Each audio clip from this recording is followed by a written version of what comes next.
Okay, I would like to be completely honest with you guys.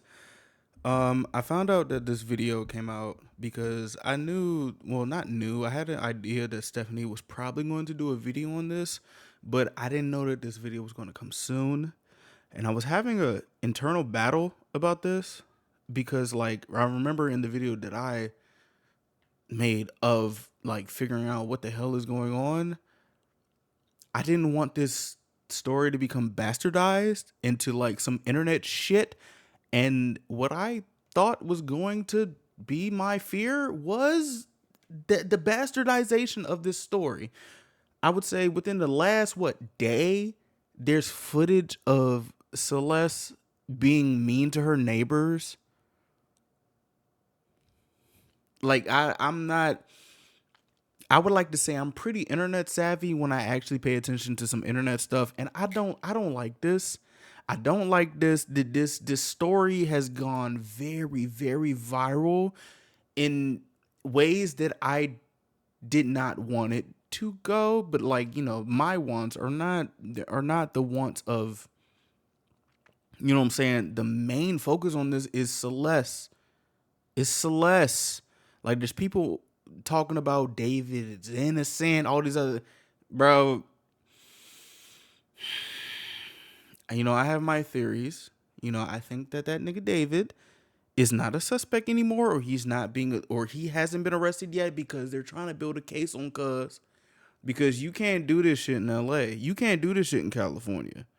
When you think about it, California be on Yaz. And I'm just going to leave it like that because I'm just going to say I did not expect Stephanie to like be on this case where it is. So, oh, and also I've gotten some things wrong in my video. And I'm saying wrong because like I probably put the words out there that she may be with child, and that was wrong, and there maybe have been some other things that were wrong. I would like to get this right in terms of the people that I trust in terms of journalistic evidence, because a lot of things have gone on and a lot of people have been putting straight David videos back to back to back to back to back. Trap Lil Ross. So there's that. I would like for this to be the last video that I would like to react to on this channel, because I trust Stephanie to get as much facts right as need be. If that's wrong of me, please let me know, and I understand your sentiments. But I don't feel right because I haven't put in the years of journalistic stuff to, what I'm saying, like just be all in all.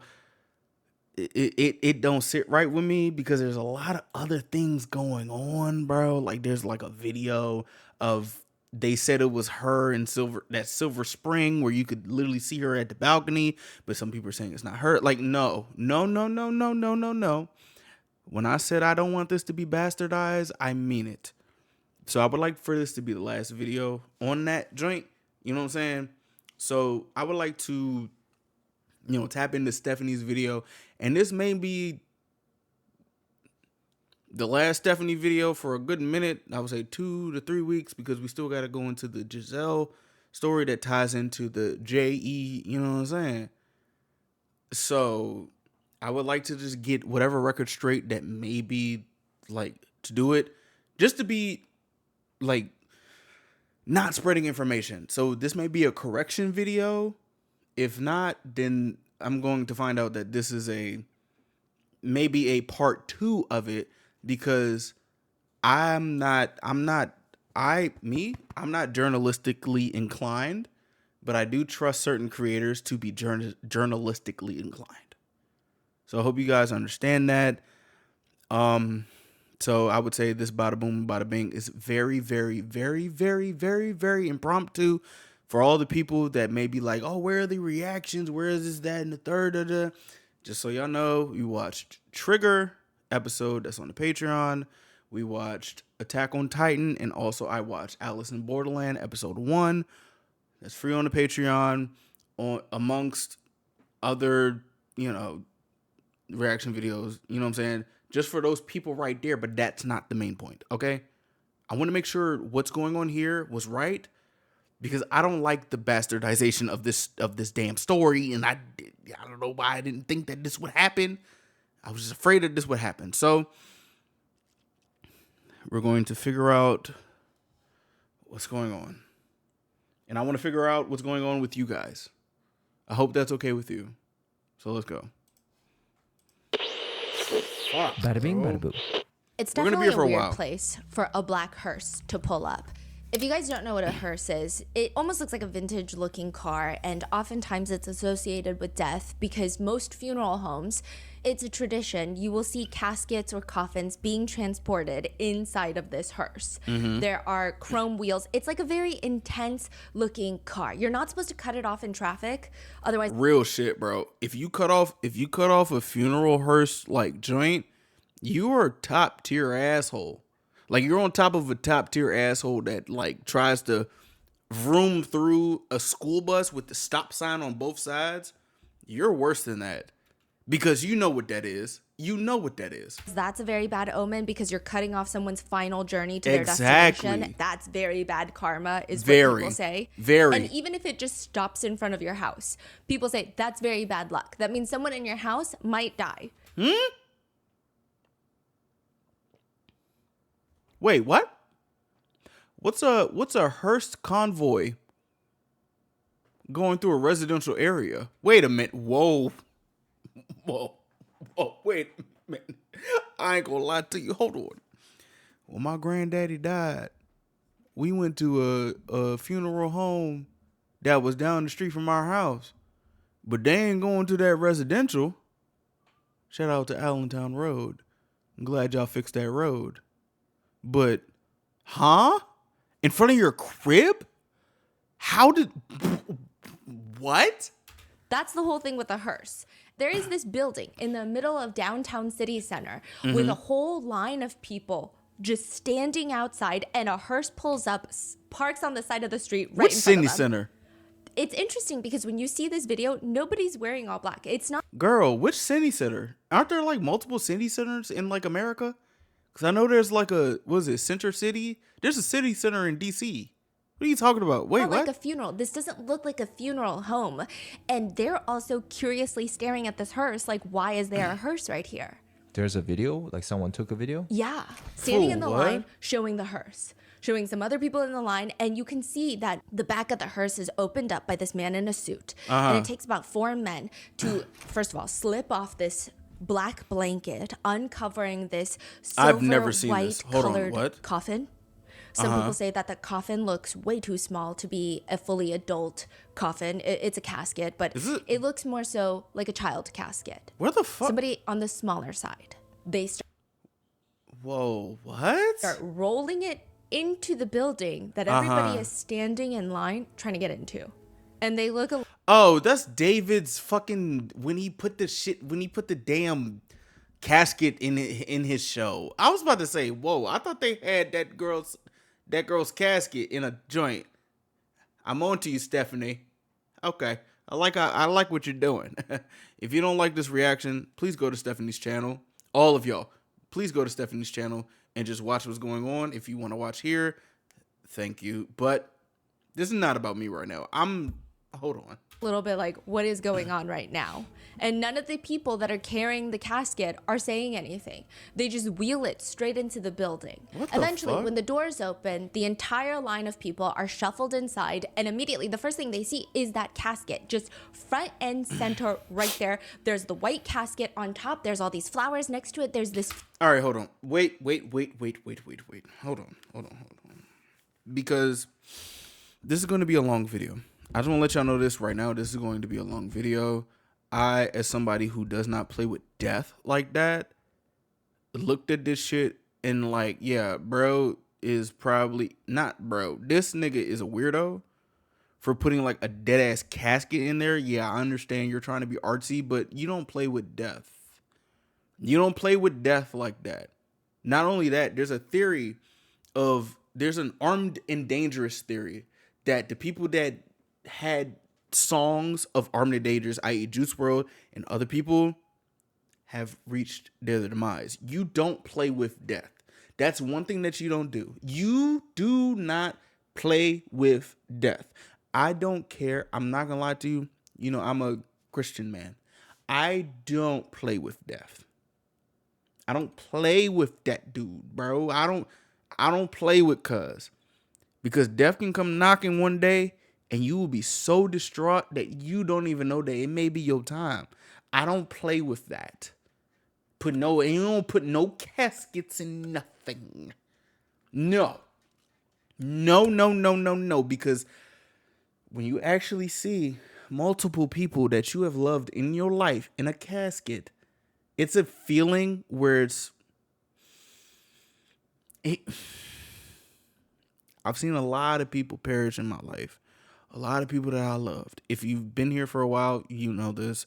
If you don't, go back. If you actually care to know, but I know most of you don't care. You're just here for the story. I understand that. But do not play with death. I have never seen nobody put a casket in their fucking thing. Like this nigga, it's just a lot of shit, bro. Funeral wreath. And then there's this long table. They have a guest book. All the people are supposed to sign their name, pay their respects to the deceased, and there's this notepad in case you want to write a very long letter to the deceased. You got to send your condolences to Itami. There's a picture of Itami. Oh. It's a man in a blood-soaked white dress shirt wearing a white blindfold, which would be a very unsettling memorial picture. But thankfully, this is not a funeral. This is David. There's something that you don't touch, bro. You don't touch that. You don't touch death. You don't do that. You will have your comeuppance. You will have your karma. You will whatever you tap into in Fantasyland, you will find out in the real world. Fantasy is not against. Fantasy does not go away and it's just fantasy. No, it reaches you in the real world, but you won't know it maybe until it's too late. Especially if you do things in the real world that satisfies your fantasy. Be careful what you put out in this world, bro. This nigga is sick. This is a famous musician, the one that sings Here With Me, Romantic Homicide. Recently, the Fortnite anthem, Locked and Loaded, Feel It, which was on the Invincible show, Remember Me, which was on Arcane. Like, he is probably one of the biggest artists right now, one of the bigger ones. I would say right now, I ain't gonna hold you. That nigga right there got the surprise out of me that I found out about. What's that girl's name? That Japanese artist. I don't even want to say it because I don't want to put nothing in there, but you probably know what I know. I don't remember her name, and I feel like there's a reason why I don't remember her name. So we're going to do that. It is a concert on his world tour. You know, the concept and theme is death, a funeral. There are hearses at most of his show that bring in this white silver casket. Fans pay their respects to the dead, Itami, who is David's alter ego in his music videos. It's all very artistic. Some people think it's a little gimmicky. Some people think it's very exciting. Until September 8th. You don't play with that. You don't play with that. You do not play with that. You don't. You don't play. No, 2025 bro. This year. News breaks that while David is on tour hosting fake funerals, the dead body of a 14-year-old girl is found in the trunk of his car. Which brings us to the questions: is he connected to her? How is he connected to her? Did he do it? Was she killed? Is he guilty? If so, why hasn't he been arrested yet? Because they trying to build a case, girl. That's probably why. They trying to build a case. There's no way. I don't believe there's no way. Because one, and I'm going to be honest, he's a nigga. He's black. When have you known somebody to be a black man? And I'm just like, why are you making the right? When have you known a black man to be on some type of manhunt like this and he hasn't been picked up? If you know, please let me know. please let me know. They're, to me, and I may be wrong, but they're building a case on dude. They're building a case to make sure nobody like flinches. Nobody, you know what I'm saying? Like when the feds got you, you better not like do no little whoop. You better not do none of that. You better not do none of that. Because they're watching you. You did. Nobody can convince me that they're not watching him. I know. There's no fucking way. Aside from all these Reddit, all these other things, a dead body was found in his trunk or his frunk of his Tesla that was a child that he posed as his girlfriend. There's no way. There's no way. There's no way. Off of the rip, aside from all the weird ass interviews that he did and the putting into his art. Remember what they say, art comes to life? You can never go against that. Who do you know that put art and like that's like, you know, talking about his life? Who do you know? Who do you know? Because I ain't never seen nobody about it. I'm a music connoisseur. If you ever seen somebody that did that, please let me know in the comments. Or somebody that got away with it, they probably didn't. The filming of this video, and it's been about? weeks since her body was found. Weeks. Was she dismembered? Why are the police being so vague?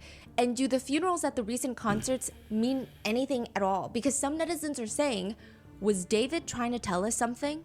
This is the case of Celeste Rivas Hernandez, the little girl found inside of David's trunk. Nah, bro, like this shit is really fucking with me to this day.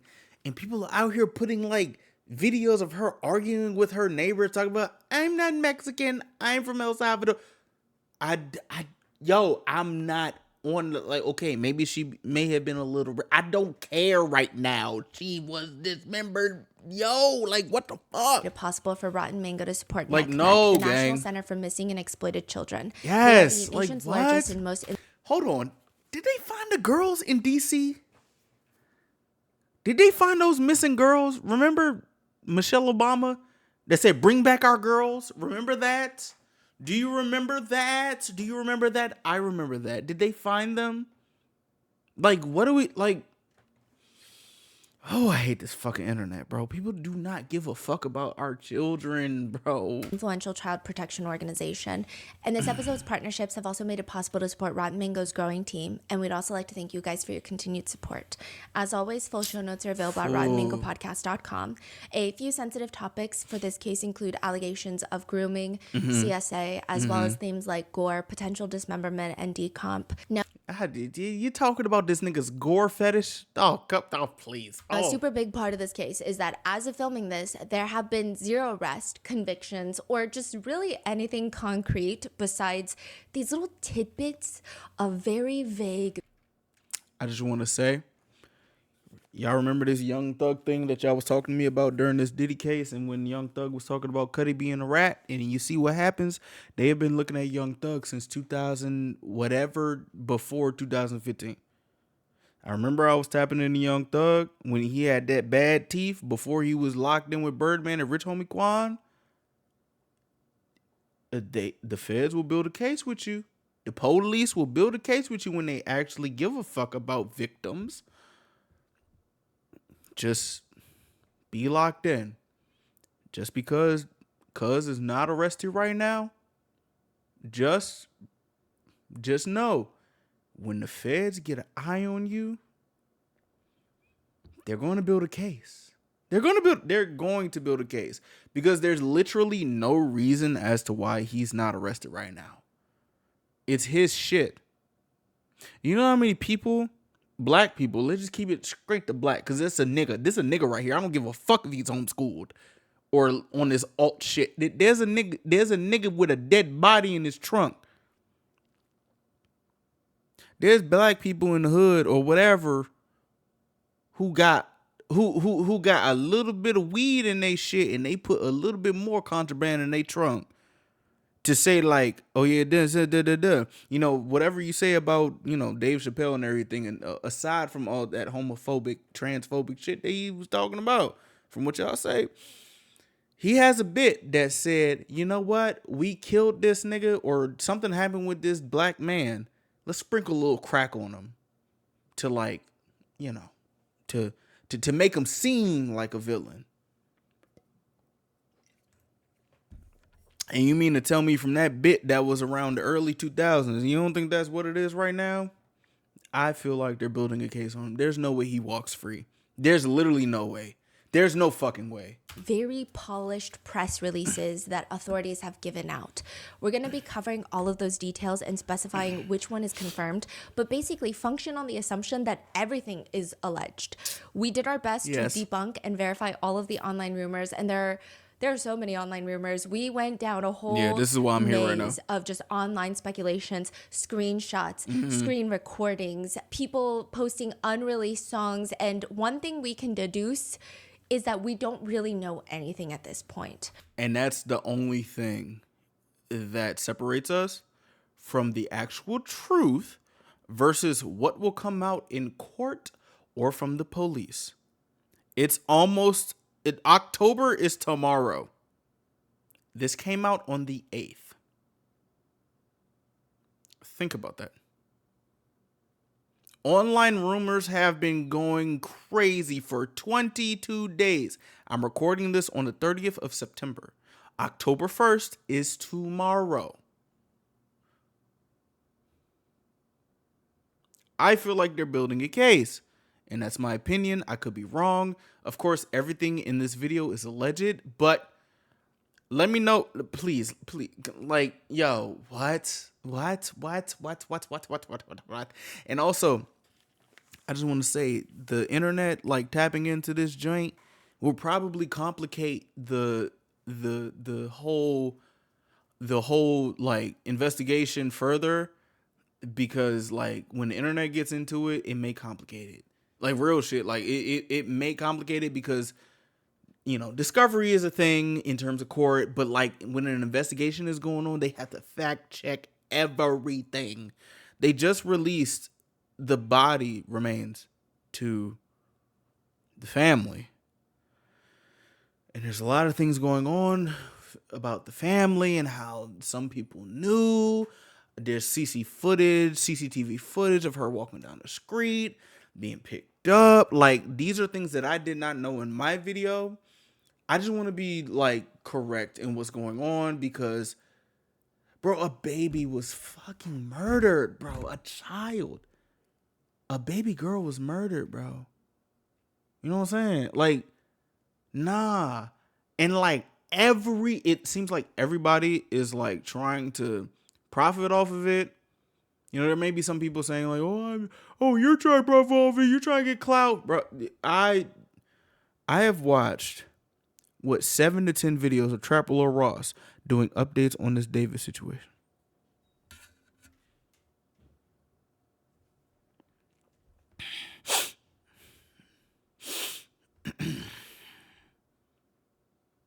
I just want to get things right.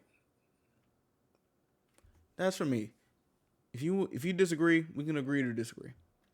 We also want to disclaim that all screenshots and or media posted by people online can be edited or faked. We did our best to verify and try to get down to the original source, but even when we did, it's like they could have edited it. It could have been doctored. There's no way to say that this is real, and there's no way to even say that that's the exact person they're alleging behind the account. So there's so many different things. Until it's confirmed by authorities, I can't tell you what's real, what's fake. We tried to do our best.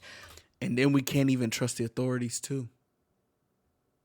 That's what makes this so fucked up. I pray Celeste gets justice. We can't even, oh my gosh, this may be a paradox. We can't even trust internet theories. We can't trust content creators. We can't trust people who have put their whole career on the line to be right. Stephanie, like, we can't trust her because everything is not confirmed by the same people that we can't even trust to confirm shit. We can't trust the courts. We can't trust This is where discernment is at an all-time high. And discernment is one of the things that's like be messing with people for real. Like, I don't mean to laugh in this situation, but that shit's real. But one thing is clear, that everyone involved is technically innocent until proven guilty beyond a reasonable doubt. Yep. So with that being said, let's get started. Let's The do it. musician David really likes the Korean invisible string theory. And I didn't even know that that was what it was called. And then I was talking to my dad about it, and it's called inyeon, which is a very intense concept. It's the concept that every single person in your life, you are tied to them by fate. So in Korea, there's this idea that you are tied to your soulmate through your pinkies with this invisible red string. And I ain't gonna hold you. I feel like Kyle is my soulmate. She's probably in the bathroom right now because I heard the bathroom door close. But I feel like she's my soulmate. Shout out to the people that were like actively on that Lee High only video that I put a comment in years later about me being lonely. And now I said in the comments that I'm not lonely. I got what I've prayed for and wished for. The invisible string theory is real. I believe that's real because sometimes the people that are for you, but sometimes the people that are not for you are also for you. This is when discernment comes in and you have to be careful. But the way that this nigga talked about it is really eerie. everything you do in life is just getting you closer to meeting your soulmate. Just like how everything you do in life is getting closer to your future and the life that you may be, aside from the people that maybe have gone through a bunch of fucked up. Like, I don't want to be that person, be like, oh, everything happens for a reason, knowing that a lot of fucked up shit has happened for a reason. Every single person that you meet on the street is supposed to propel you closer to your soulmate, unless you fuck it up, unless you're really mean to a friend, and then. But at the same time, you don't really fuck it up because fate is fate. That's the thing. That's the thing. I remember I said this in another Stephanie video. Y'all remember The Wolf Among Us?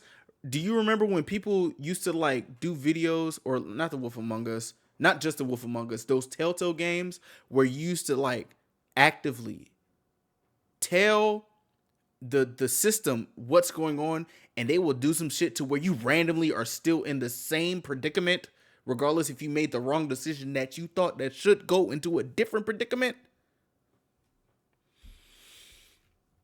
And the string falls off your finger. Some people believe that could happen. Other people say there's no way. You're tied to your soulmate forever. And it does also get dark. My dad was telling me that it sounds romantic. It sounds like something you would only see in a K-drama, and it's not so loving, but it's not. You could be tied to the wrong soulmate. Yes. What does that mean? Nigga, you can be tied to somebody that will fuck your life up. That's how fucked up that invisible string theory is, and I don't believe people talk about that other side because they're trying to make everything look flowers and rainbow. Bro, I've documented my life for the last 4 years. You can probably find something of me talking about people in my past. Like, I thought that they were a good person, and you found out that they weren't. Ask Rayshella, she knows. Shit. It's not happily ever after. It's this idea that every soulmate tie is formed after 8,000 lifetimes of karmic connections. So it's almost like after 8,000 karmic reactions, you finally have your soulmate. But those could have been bad karmic connections. So now you're tied to your soulmate, who happens to be either a very bad person or is very bad for you in your life. But also very bad for the person that you are now. Yeah. And then the next life you live, you're still going to be tied to that person. And it's just like this repetition of having the world's worst soulmate, if you will, to put it simply and not romantically. Yeah, and the whole kill is like, I could have been somebody's worst soulmate. That's the whole thing. You could have been somebody's worst soulmate. You could have been somebody's worst anything. That's the thing about the human experience. And I'm separating this from this situation, but on some real shit, y'all know how I act about the spiritual and stuff like that. We all learn as humans, and I'm sorry if this is like bad news to you, but sometimes it be like that. I'm letting y'all know this is going to be a very long video. A very long video. Get your popcorn, sit down, do something. We talking right now. We talking, bro. So soulmate doesn't mean they're perfect for you. It just means you are stuck with this person. You're gonna marry this person. Oh. Yeah, and you're gonna be stuck with them. But it's not the concept of, oh, this is true love. Some people take it as that, but my dad was like, well, most people don't, considering divorce rates these days. So it's more so that. Now, in an interview with Zach Sang, David, spelled D4vd, he says, I love that theory. That I just want to say I had this thing where I didn't like people that use like numbers in their gamer tags. I thought those were people that, you know what I'm saying, were, I don't know. It was maybe a fixation or some type of ailment that I had. I did not like people that use numbers in their name. I even use a number in my name, and it pained me every day signing in. I'm so serious. My name was my name used to be it was Young Cheese on Xbox 360. It was like one of the E's was like a 3. It was like Young Cheesy. And then my my youth pastor in my church he still calls me Young Cheese. I haven't had a PlayStation since 2009. You see how it haunts me to this day? I feel like people who use numbers in their gamer tag, it's no, you know what I'm saying? It's no offense to people that use numbers in their gamer tag, but it's like, I feel like those are the same people who get like navy blue or like lime green white beaters or A shirts. That's what they're called. Tank tops. And just wear them under your shirt. Like, it's just like, yo, you could have just got a white joint or a black joint, maybe a gray joint. But you went out to do some different shit. Like, that's the mindset that I had. My best friend my best friend used to have a number in his gamer tag. It's probably an irrational fear, but regardless of the matter, I'm sorry. everybody's connected in some way, in some form, spiritually. Zach Sang is asking him to break it down, and David says, so basically, it's a South Korean ideology where from birth, we are connected to our soulmate. That could be a lover, friends, teachers, anybody you're connected to them from birth. Wait till you tap into an actual religion that tells us, or wait till you tap into an ideology that tells us that we're connected to every human on earth. And you're led to them through the course of your life to meet them or interact with them at some point or to help them. They add something to your life. It's almost transactional, but it's like an emotional transaction. Yeah. You're meant to help this person, or you're meant to learn something from this person. Me and you could have a string. So Zach Sang is asking, so does everybody have a lot of strings? Yes. So many. Yes, you're connected to so many different people. Yeah. That whole connection is literally similarities. Like me to you that's watching right now is probably a connection to music, K-pop, black shit, Stephanie Sue. Yeah, that's a string. That's called similarities. Sorry to simplify it and not try to like, you know, make it like a spiritual thing. Bro, we just like the same thing. Yes, yes, that's a string. But there are also strings that are weaker than stronger strings. It's called similarities. You know? Now don't try to don't try to make me try to put together similar strings, the word strings in similarities. Now you want to get into that conspiracy joint? I can play with that with you. But we ain't got that much time right here. You know what I'm saying? There's a lot of words and strings that's in similarities. The only thing that's probably not in it, similarities, is N and G. And and that connection can either be severed or not severed depending on who you ask, because there's also the Japanese version where the Scarlet theory, where if you build too much bad karma, that could be severed, or if you do somebody wrong, that connection is severed and it's not repairable. So there's different versions of all of this, but I view it as we're all connected through the universal emotion called love, and that's why my album is mostly dealing with the theme of love. And She's talking about David. I was about to say, girl, yeah, we probably connected because I remember when Stephanie used to do mukbangs. I remember this. I used to see her in my recommended all the time. But I tapped into one of her true crime joints. I was, whoa, oh my gosh. Oh, she's very, very, I'm intrigued. Oh, she really got her shit together when it comes to that. I guess that's the string between me and Stephanie. It's not like no romantic bullshit. No, I just really appreciate the work that she's done and like tell me something in more of a Stephanie's not compromised. That's the thing. You know what I'm saying? Like everything else is compromised. It's compromised. But I feel like Stephanie is not compromised right now. You know, that's why I'm tapping into her things, because I trust her with the facts. At the moment. I just want to keep it at the moment. I love Steph. You know what I'm saying? Y'all already know that. You feel me? I kind of want to interview her one day because it's like, wow, I really respect your content career. I was there when she was in that Nikocado Avocado shit. I remember that shit. that connection. I thought his thing was death. Yeah, and death. Love and death. Love and death. Okay. He says in a separate video, everybody's connected, from the invisible life force that connects you to either your soulmate or your friends you meet or people you encounter in your life. And if that's the case, people are now digging these videos up, and they're not even that old. His newest album recently came out this year.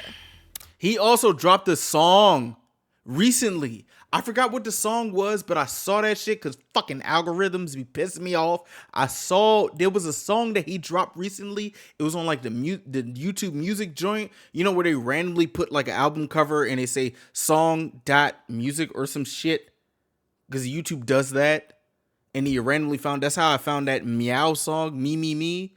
I was like, wait, what the fuck? Why are they That's actually how I found Loose by Enhypen, by the way. Like, I was like, wait, what?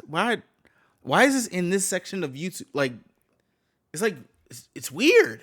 He's on tour for his newest album, the Withered Tour. And people are saying, okay, well, if you believe in soul ties, if you believe in these connections, how are you connected to the 13-year-old girl that went missing 17 months ago in early 2024?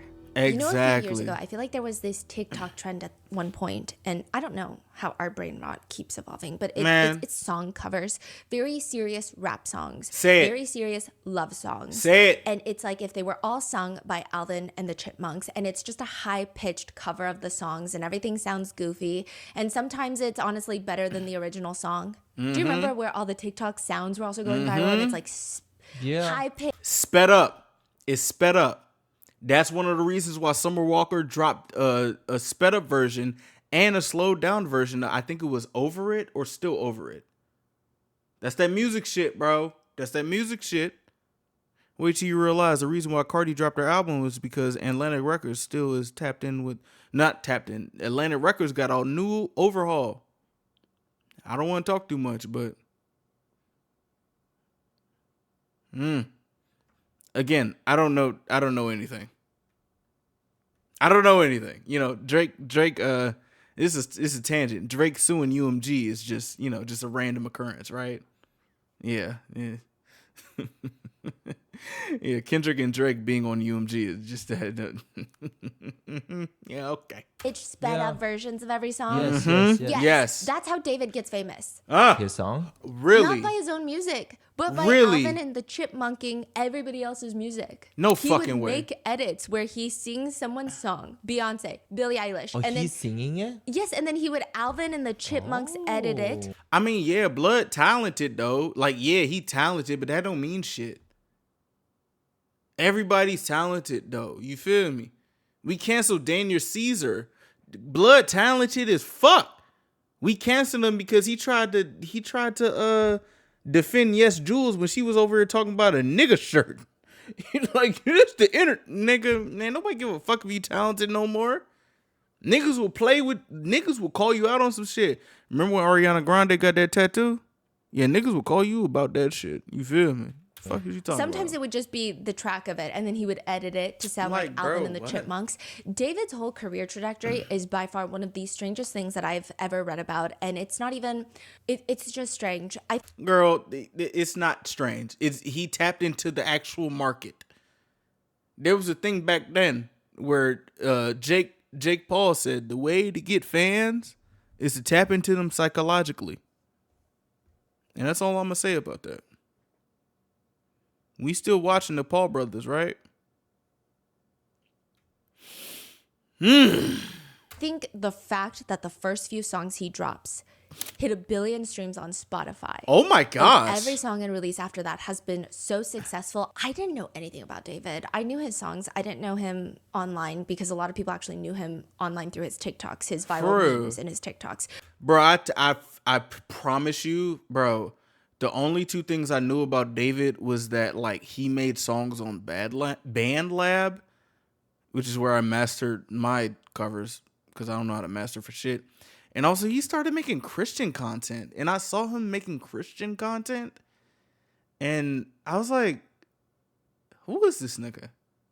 And then I randomly, like, found out about, like, in the back of my mind, that shit right there. Like, literally, it was so, like, sporadic. It's about as sporadic as Jameson coming back into my life after hearing him in college. You know, the song Drinking by Jameson JMSN. And now he has a song called Soft Spot. And now it's with Sada Baby. And I believe he's still dating Alexa Demi. Like, it's just like, this is the invisible string theory. These people will come back. You know, these people will come back into your life. That's the strings. It's not just romantic stuff. It's not just romantic stuff. I honestly feel like this is an updated version of that term sonder, to where, like, people will connect in different parts of your life. And it's crazy. It's so crazy. It's so crazy, but that's another tangent. Let's keep going. But I would think that if you told me he was an industry plant, I'd be like, okay, no, I could see it. Because he just blew up out of nowhere. But it's actually a very strange... I don't think he's an industry plant. I don't think so. I honestly don't think so. Because the TikTok algorithm is like the most craziest thing I've ever seen. It's like the same thing as the Vine boom. Because, you know, like, the reason why we, like, tap into our favorite Viners who are still here today, because you will see the cream of the crop. You know, like, we still tap into Quinn Blackwell, right? And she's, like, famous again. And she was, like, one of my favorite people on Vine. Meet on Mars is Demetrius Harmon. I got me a You Matter joint. But we don't talk about Low like that. You know, King Batch, he was the corny person, but he was, like, in movies on Netflix. Lele Pons, she had a little thing on Vine. I was on Vine, and I did not make a Vine until the last day before it got sold. I remember all these people. What's other people on Vine? Daystorm. Daystorm was on YouTube before, so there's that. Superwoman. Oh, I love Superwoman. I love that empowerment, bro. I love Liza Koshy. She did that shit right. It's like it's a fine line between industry plant versus, like, evolving. Like, y'all remember Justin Bieber was on YouTube. He was on YouTube. He made YouTube videos. I watched his YouTube videos before he blew up. Ariana Grande was on Nickelodeon. Shit, Leon Thomas was on Victorious. The same thing as Ariana Grande. And now he's finally famous. Like, are you fucking serious? Niggas loved Andre and his grandma and aunt. Like, you know what I'm saying? Like, that's, like, some real crazy shit. Apparently, Olivia Rodrigo. The Paul brothers were on Bizaardvark on Disney. I didn't fuck with Disney like that, but I'm just figuring this shit out. Justin Timberlake was on Disney. Britney Spears was on. It's like, I don't want to get into conspiracy theory land. Sorry, this video is already long. My bad. Coming up story. He used to How be long has he been around? he was a Fortnite YouTuber first. He's a YouTuber? Yes, but Yes. he was not very big. He had about a few thousand subscribers. He's been around making videos probably since like early 2020 because he does talk about how it was the best time to be gaming on. During COVID I'm gonna be honest with you, and I want to say rest in peace to all the people who died during COVID. COVID is one of the reasons why the internet is what it is today, because a lot of stuff changed, and I feel like people just don't realize it.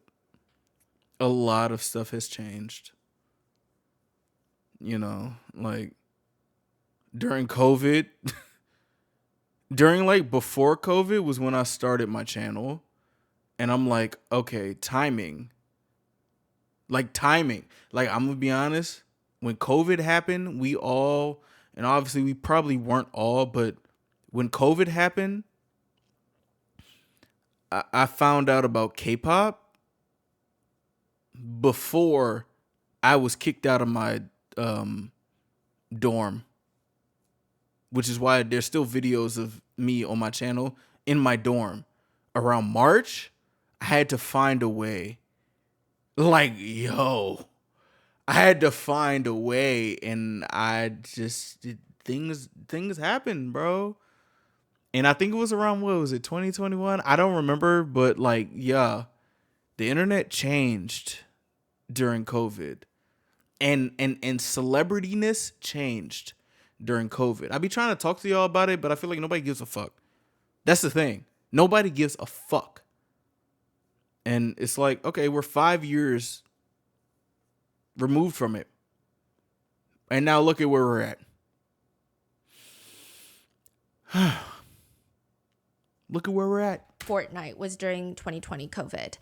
But he really starts popping off a little bit in end of 2021, 2022. Wow. So it's only been like 3 years. Real shit. And so he Ooh. says in an interview, like I was a Fortnite YouTuber for a really long time. He says that, I think he said he was since 2017, but he said, I really wanted to be a content creator and a streamer and all that kind of stuff. I was making montages on YouTube of my gameplay. Yup, I remember that. Yes. I used to play Fortnite with my best friend in my college dorm. It was around 2017, 2018. Niggas used to get hella victory royales on the OG Fortnite. No builds, because I'm not no bitch. I ain't building, you heard me? No. Like, niggas was, if I download Snapchat, I'll probably show you the type shit that me and my best friend was on. You feel me? I ain't put no video in this motherfucker. Like, I don't want to download Snapchat. That app scares the fuck out of me. Okay, putting music behind it, trying to be the best Fortnite player. And then my videos got copyright striked, so I couldn't make money off of it. And I was like, yo, I don't know what to do. Because he's just playing like Jay-Z in the back of it, which of course you're going to get copy striked. And he says, I was like, yo, I don't know what to do. I go to my mom. I'm crying. I'm like, yo, mom, I'm not making money no more. I don't know what to do. She's like, how about you make your own song? So I'm like, all right, bet, let me do that. He starts making music on his iPhone. Ooh, shout out to you, nigga. You making money on your shit. You went to your mom and she told you to make your own music. Oh my gosh, my mom told me to get a job. Wow, good for you, David. Now look at where the fuck you at now. Damn it. He Googles Fuck how is to we make talking music. That's wow. He downloads BandLab and he goes into his sister's closet and he uses his wired headphones to make his very first song. He uses his sister's closet because he said the kitchen had too much echo, the living room was too big, his bedroom was... This is why this nigga pisses me off. He used his talent to do some nasty shit. And I don't like it's kind of hurting me to like connect with shit with this dude. And I know y'all don't care, but I just want to say this. Like, I used to go into the closet of my dorm to make my covers, and those like early diss tracks that I made was me in the closet of my dorm. I have a video about that. Oh my gosh, this shit really be fucking with me. Fuck this nigga, bro. Like, what the fuck? was also not great. So her clothes are basically the insulation for the closet Yup. studio, and there is no AC in there. So the first day that he decides to make the song, he is sweating in there for 6 Yup. hours. He's just YouTube tutorialing his way through the entire thing. Finally, creates his first song, drops it, and he's telling everyone in the Fortnite community, hey, if you're getting copy striked like I did, use my song, and I'm not going to copy strike you. It's royalty free. Oh, he was giving people some. Oh, he was giving people some joints to get other people some money.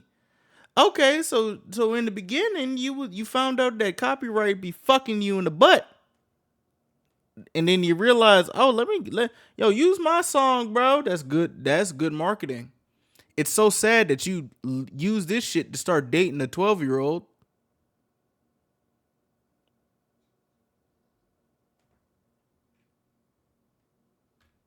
Like, I got you. So these are people that have been very pissed off about copy striking. So yeah, they're going to use his freaking song. And he said, it goes crazy.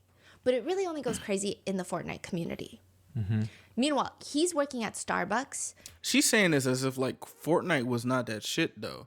I just want to let y'all know Fortnite was that shit around the Ninja era. Like before he was like, Ninja got a low taper fade from Eric Doa. Just want to let y'all know I was there. I was getting victory royales off the fun of it. Off my little ass, what's it called? My little ass joint off the PS4. You heard me? Man, please. Ooh, my gosh. I remember when me and my best friend used to hunt for that PS5. We used to get up at 4 a.m. to go to Target, the GameStops all around Maryland to try to get that PS5. We didn't get that. We had to tap in and get that bitch off of Best Buy. Oh, y'all just, oh my goodness gracious. Still making the Fortnite montages, but with his own music now. And then he gets fired from Starbucks. Like, he has the very strange life story. He says his manager had given him this discount code. The manager's like, if you ever need to buy a sandwich and you're $3 short, use this code. Hey, I hope I never do anything. I'm sorry, I'm having a lot of life flashbacks. I hope I never do anything bad. I know I'm not going to do anything bad, but my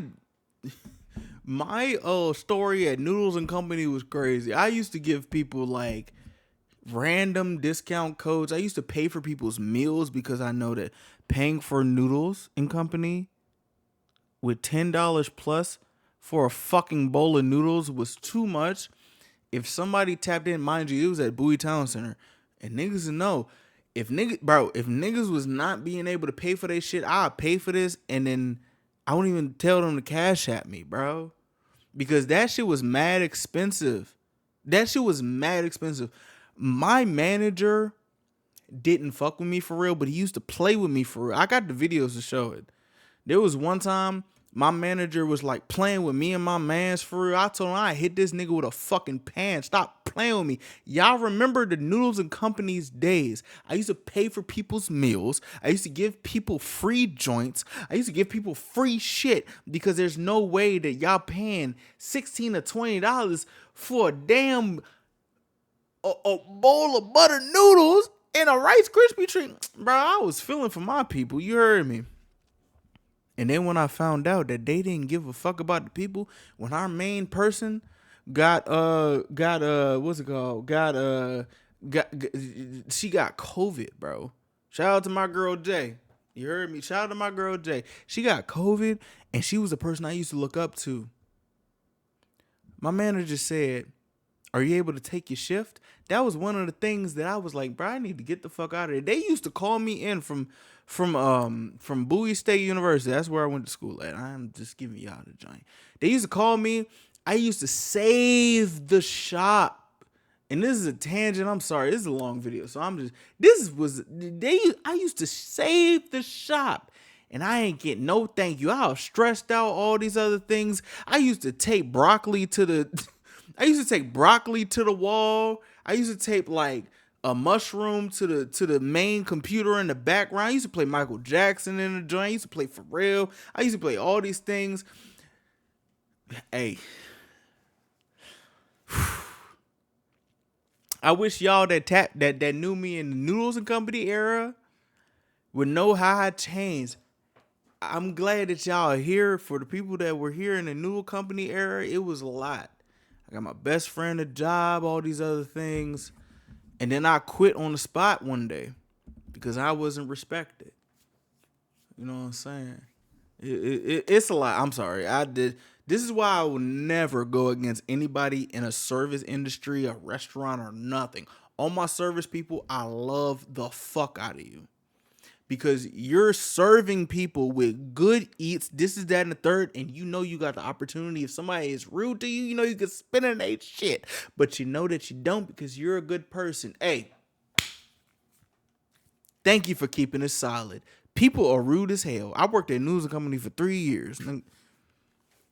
My manager used to lock my bro in the freezer and start pressing them. Niggas was like, oh, I don't know what you finna do. Man, I almost died at the News and Company. Bro, if anybody want to know the pictures and everything for the proof, please let me know. That shit was hell. Anything for all my young niggas, if a job says we're a family here, that is a lie. You are not a family. You're not a family. And the thing about it, my manager was addicted to Joshua Wiseman. Let that be what it is. Apparently, Joshua Wiseman is. I'm just spewing names. I'm sorry. I'm so sorry. Tangent. He uses it a few times. He thinks it's an employee discount code. Ain't when no new employee hires discount. come in, he's training them, telling them the code, and explaining it's an employee discount code. So Yup. once in a while, if you're $3 short, just use the discount code. It's not an employee discount code. It's not. It's a lie. It's a lie. It's a lie. He gets called to the manager's office, and they accuse him of committing felonies. Wait, That was like me at Six Flags when I used to work at Six Flags. I thought my managers wanted me to give them food at the end of the day. But no, I went to the back of the office and I was being escorted by police at Six Flags America. I'm glad that bitch was closed down, that bitch is closed down now. My last day, I was met with police officers because I was cooking food for my managers and my supervisors because they said it was good. And I get into that motherfucker, they be like, how much did you cook for him? I ain't know I was on camera. You know what I said? About like 45 chicken tenders. It was about like, what, $100-something? They had to call my mama over there. I paid that shit. I ain't never seen them niggas again. I hate working for these people, folk. I hate working for these people, bro. confused. What is that code? I don't know. It was no he code. Never really further explained. Bro, fuck these establishments, bro. Fuck them. Fuck them.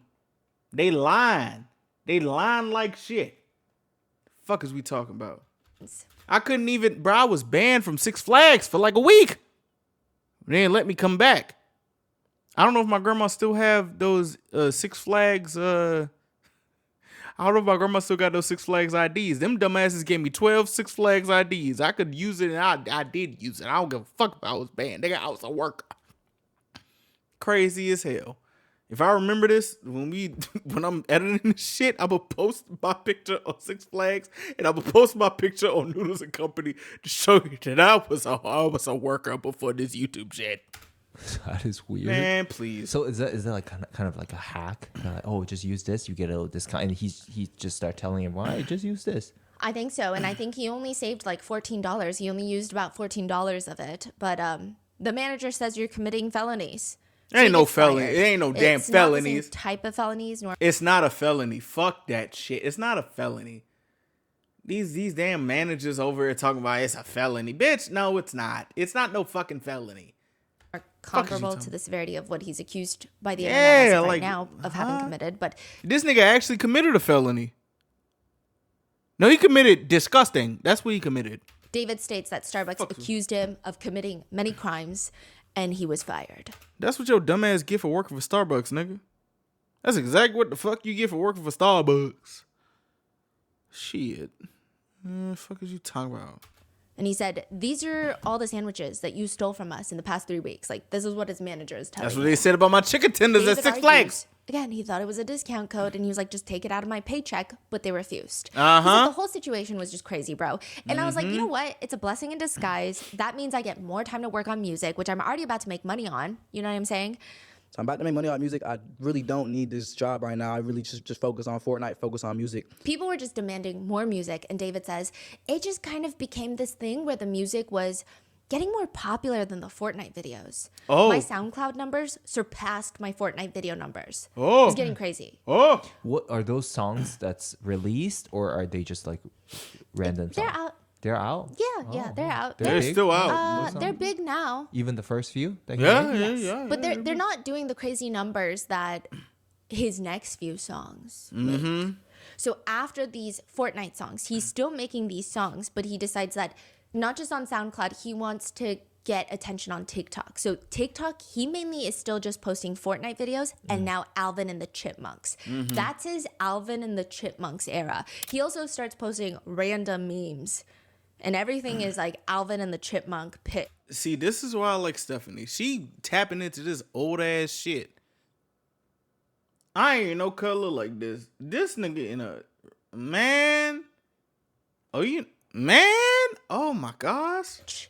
I didn't even want to give a fuck about this nigga's past life, but I feel like this may be important for the story because this nigga still had the same bonnet back then. And then he drops a few of his most famous songs casually. Here With Me, the very famous song, and Romantic Homicide, both of which have over 1 billion streams on Spotify. And I want to let you know right now that Romantic Homicide song is eerie as fuck. Like as eerie as California Dreamin', but worse because there's a murder tied to it. If anybody has heard California Dreamin', I don't know about you, but that song is very, very, very eerie, bro. Like very eerie. And now Romantic Homicide gives me a nasty feeling in my gut. I ain't gonna lie to you. I listened to that song one time in full just to figure out what the fuck going on. Doing research for the video that I put the other day or the other week. We'll never hear that shit again. Nope. And you know it's serious because I listen to music every day for my career, you know? These are dropped before he has a record label. So then the record labels, they start calling him. They start Who? reaching out to him, asking him to sign. And Who? side note, he lives in Houston, Texas. He's homeschooled. And his mom says, he came downstairs one night and we were in the kitchen and he said, I have something to tell y'all. And I was like, what?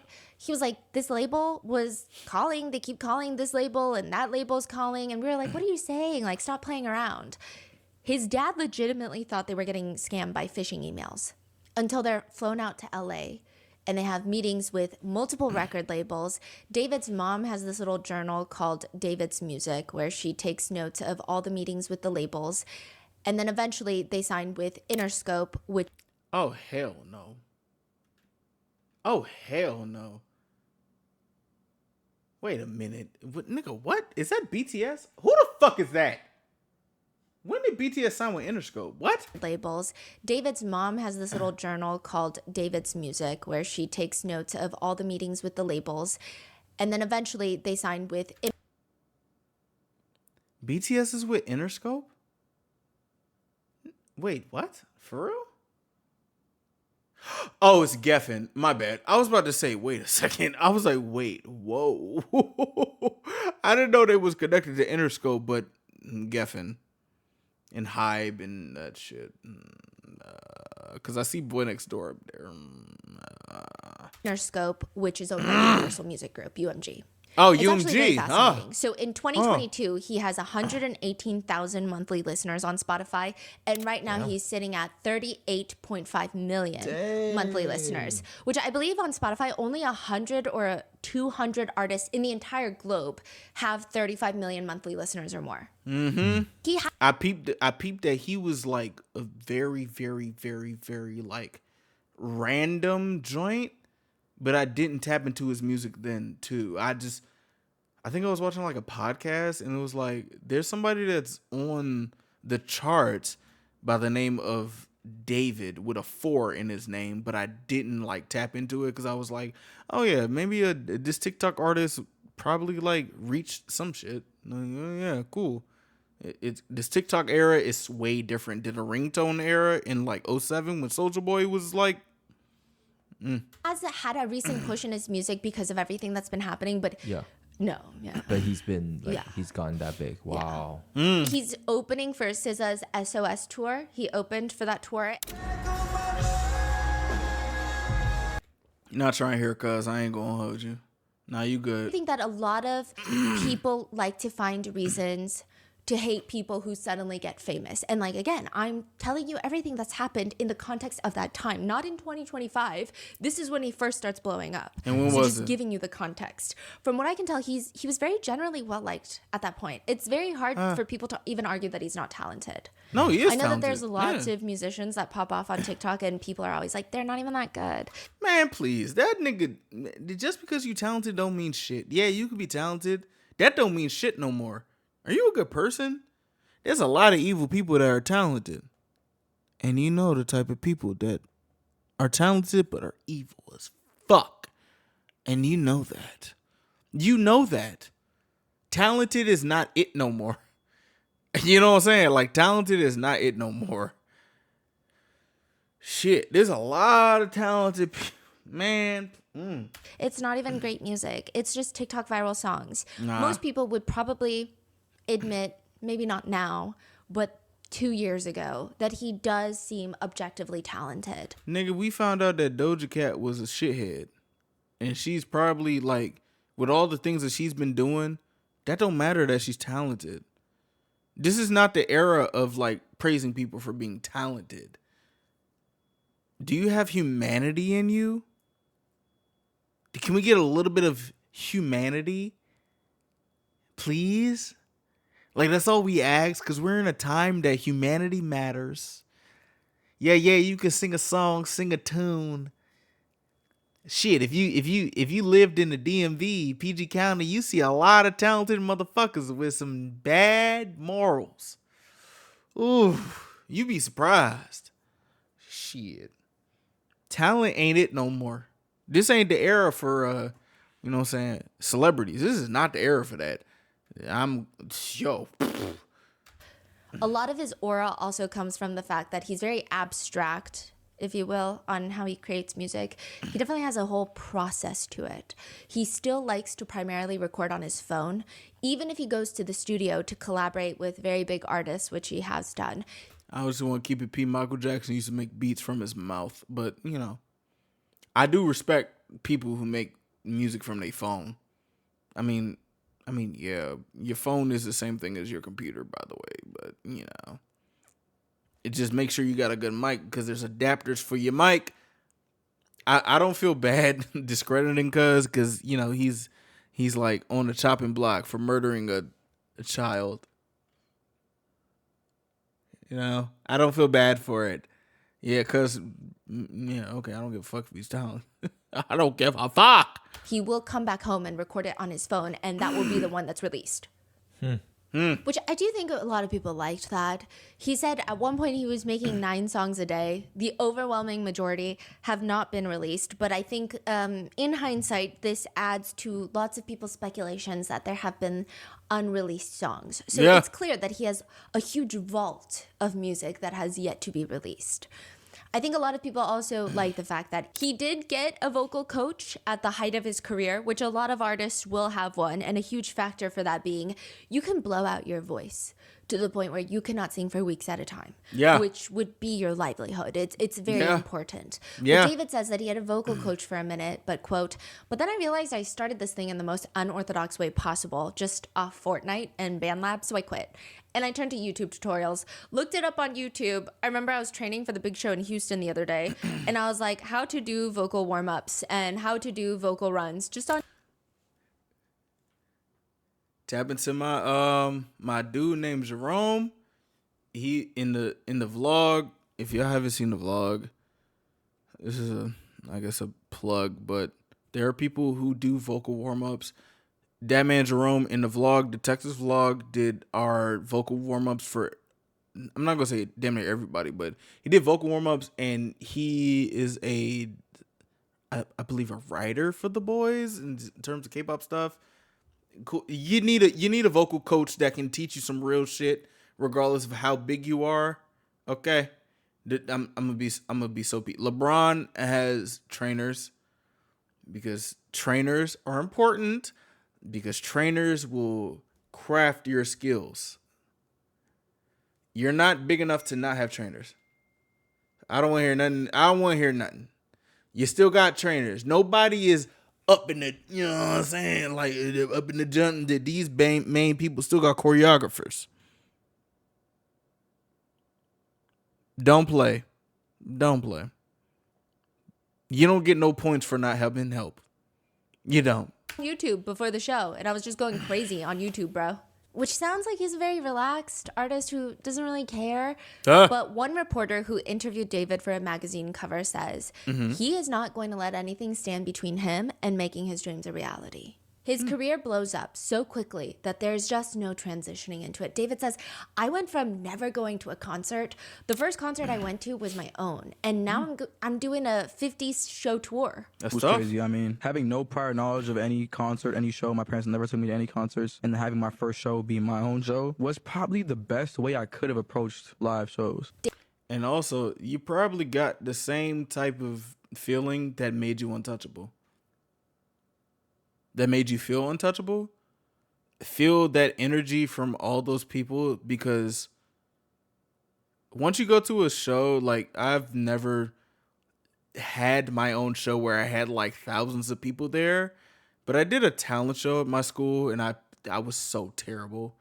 But like seeing people watching me, it's like, oh, this is cool. So let me have this as the best thing that I need to do and craft what I need to craft. You know, we not talking about the feeling you feel from being at your show, because there's a feeling that comes with it, especially for it to be your first show, That energy is probably intoxicating. David goes from being homeschooled to suddenly moving to the Hollywood Hills, going on tours, opening for SZA. He does say that homeschooling took one of the biggest tolls on him, just the isolation aspect of it. He says, I made a couple of friends that were homeschooled. Okay. But there was no extracurricular activities. It was just me at home playing Fortnite, getting schoolwork done, learning how to code and build computers for 4 years. Wait, how old is he? He was only homeschooled for 4 years in high school, but right now, today, he's 20 years old. He's 20 right now? Yes. So and this is like 3 years ago, right? Yes. So he was like 17? Yes. 17, 18? Wow. Wait, is he? Yes, he's 20 right now. But one of the big outlets he has when he's being homeschooled is parkour. Parkour, literally. David's dad grew up doing martial arts, so he wanted his sons to have some sort of discipline created through that type of hobby. So they go to a parkour warehouse. David did go viral because he attempted a backflip at Coachella and he lost infinite aura. That was like the meme because he tried to use the stage as leverage for a backflip. It was very slippery, so he Yeah, dumbass, you should have asked Duke Dennis to do a damn backflip, or niggas in the hood to do a backflip. just fell straight on his back and his neck. Ooh, he shit. says, I'm embracing it. We all miss a backflip once in our lives. I don't know who we is. I maybe miss a crossover ankle breaker into a mid-range shot in front of all the hoods. I ain't never fell on my neck for a backflip. Actually, no. I tried to do a backflip at my uncle's joint in DC and put my teeth through one of my fake cousin's head. We cool to this day though. Shout out Taylor. Love you, man. You know what I'm saying? But even the guys that work at the parkour facility in Houston, I mean, they've known David for a minute. They say that when he started homeschooling for high school, they could tell. Really? They say, I could just see the shift in his energy. Really? I could see the shift in his energy. This becomes important later. Oh.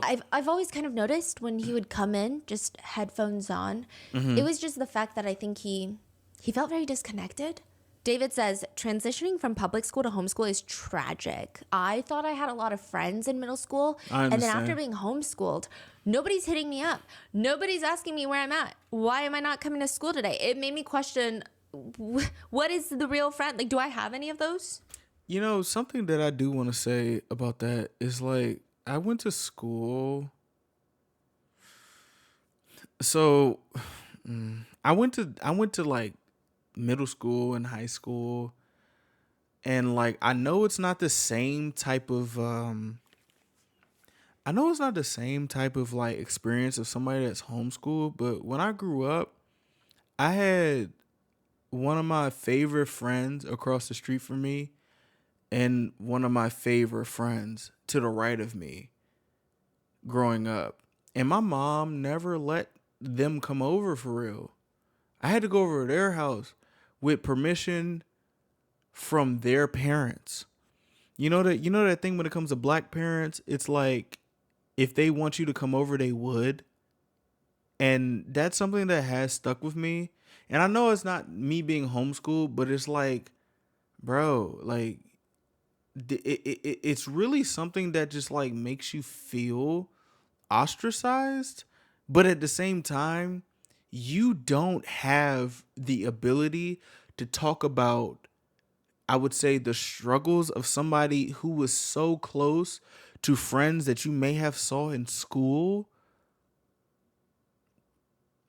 because your accessibility was so easy to somebody who was, say, homeschooled. Bro, I was kept in the house until I was 14. And then I went to the school because I was like begging my friend to the right of me to go to the same school as me. Then I met my friends and I found out my best friend now was in the same neighborhood as me. And I found out the person to the right of me moved to this other town. And I found out another friend was there. Like, I don't know if there's anybody to this day that has had that moment of being a sheltered kid and then going to a school in the ghetto around hood niggas, and you just see random shit. It's just like, oh, this is a culture shock. But if I say anything to it, I'm just put down saying you're a suburban kid. Man, I was kept in the house all this time. Like real shit. I've never seen anybody to this day talk about that experience because I forced myself to go outside. I never really played outside like that with other people unless I went to like a basketball, like recreational joint. That's where I learned how to play basketball. That's where I got my social skills. You feel me? In like school, I was bullied, as you guys know. It's like, yeah, I wasn't homeschooled, but like I was kept in the crib when there were two people that I could like play with. And then come to find out, the point where they became close was the person to the right of me. His dad came over to me when my dad died, and I saw my dad die on the rail. And he walked over because he was a nosy neighbor. He came over and was like, "Yo, come over here." And I was talking to my friend over there. I thought we would be friends forever, and then we was not friends forever. That's the whole kill about being like a sheltered child. Like I wasn't homeschooled by definition, but like I never got that connection. And it was shown in high school and college. Like I was not invited to shit for real. That like another story for another day. Whenever y'all actually care, y'all probably won't fucking care. So let's keep going. He says, but it was cool, I guess, because I did find a lot of new passions, just being alone and finding myself individually, being myself and being a nerd and watching anime and not being made fun of for watching anime, like doing this, that, and the third. This is why I wish I used to watch anime back in the day. My dad was watching Chappelle's Show, Family Guy, and South Park. My dad used to make me watch adult movies. I used to watch Cedar Chucky and what was it? Scarface. I tapped into Final Destination back in the day. Like then I found the internet at 10.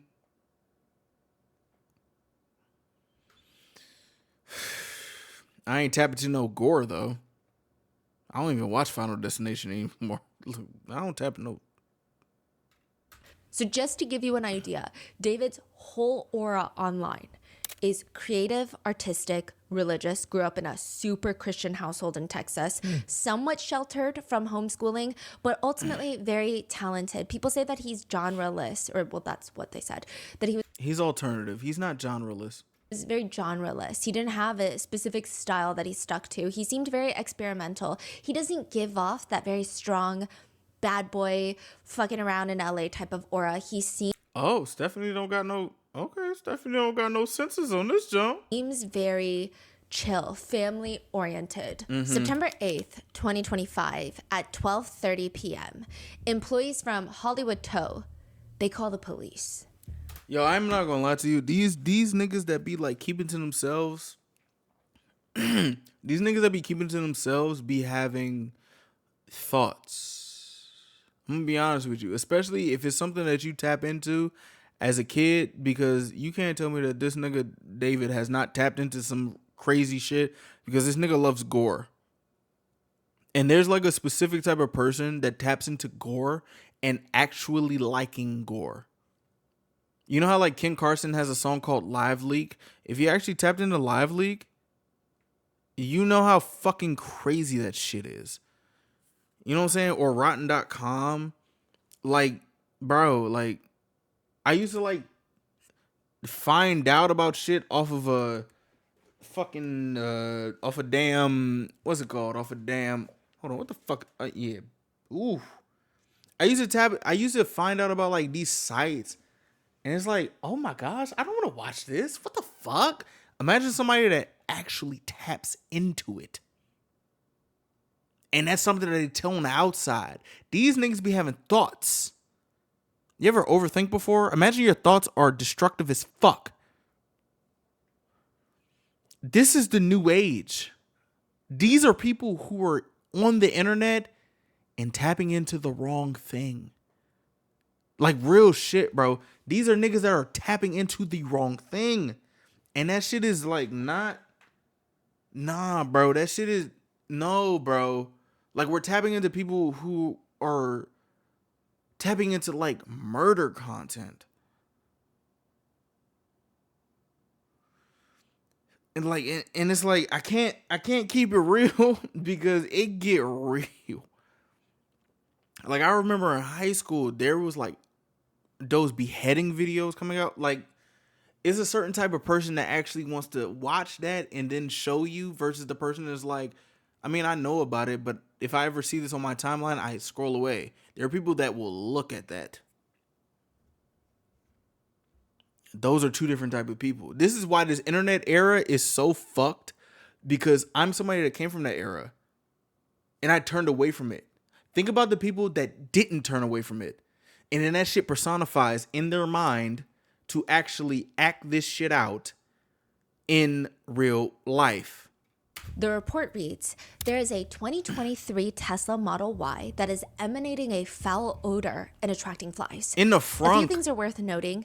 September 8th, 2025 is a notably colder day in the Hollywood Hills, so it's not even thick and humid and muggy weather. The car just has that strong of a foul scent. And the car has been impounded. The car's in the tow lot, meaning someone called the tow company, a resident from the Hollywood Hills, and said, hey, there is this car on the street that I live on, and it's been there for like 3 weeks. It hasn't moved in that spot for 72 hours. Shout out to nosy neighbors. I wish these nosy neighbors would have been nosy before this happened. But right now, that's besides the point. Can you come tow the car? So they towed the car. It's not towed because it has a flat tire. It's not towed because it was in a car accident. It's just towed. This parked on shit- a random residential street, and it Yeah, has Texas like, bruh. license plates. Yeah. The neighbors thought it was weird, so they're like, can you guys please just come get this car? It's in the tow yard. LAPD show up to the scene. They open up the front trunk, and inside of a bag is a dead body. Ugh. According to TMZ, and you can decide how you want to take this information coming from TMZ, but according to them, the body found in the Tesla was chopped. Sorry, this bitch ass fucking bug in this motherfucker. Hold on. It's a damn spider. I don't know if this spider trying to sorry. I'm so sorry. I don't know if this spider trying to surveillance me or not. What you on, bro? What you on, bro? Oh, all right. Don't try to watch me, nigga. I don't like that. I don't like surveillance, nigga. Watch out, bro. Sorry. Up and heavily decomposed. Also, the word usage there is strange, but they're alleging that whoever the body was at this point was dismembered. Ugh. According to Times, the remains are described as, quote, a head and a torso. Now, the LA Times have since revised that, and they have changed it to, quote, initially the remains have been described as a head and a torso. But they don't elaborate. So they don't say, correction, this is what was originally reported, but never mind. It just says that's what was previously reported. So there are all of these debates online of, was the body dismembered? Was the body not dismembered? Bruh, if it's not a whole body, then that shit is dismembered. Niggas don't just have a dismembered body without this shit being dismembered. Like, what are we talking about? The shit was dismembered. This child was dismembered. You can't fit a whole body in a fucking frunk of a Tesla. I can barely fit in a Tesla body. I can barely fit in my damn car. I can barely fit in my Elantra. Like, well, the back seat, to be honest. I be bumping my head every time I be a passenger in my own shit. Like, what? Was the body in pieces because decomp was so bad? Was it a natural process of the decomposition, or was it not a natural process? There's a lot of debates. We don't even really have a time frame of death that can be confirmed. Some reports are saying that the body was dismembered. Others are saying in pieces. So as of filming this, bro, the body shouldn't have been dead. That's the whole kill. Like, you know what I'm saying? You want to play semantics about that? I don't think we should play semantics about that right now. The body was dead in the front of a Tesla. I know the body was messed up enough that we still don't have an autopsy. take it as you will. To this day. But what is confirmed is the dead body was found inside the trunk of the Tesla. They run the car plates. The car is registered to David Anthony Burke, famous musician, D4vd, David. At first, for 0.2 seconds, there are brief concerns and questions online that it was David himself in the trunk. But since he's on tour, it's quickly verified that he's very much alive and well. Who the fuck said that? I ain't never heard that before. Mind you, this has never happened before. To my knowledge, this has never happened in my 26 years of life. This has never happened. So, what the hell going on? At least physically. But then who is in the car? That same day. Bro, this spider keep like crawling up my wall, bro. I don't like this. Bro, what you want, bro? This motherfucker right there, and I can't even get my I can't get my croc to get that motherfucker. Get in open space. I'm gonna hit you like a fucking wide receiver, nigga. Ooh. A TikTok from March 9th, 2023. So this is years ago. 2.5 years ago. Yeah. That starts circulating, and the video starts showing up on people's feeds again. The algorithm is pumping it out after 2 years. It's a creator by the name of Nicholas, and he's in the aisle of a grocery store. The camera's rolling behind him, and it's obviously a bit. It's like the, hey, what do you do for work type of, hey, how much do you pay for rent? It's one of those TikToks in a grocery store. He sees someone going through the chip aisle. Excuse me, quick question, quick question. Fuck? The guy looks up. What the fuck? It's David. He's wearing a white dress shirt covered in blood. So remember his Itami alter ego? That's you can tell it's Itami because he is always wearing a white dress shirt covered in blood. What the fuck? Is this like a character he's playing right now? It's a character in his music videos that shows up frequently in pretty much almost all of his music videos for the past 3 years. This gotta be fake. Like this promo gotta be fake. Ain't no way no nigga gonna go into some type of this motherfucking spider just jump. Oh hell no!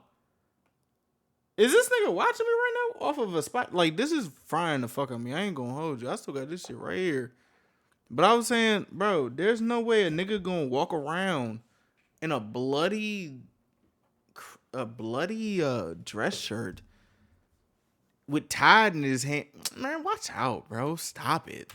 Oh, every video. Oh. Almost all of them. Wow. Almost all. In this one, he's at a grocery store dressed up as that character. Yes. I see. And there's like a bloody handprint on one side of the shirt. He's holding a giant tub of Tide laundry detergent. When he turns around, Nicholas notices, I mean, it's obviously a staged collaboration. Oh shit, What are you up to? You call me my work clothes, bro. You know, I still got the tie. I'm trying to clean up a little bit. You think Tyler's gonna get all that out? I hope so. What's your name? David, How are you feeling today? it's raining outside. This is fake blood. This is fake blood. Like, oh my gosh. I think I got a cold. I'm kind of sick. What song do you put on when you're in bed and feeling sick? Romantic homicide. How does that one go? I'm scared. And in the middle of the chip aisle, David starts singing, I'm scared, it feels like you don't care. In the back of my mind, you died. The video starts getting pushed out to the algorithms once the news breaks that I a ain't body never was seen found that inside shit. of his trunk. I ain't never And so seen people are that. questioning and looking at it very strangely because yes, coincidences and like we don't have a lot of information. We don't know who is in the trunk. Body has yet to be identified. David is on tour when this body is found. So there's not a strong connection that people are side-eyeing too heavily by this point. It's just, it's weird. And this video, people are almost making memes. I don't think it's appropriate, but they are making memes of like, oh, not work clothes, appropriate you at all. say? So what do you do for work? So there's all of these questions. It's not like a strong, he's guilty of something, lock him up, he did something. It's more so, this is all weird and the internet is going to do what the internet does. The internet did a lot within this last month. The internet did a lot, cuz a lot. I ain't hear this nigga even talk about this. Imagine you have a child that you've been hanging around with for whatever time, and she goes dead, and you have nothing to say. You have nothing to say to clear your name. You have nothing to say. You love this girl so much, this little girl, this child so much, you have nothing to say. Man, please. Get the fuck out of here. But that's all we really Get the know fuck out at of this here. point. Crazy and it's as practically hell, nothing. cuz. We know that a body is found in his trunk. We know that his Tesla was left out on a public street outside of his Hollywood Hills house that his manager was renting, that David was most likely living in. So the lease is under his manager's name, Josh Marshall, but David is most likely living there. The Tesla was parked for the past 3 weeks, but And also, when niggas be in LA, they be couch surfing. There's like that's not like, you know what I'm saying? That's not like abnormal that people be couch surfing in LA. LA is expensive as shit. Niggas be couch surfing. Like that's not. I don't expect people in LA to actually be paying for their apartments, because I know niggas be having roommates. Niggas is not having like that. We're in a recession. Niggas is not having like that. 72 hours, it hasn't really moved. People in LA do not play about parking your car on the street without parking permits. I bet they It don't. gets towed to Hollywood Tow. They call, they say it's a cent, and this car has never been registered as stolen. Which doesn't necessarily mean it wasn't stolen. It just has not been reported as being stolen. So as netizens are waiting for updates, simultaneously, people online are So you mean to tell me that this car has never been stolen? I heard stories that it was reported stolen, but then it wasn't reported stolen. Nigga, this is a Tesla. So you mean to tell me this shit wasn't reported stolen? The cameras were off. And like there's nothing going on. I remember when Teslas were becoming like famous when David Dobrik had that Tesla with the butterfly doors. So you mean to tell me that all the Tesla features were just turned off with this dead body in the front? Nigga, I've reported my Elantra stolen, and I found out that it was towed. And like the police report didn't go into when I found it, and I almost got killed by College Park police in Maryland. Like what so you having so much that not only you are not living in the house that you're living in, but you got a Tesla Y. Look up what a Tesla Y is in terms of money, dollar sign, and you didn't report it stolen. It's a Tesla Y. It's not like it's a Tesla 3 or a Tesla 3 Sport. It's not like it's a Tesla Plaid or a Tesla X. Like, it's a Tesla Y. So that's like borderline or maybe SUV status, and you put it in the front. And you didn't report it stolen. So you having that much money. You having that much money with your music that you honestly were blessed before you started doing this nasty shit, from my knowledge, and you still tried to start. You still was dating a child. Ain't no homeschool shit gonna explain that. No. Picking up another music video to the song One More Dance by David. Fuck? And this starts going viral. Clips of it start going viral immediately on TikTok. This was posted February 7th, 2025. So almost exactly 8 months before a body is found in David's car. The music video opens with Itami wearing the bloody dress shirt and a white blindfold, dragging another version of David, regular David, dragging his unconscious body onto the ground. We're gonna dive deeper into this whole music video later, but he's dragging the unconscious version of him, and then 2 more people come up and they throw his body into his trunk. So like he Bro, I remember when I was on my like trying to be like introspective wave, there was like a video that I made called Colors. And remember when I had like a mask over my head, it was like a regular like, you know, like hat from the gas station. And then like I was punching on myself in the trunk of my car. You can still look at it. That was a video that I did. I didn't know niggas was really on some. I thought niggas was being artistic. No, boy. No, David. You were doing way too much. You were doing way too much. I thought niggas was being artistic. You were being a nasty fuck. The video is still there. If you was like, please down to get me up to speed, and then the town and the bend and not the bend. That's when I was like a sad boy, thinking this shit was literally strictly artistic. No, you were actually putting this shit in life, which be pissing me the fuck off because let's keep going. Sorry. has so many videos about death. And trunks and cars. Yeah. So everything is like, oh my God, look at this. And Yes. and funeral. And at the time that the news breaks, he has those caskets at his concerts. So Yeah, it's like, this what? is happening when the news breaks. It's not a tour from last year. It's Right going now. on right now. Yeah. And they drive off in this car. And more on that later. But David described that music video as the other 2 people that show up to help Itami put David in the car. They're cult members that love Itami, and they're going around with Itami in the trunk, and Okay, so now Itami is a cult leader, right? Okay. they're burying David after I die. And netizens are just confused and No. weirded out at this point. No. Cult members don't do no shit like that.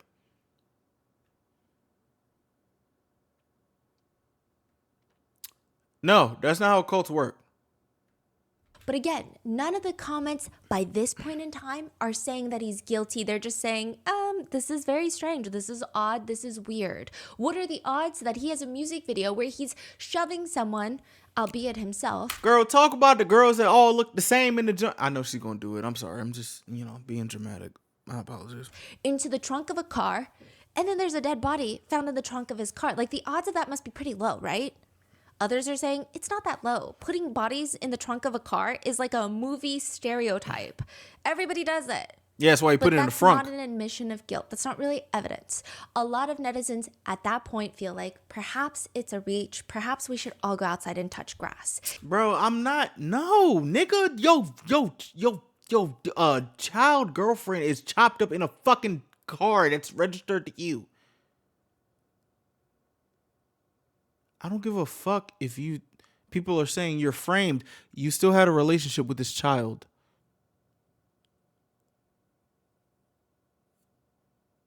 Something happened.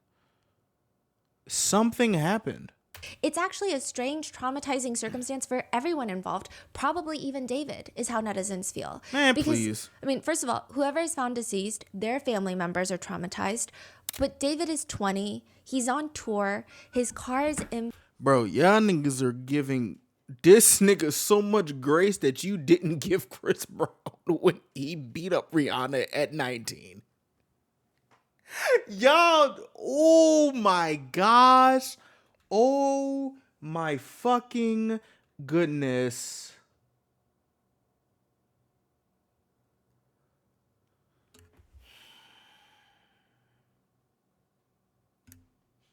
I'm not saying it again. You heard me. Because the people that are my age, we remember. We remember that documentary. We remember that Oprah interview, right? We remember seeing the picture for the first time ever. Y'all are giving this man so much grace. And it's crazy. It's fucking crazy. This nigga is connected to... Ooh, I can't even, oh my gosh, what the fuck? Pounded. The speculation that netizens have is his car was probably stolen by someone in LA and they used it You can't steal a Tesla. to hide a dead body, and now You he's can't connected steal a to this, Tesla. and he's this young man just starting his career. He's probably also traumatized. You can't steal a Tesla.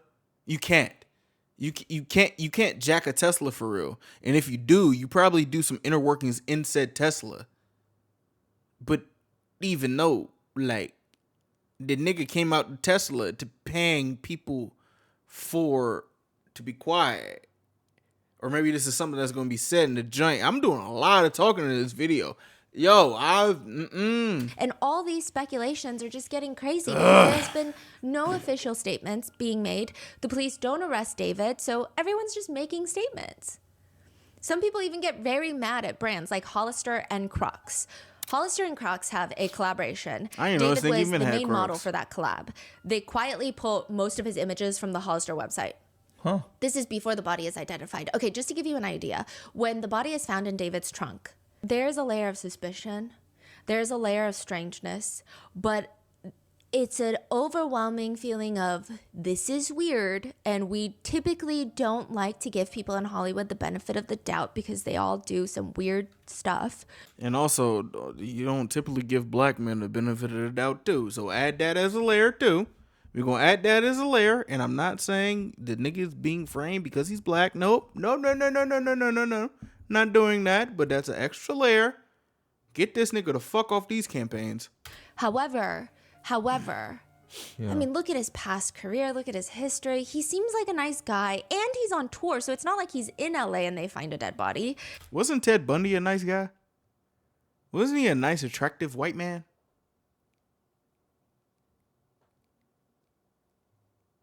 It just seems like it's just a very shitty circumstance for everyone. I mean, David, yes, but mainly the deceased and their family, whoever they are. But once the body is identified, I will say everything changes. So just bear with me at this point. Okay. People are saying, I mean, Hollister, them pulling that. People are commenting, I hope David's fans boycott Hollister because Immediately, the day after. it was like the day after. Wow. Innocent until proven guilty. Another comment agrees. I agree. The poor guy is on tour and this happens to him. I mean, it's probably freaky for a 20-year-old to go through. Others are saying, I guess it's good advertising for Hollister because now everyone knows about them. But it's also not good if this guy is completely innocent. No one's going to risk working with them ever again. Eventually, Hollister and Crocs make a statement which reads very plainly, we are aware of this developing story. With respect to the current situation, we have removed the campaign content featuring David while the investigation continues. Again, very vague. News networks are trying to get police to give them more information, trying to reach out to David's camp. All they get is David's spokesperson telling NBC News that the singer has been, quote, informed about what's happened. You know what's quite interesting about all this stuff? It's like somebody who's like on so like having a digital footprint in certain niches and like not really having public statements like that, to my knowledge. The nigga was a Fortnite YouTuber. A nigga randomly tapped into the music industry. Now he's signed to UMG or Interscope, whatever. But he still have like a media presence on TikTok doing all these interviews and everything. And the first time we hear something about a public statement is when a dead body is found in his trunk while he's on tour. And then after that, we just get so much Discord digital footprint stuff. Like, we don't find that weird. Like, we literally don't find that weird. Like, real shit. Like real, like we just find out that this nigga actually has like a PR person. If he had this PR person, just put it in a joint. Like I don't know nothing of this stuff. This is the first time I heard that this nigga had some PR shit, and this is when the PR nigga was like, "What the fuck?" That makes it sound like he just found out. Informed about what's happened, and although he is still out on tour, he is fully cooperating with the authorities. So it's vague, but if you look into this vague statement, it sounds like, well, maybe it sounds like David had no clue what was happening. This car was impounded, there was a body found. It sounds like he just heard about the news along with everyone, and now he's doing everything to be as helpful as possible with the police. But it's also not really something he's involved with, because why would he not come home? He's still going on his tour dates, and he's cooperating with the authorities. So it's Because he has to act innocent, because he has to like front face as innocent. That would make sense to me. Like he has to front face as innocent. We know he was fucking with this girl, this child. We know this. So he has to act innocent. You know somebody who act innocent and now he's in jail? You remember when the Tory Lanez incident happened and he was acting innocent but not really acting innocent? There was like, like things saying that, or just things like not sounding like a person that was acting innocent.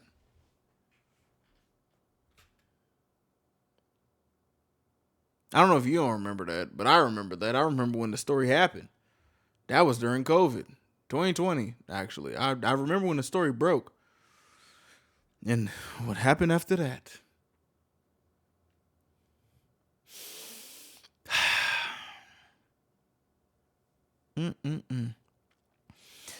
One day people will stop doing bad shit to women, but at the same time, I don't think they will, because I don't even know why, bro. This shit be fucking with me.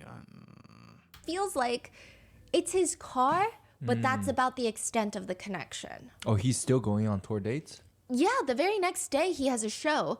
Oh, just you wait, because I will we wait. know people who went to that show. Really? Well, not know them, but we found But people you- who went to that show. okay. He does a show the next night, September Where? 9th. Where? Okay. So people are thinking he's not being forced to come back to LA. He's not been arrested. The wording of the spokesperson, he's been informed. Yeah. Sounds like he just found out. He's cooperating with authorities, and he's still on tour. That makes it sound like it's bad.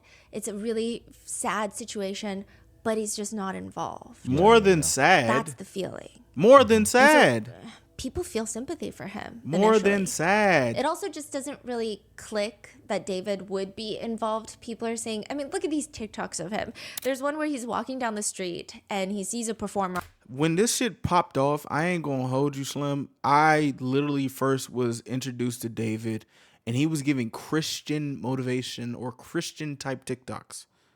And it was like a TikTok saying like, oh, like, how could this person be this? That was the first TikTok I saw of him the same day that I found out that a body was found in his Tesla. Knowing that Teslas do this. Like, you know, Teslas have cameras and you can't really steal a Tesla. You can't even valet a Tesla because you have to give that motherfucker the card to do some other wonkies.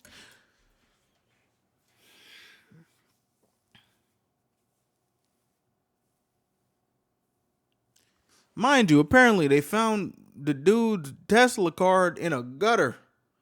Who the fuck is putting a Tesla card for the key in a gutter?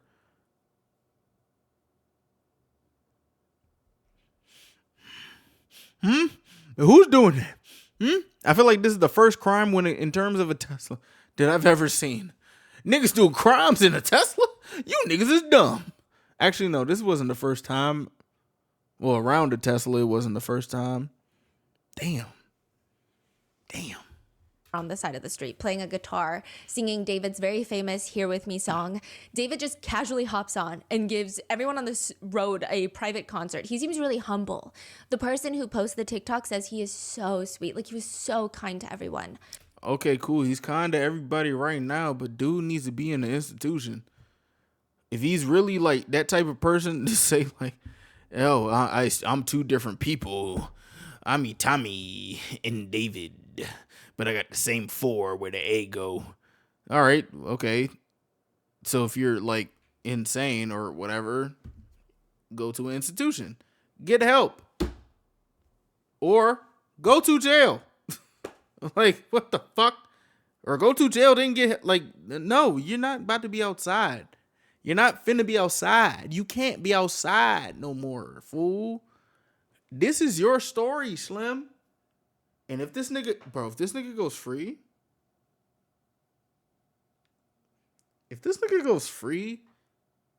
man, One netizen from months prior comments, I love his humbleness. My daughter has seen him twice in LA and he's so sweet, and his mom loves him too. So it seems like they ran into his mother as well. People point out he seems very down to earth. My mama humble too. But sometimes people think I'm an asshole. Some people think I'm an asshole. In one interview, he says, I always try to keep a very peaceful aura, approach everybody with peace and love. even with his concerts, But not your...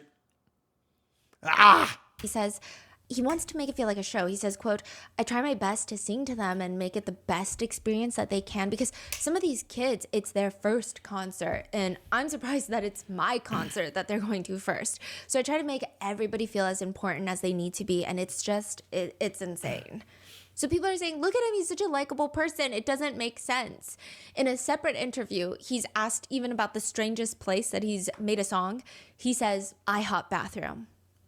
Oh yeah, I got a beat pack, which is just like a pack of beats, literally. Just It's an files email. of beats. While I was having dinner after church with my family on Sunday.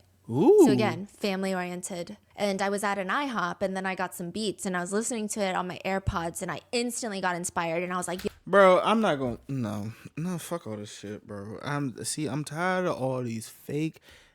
I'm tired of all these people trying to put Jesus and God into all these things. Like, yeah, man, no, bro. No. We have been shown in this country that this Christian stuff is being bastardized by the same people who are thinking they're running this country or on this other thing. They keep putting this Christian label on it. I'm sorry to say this, but America has ruined Christianity, okay? And this is coming from a Christian man that cusses a lot, or sometimes, okay? I get inspired on the shitter every day.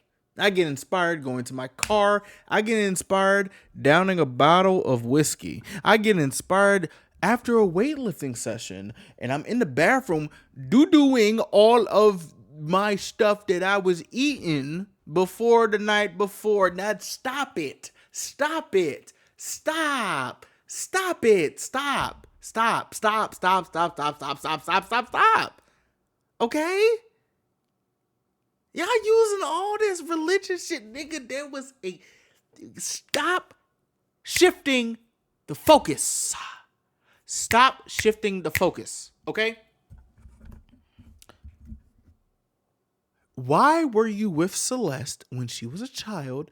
Why was she murdered? Why was she dismembered? Why was she put in the frunk of your fucking Tesla? Why were you on tour while her dead body was in the Tesla, and you say that you love this girl so much? You have all these things that are connected, these songs. You have these interviews talking about the invisible string theory.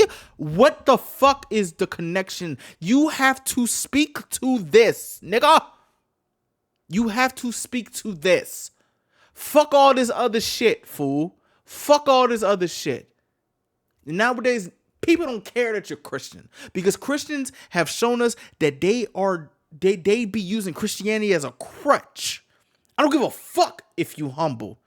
I don't give a fuck if you think that you swaggy or whatever. Nigga, come on, cuz. Stop it. Why the fuck were you in a relationship with a 12-year-old girl when you was whatever age that you was? I don't give a fuck if you can hold a tune. Chris Brown can hold a tune, and we still on that nigga ass for real. You know what I'm saying? Like, bro, like, nigga, no, it's not the time that people be like, oh nah, he make good music that saved my life. Nigga, XXXTentacion saved my life. And I had to unindoctrinate myself to when I found out that nigga was doing that shit, what was going on.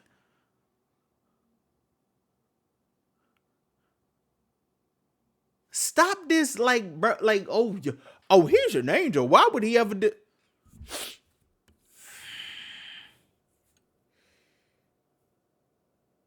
Can we stop? Because regardless, if he didn't kill her, he was still in a relationship with her. And we found out when Cuz was in this, allegedly, you know, for legal purposes, you can't get out of this. You're done regardless. You know what I'm saying? How long was you living in LA? You still got Texas plates? Okay, you don't think that shit gonna look weird when man, watch. Yo, I need some quiet. So I ran with my phone to the bathroom and I recorded the whole verse in the bathroom. Cool. Yeah, it's like all the reverb. Yeah, you hear toilets flushing in the background. People are Yeah, asking, nah, you talented, does cuz, that but really still. sound like someone that would be connected to a death? Yes. Besides, the car was sitting there for the past 72 hours. David hasn't been in LA, from what we know, in the past 72 hours because of his tour schedule. Yeah, acting like this nigga Lil Durk is not in jail for orchestrating a hit. You're acting like Young Thug didn't have some shit going on, or one of them two niggas for having a rental car in his name to do a drill. Why are y'all just like acting like these niggas are not able to do some boneheaded shit with a car? Like what? Like what? Like what? Why does it feel like everybody just be having, oh, I don't think he would do this. I don't think he would do this. I don't know if he would do this. He's just so humble. He do this. He do that. Like, cuz, what are we doing? It's actually been reported that he probably hasn't even been in LA for the past month because of his tour. Reported. He's traveling with his entire team. Probably is not getting free time right now. Tours are crazy. Celebrities, they say it's like the most insane thing you'll ever do. It's clearly unrelated to him. Also, he hasn't been arrested. And it's a Tesla. That's what netizens are saying. They're commenting things like, don't Teslas record? Yes. So if it's unless you turn like the feature off. found in a Tesla, I'm sure the first thing the police do is check the Tesla footage, and then they see David has nothing to do with it. Otherwise, they would have immediately arrested him. He wouldn't have gone to his next show. That's what people are commenting. Others are saying, yeah, I was under the impression they record everything because there was that guy that had scratched up all the Teslas in a car park and they got him because everything was recording. No one was inside any of the Teslas, but it was all recorded. So they're like, obviously, if he's not been arrested and it was in a Tesla, which, side note, I do think you can turn that feature off. Yes, you can. You can turn that feature off, just like the self-driving thing. You can turn it off. If I'm not mistaken, I don't know, actually. Girl, you can turn it off. I do think so, but Yes. That's what people are writing online. Others are speculating it's a serial killer. There was a body found in a Honda in a South LA tow yard a few days prior. If they find any other bodies in tow yards in cars, it will appear as though we have a serial killer on our hands. Another one reads, a second vehicle in South LA was found to contain a dead body, also in a tow yard. Huh? Excuse me? What? I feel like there's a strange pattern here. There was indeed another body found inside of a Honda Civic in South LA on August 25th. This is a completely separate tow yard, and South LA is relatively quite a distance from Hollywood Tow. Details are pretty limited. However, the investigation is not tied to the Hollywood Tow Yard investigation. The police have confirmed that. Right. But one person comments, how bad is your luck that a car that you are driving has a dead body in the trunk? Yeah. Or maybe you abandoned the car on purpose. The whole thing is crazy. Some people are saying, but isn't it weird that he's still on tour? One person comments, I'm sorry, but if a dead body is found in my car, I'm gonna go home and figure it out. Exactly. I'm trying to figure out, why is there a dead body in my shit? Especially if it's a test. First off, this nigga has newfound fame. I come from a place where I've had my newfound, I guess, whatever the fuck, y'all, whatever's going on. I'm not even going to talk about There was a time where people were either buying Teslas or Mercedes Benzes, and some people were buying BMWs. This nigga bought a Tesla Y, in LA. You mean what's his other cars? Does this nigga have other cars? His first car was a Tesla. So this dude's first whip, like if this was dude's first whip, he buys a Tesla, and I'm somebody who's had like a first whip before. I protected that whip with my life. You went to tour without your Tesla, but like you're a man. Men have a tie to their cars, unless you're just this different type of dude that don't give a fuck if you got a Tesla Y. You going on tour, this is that and a third. This was your only whip? Was you finna buy another whip? Like, this is the type of shit that I'm saying, like, fool, like, also, I feel like, what, didn't dude come from Houston? So you ain't got no ties to no whips. That's your benefit of the doubt. You ain't got no ties and no whips. You ain't never want to have like a dream whip. If your dream whip was a Tesla or a Hellcat or whatever the fuck you want to have in Texas.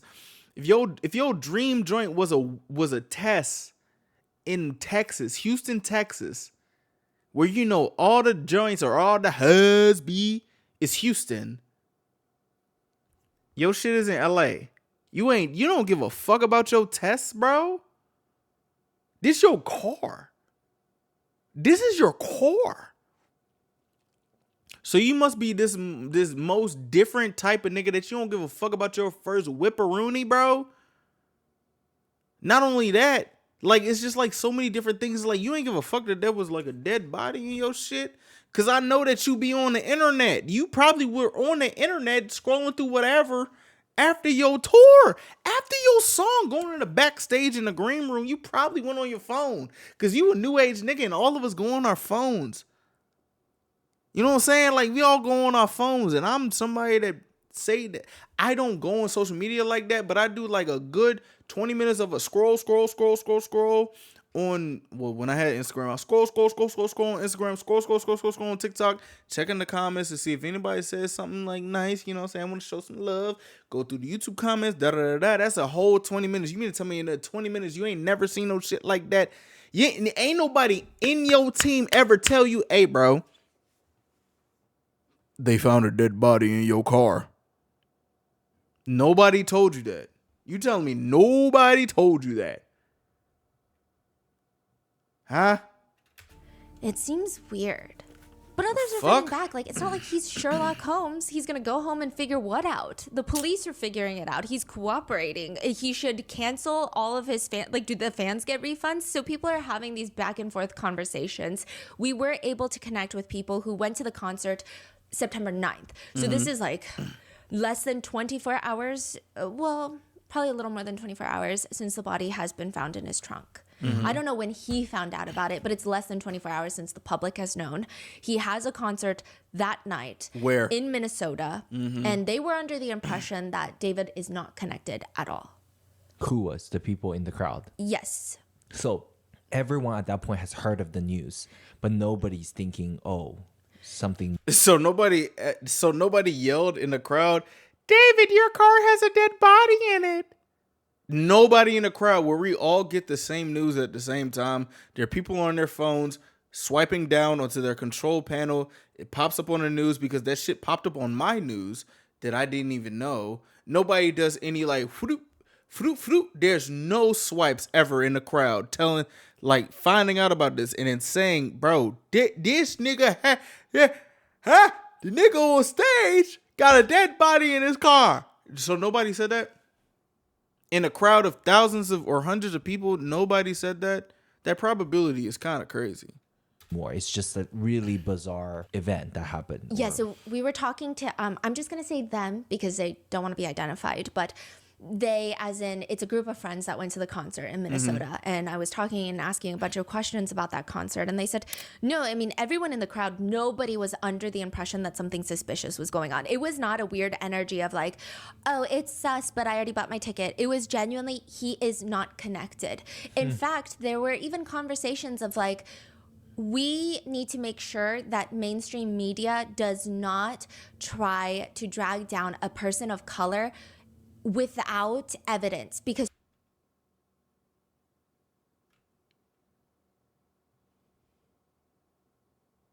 Do y'all understand that I have never seen anybody in terms of mainstream media drag down somebody as a person of color in terms of news? Like in terms of mainstream media, because we know how media is. Regardless if mainstream media is not doing that, the public will have their opinions off rip.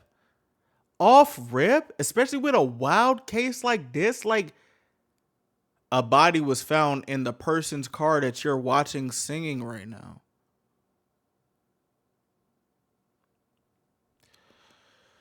All right, bro. All right. so far there's no connection. And like, of course, the media does in fact do that. You know, there have been lots of cases where that happens. Oh, yeah. These are very valid concerns. But they were just saying like, that was the energy. Like everyone is like, no, like clearly he's not involved. The police did not name him as a suspect. He's not flying back to LA. He's cooperating with the authorities. It just sounds like a really sad, random coincidence. They describe his energy that night as, quote, he performed as if nothing was wrong, had a ton of energy and pep. I remember he threw some Labubus into the crowd, but he also, okay, this is hindsight. He also gave extra attention to two child fans on the second floor balcony. He signed one of his merch t-shirts for the little girl. I didn't see any caskets at this concert, which would make sense. There wasn't any more... Oh, really? Yeah. Is that like a change he made after the discovery? Yeah, it seems like it.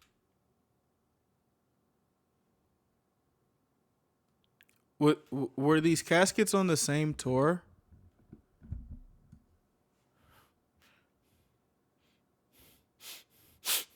Were these caskets on the same tour? I would think somebody who just brings big ass caskets to a thing wouldn't like go away from this joint. I would think so, or it's like maybe a hassle that he doesn't bring the caskets or something. As if like bringing caskets isn't also something wild as fuck. Like, what the fuck? Huh. I couldn't verify that every single place had a casket prior, but Also, I didn't even know this nigga was bringing caskets to his tour before this shit happened. Is this not something crazy to put like, ooh, David brought casket? Like, again, tying back to this nigga Chris Brown. This nigga Chris Brown, fool, when his tour happened, people were talking about him flying through the air and being stuck in the air. So nobody is talking about his casket. These caskets being in a joint as a prop.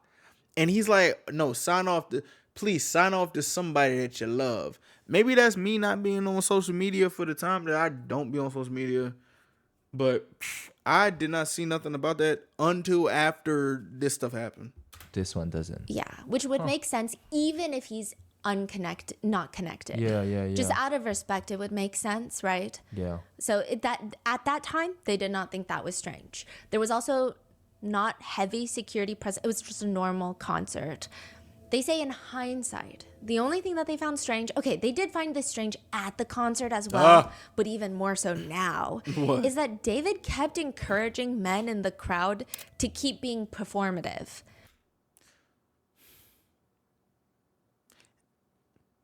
I don't want to give this nigga the benefit of the doubt, but this was probably around the time where there was a meme of being performative males. See, this is how I know this nigga be online for real. There was a theme of men being performative males, and that was a whole meme on TikTok. So that means this nigga was on TikTok and probably saw this shit about the girl that was in the fucking casket. There was a short meme in between, I would say, what was it? The beginning of August to now. That performative male meme, I don't know a specific thing. I remember that. Because the people be joking about the performative males. Ooh, let me do the matcha with the big pants, but don't make sure they not jeans with the crop shirt with dermal or whatever, all these other shits. I don't want to sound like an old nigga, but like, yeah, I remember that there was a short amount of time where there was like a meme of performative men. I don't even think that is a thing now. But like, if he is able to catch that in a concert, that's like, wait a second, what? How are you able to catch this? So your algorithm talks about being performative males, but your algorithm doesn't like flash something of a dead body being in the trunk of your car, and that dead body is the same. The dead dismembered body or chopped up body is your teenage victim.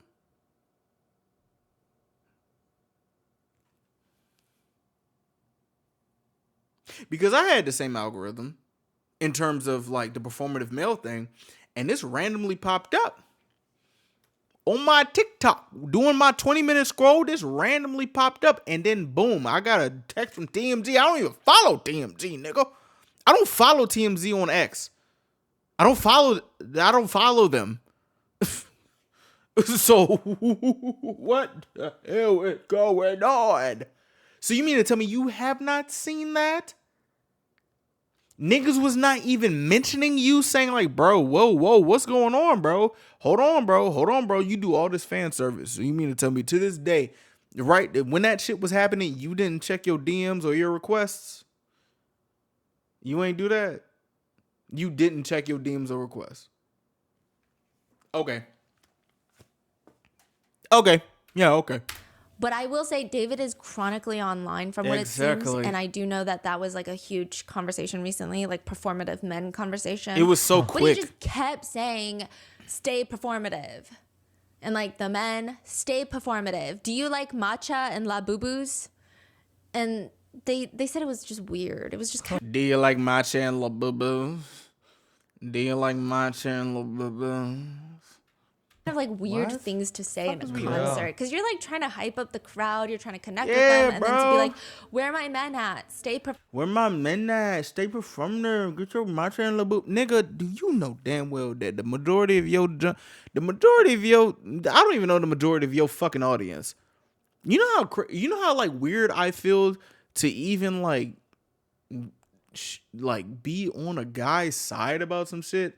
Even if the lady is wrong as shit. Like, shout out my men out there. Stay performative. You like matcha and the bubbers? What? What are you talking about? What? Or maybe this nigga's tone deaf.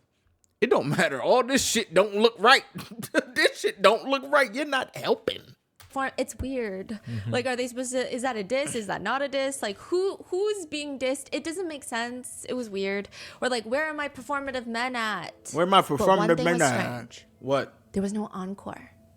So after a concert, it's pretty customary that all the artists do a show of like, okay, bye. And then everyone's like, encore. And that's like the whole point. You chant. And then the artist is like, fine. And they do like 5 or 6 more songs. And then even when they walk off for good, usually people will still scream encore in like the tiny sliver of a chance that they'll do a second encore. Which like doesn't happen often, but you know. Man, listen, I was at 17's concert in DC and they did Aju Nice damn near 10 times. David, I remember when you popped up on Dingo and M Countdown. You're tapped in to this. You're tapped in. So there's no encore? Were you tired? Huh? Were you tired? Were you a little bit pooped from this concert? Okay, well then say that. Were you pooped? Were you tired? You ain't want to do no encore? What'd you say when there ain't no damn encore? Huh? You can never not try. There was no encore. So they don't know if, I don't know. Yeah. Is it because people are trying to be respectful that maybe he had a lot going on outside of the concerts, or if it was just maybe the energy was not great at the end, but they didn't mention it wasn't great. He just ran across the stage at the end saying, I love you, Minnesota. And that was about it.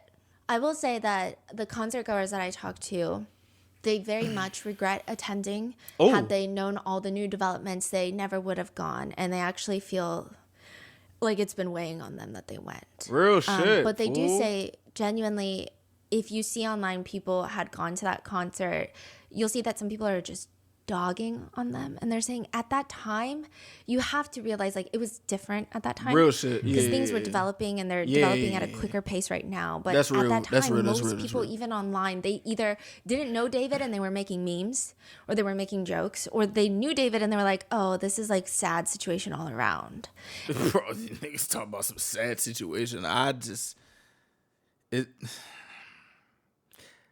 I wouldn't say dog the people at the concert. I don't even know when this story like broached the internet. I don't know. Like it was so random. I can't even like say like people didn't know. Even though I'm like, but like it was like rapidly going. I'm talking about like the instant where it like dropped. You know, it's like, wait, what? And then there were obviously a group of people that were like, this is suspicious, this is strange, but it was not the majority. And the rollout of information is excruciatingly slow. Crazy. And I don't say that No, as it's in crazy. the authorities should tell us everything. I actually think it's good when they don't, especially when it protects the integrity of the case. Although I'm not sure that's what's happening here. Okay. But it's just so slow, and it makes people online try to look for their own answers. The medical examiner issued a statement stating that the victim is a female, about 5 feet 1 inches tall, weighing 71 pounds, curly black hair, wearing a tube top with black leggings in a size small, a metal stud earring, and a metal chain bracelet, like a yellow colored one, in the shape of a W. The ME states that they have not yet determined her exact age or cause of death, but the police are investigating the case as just a death investigation. She was chopped up in the car, and you saying this is a death investigation? This is why I think they're surveilling that motherfucker, bro. To see what he finna do.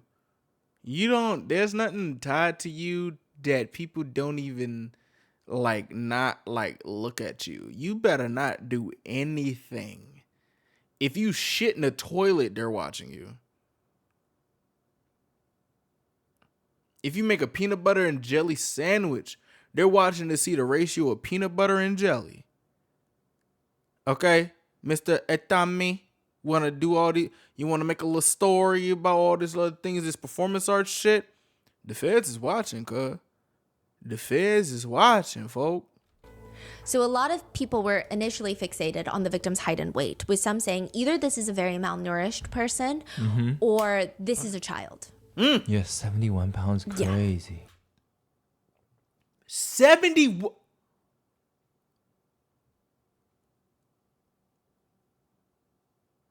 5'1", 71 pounds. Whoa. Even for a child, I do think that's quite thin. Yeah. For 5 feet 1 inches. Yeah.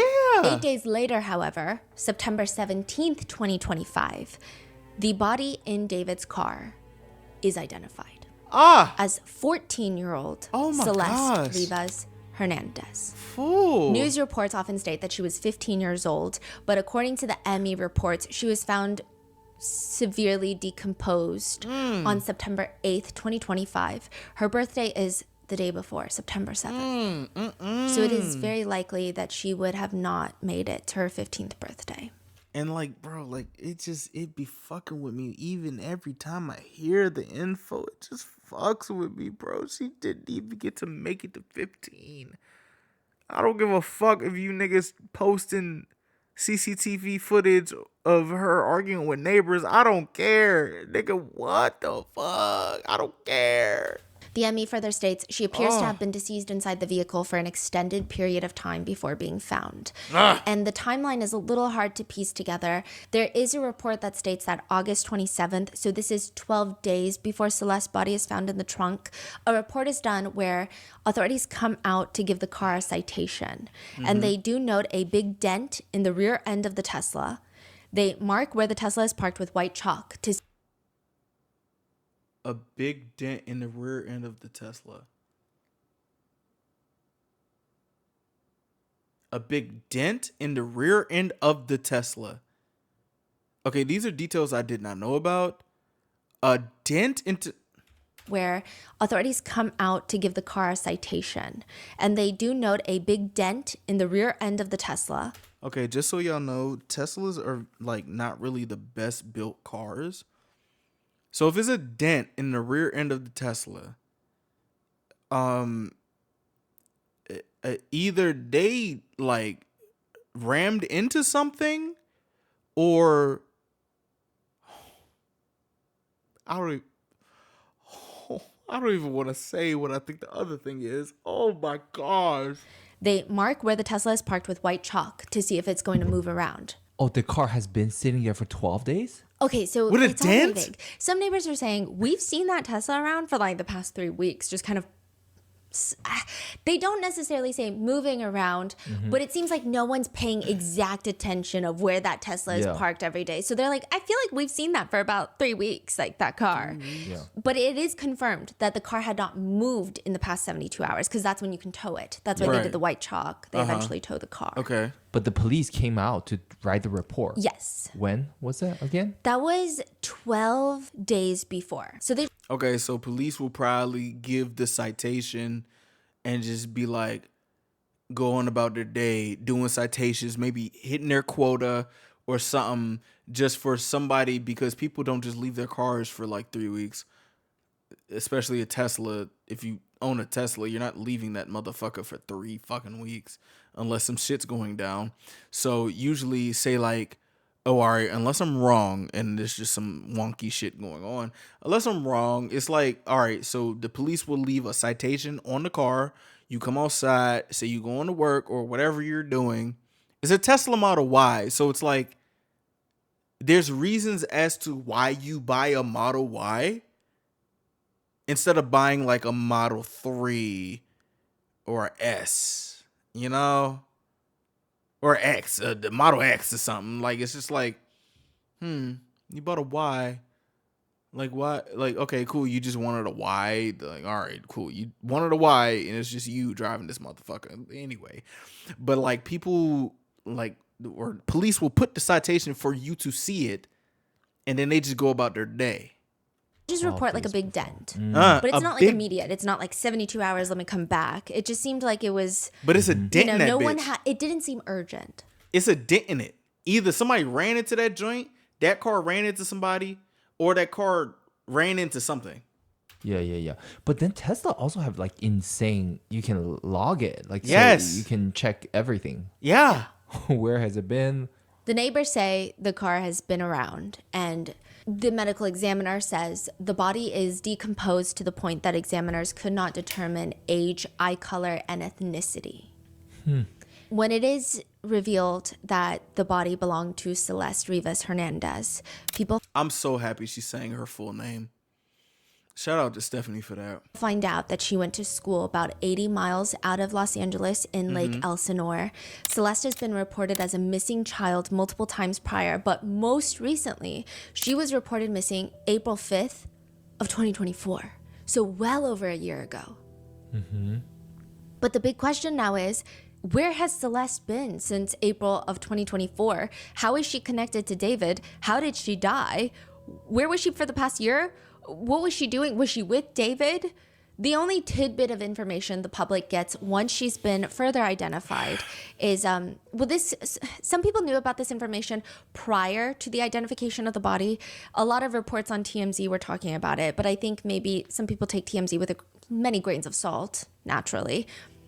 She does have a tattoo, like tattooed on her right index finger in red ink, which David also has a matching one. The people who are fans of David or wanted to give him the benefit of the doubt before Celeste is identified, when they hear that news, they think it's not the most uncommon tattoo. Rihanna made It's it not. popular. Yeah, she did. So Rihanna had that tattoo. David's a musician. He's probably very much into Rihanna. It just seems like lots of people have that kind of tattoo. Maybe it's like having a butterfly tattoo. It's not. Man, I ain't gonna lie to you. In where I grew up, there were girls getting the Rihanna tattoo under the titty. There was like the girl, I don't know who it is. I don't know if it's like Cleopatra, but there was like a joint where it was popular where the ladies was getting the little joint with the wings, the girl with the wings under the titty. I ain't even know she had a tattoo. I didn't know that. And I used to love Rihanna. You know what I'm saying? And I'm tearing up right now because this breaking my heart, bro. This really breaking my heart because I ain't gonna lie to you, bro. The most crazy, insane, unique piece that's ever been done. Yeah, like But- what?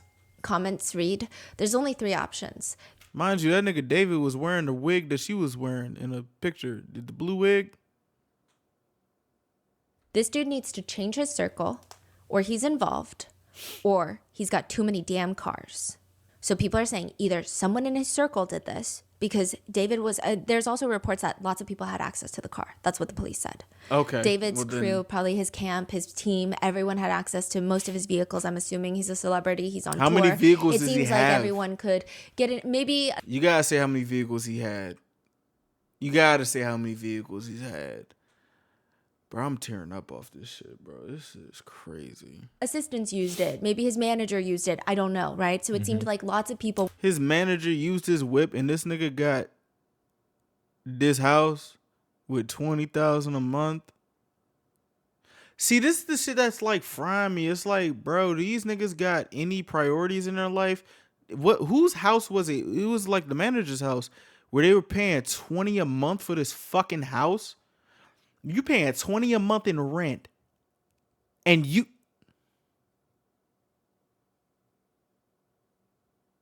borrowing in this nigga's Tesla Y.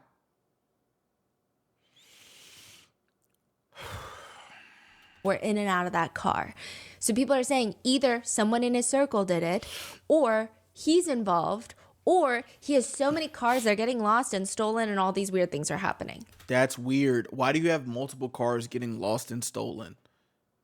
Like I know over in like, you know what I'm saying, LA, it's like the flocking place where people flock.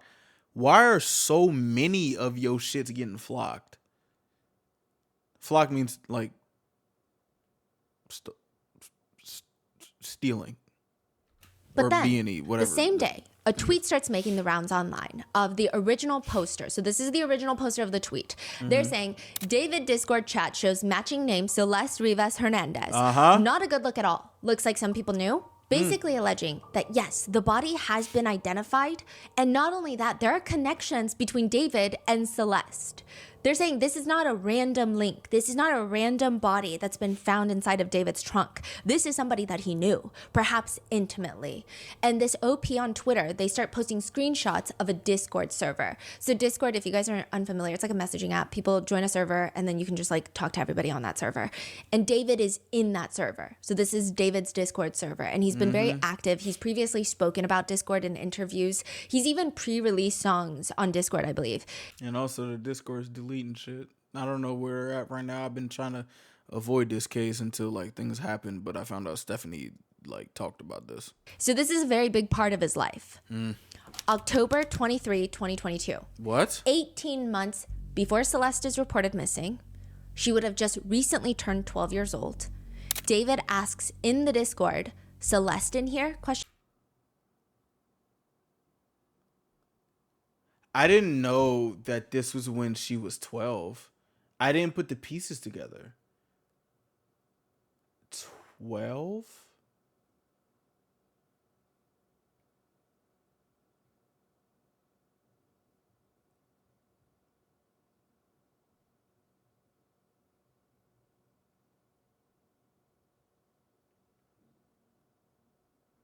Question mark? Just Celeste, not her full name. Yes. How do we know it's okay? That's all he says, Celeste. Yes. Okay. A username, Celeste, responds back, hi, David Bark. So making a fun dig at his name, David Burke is his real name. Okay. Then in another screenshot, it shows March 28th, 2024, 1 month before Celeste is reported missing and 18 months before her body is found. A bunch of Discord users are debating David's dating life, writing, I don't know. I know he never had a girlfriend, but who knows? He might have had like a sneaky link. Other users report back, he has a girlfriend. Another one writes, pretty sure he's dating right now. What? Yeah, skull emoji. Her name is Celeste.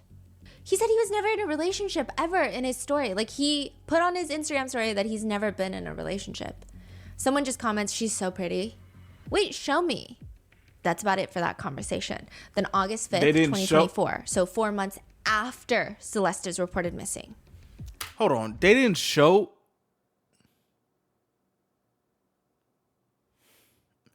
Somebody says show me, and this was just a lost message? Or was it lost in the screenshot? This is about a year before her body is found. Someone on the server writes, drop the song. Uh-huh. The one with the missing girl, Celeste Rivas Hernandez. Uh-huh. This is a screenshot. So like I said, screenshots can be edited, can be altered, but I would say that most netizens are on the page of this is a legitimate screenshot. Wait, that is crazy. Someone dropped the full name? Yes, Yeah. sir, husband. So this Yep. is not Who a is random this person? Celeste. Like, people trying to find- Exactly. Can people, I guess you can't really find out on Discord. Yeah, and it's just like there's a lot of Discord drama we're going to get into. Uh-huh. Wow. Yeah, Up until this wow. point, all the Uh-huh. other messages seem like they can be explained away. One easy explanation would be there's more than one Celeste, which is later evident, but we will get to that. But this last message is weird. The original poster to all of this goes pretty viral, which a good chunk of people are accusing him of faking these screenshots. So he goes to screen record the Discord chat logs to prove that it's not photoshopped, which I guess he's either a master photoshopper or these are real chat logs that indeed did happen on a server. Oh, But that's shit. not even the part that netizens find weird. The part What? that people find suspicious is right after he releases all of this on X, he posts another screenshot. He's been kicked from the Discord server.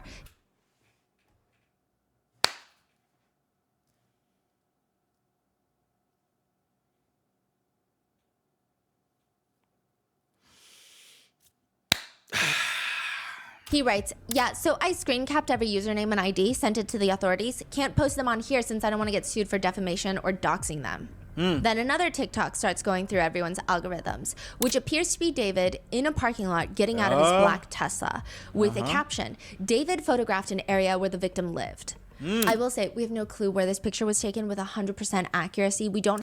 What's that nigga's name? What's cuz name?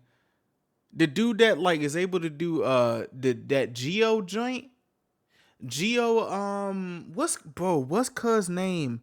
There's this like dude that's able to find anything in that like Google Earth or like Apple Earth joint.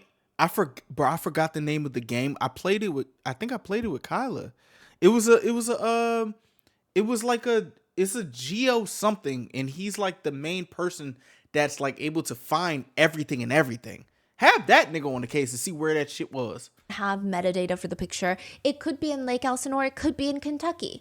Some netizens have taken to Google Maps to geolocate the exact location, and if I had to make a judgment, a personal opinion, it does appear that he was in Lake Elsinore.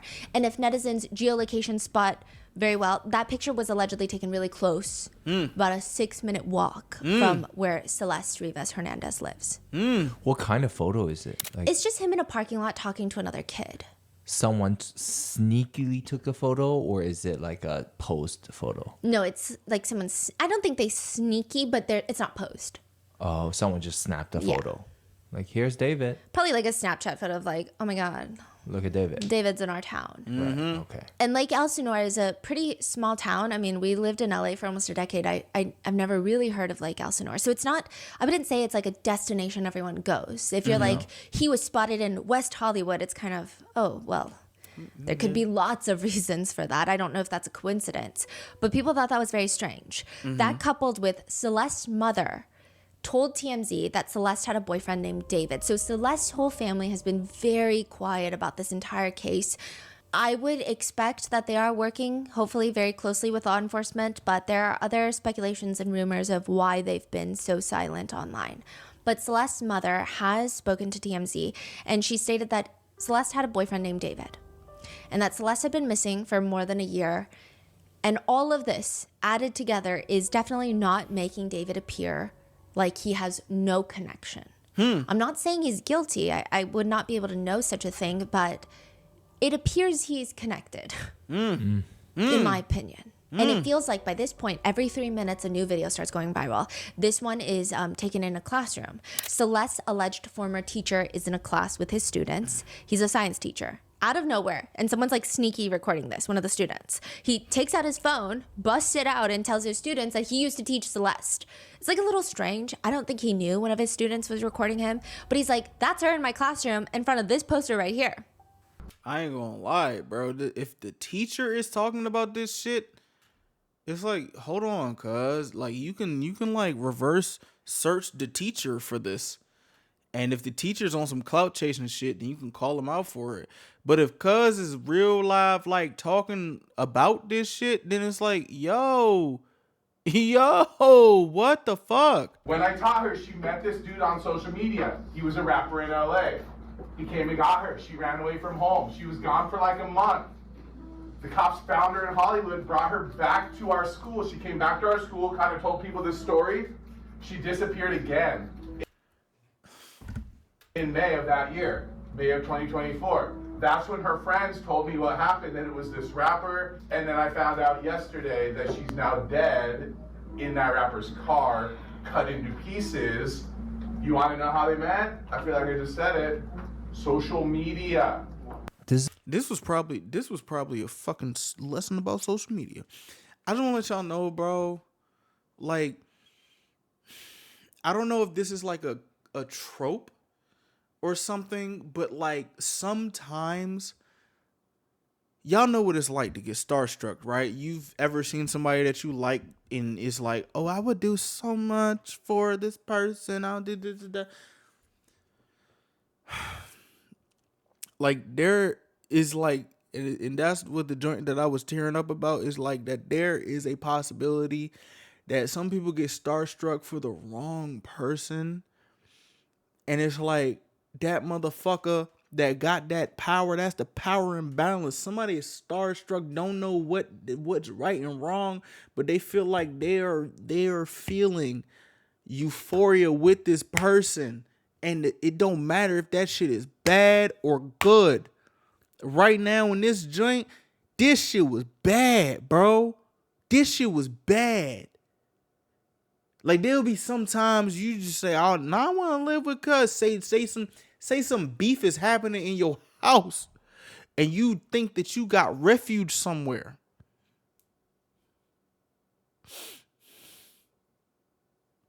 And she may have had that refuge in that nigga. Nigga she met on social media or Discord. And she found refuge in this motherfucker. But he was this many years older, grooming her. And now she's fucking dead. Imagine somebody is trying to find refuge in a motherfucker and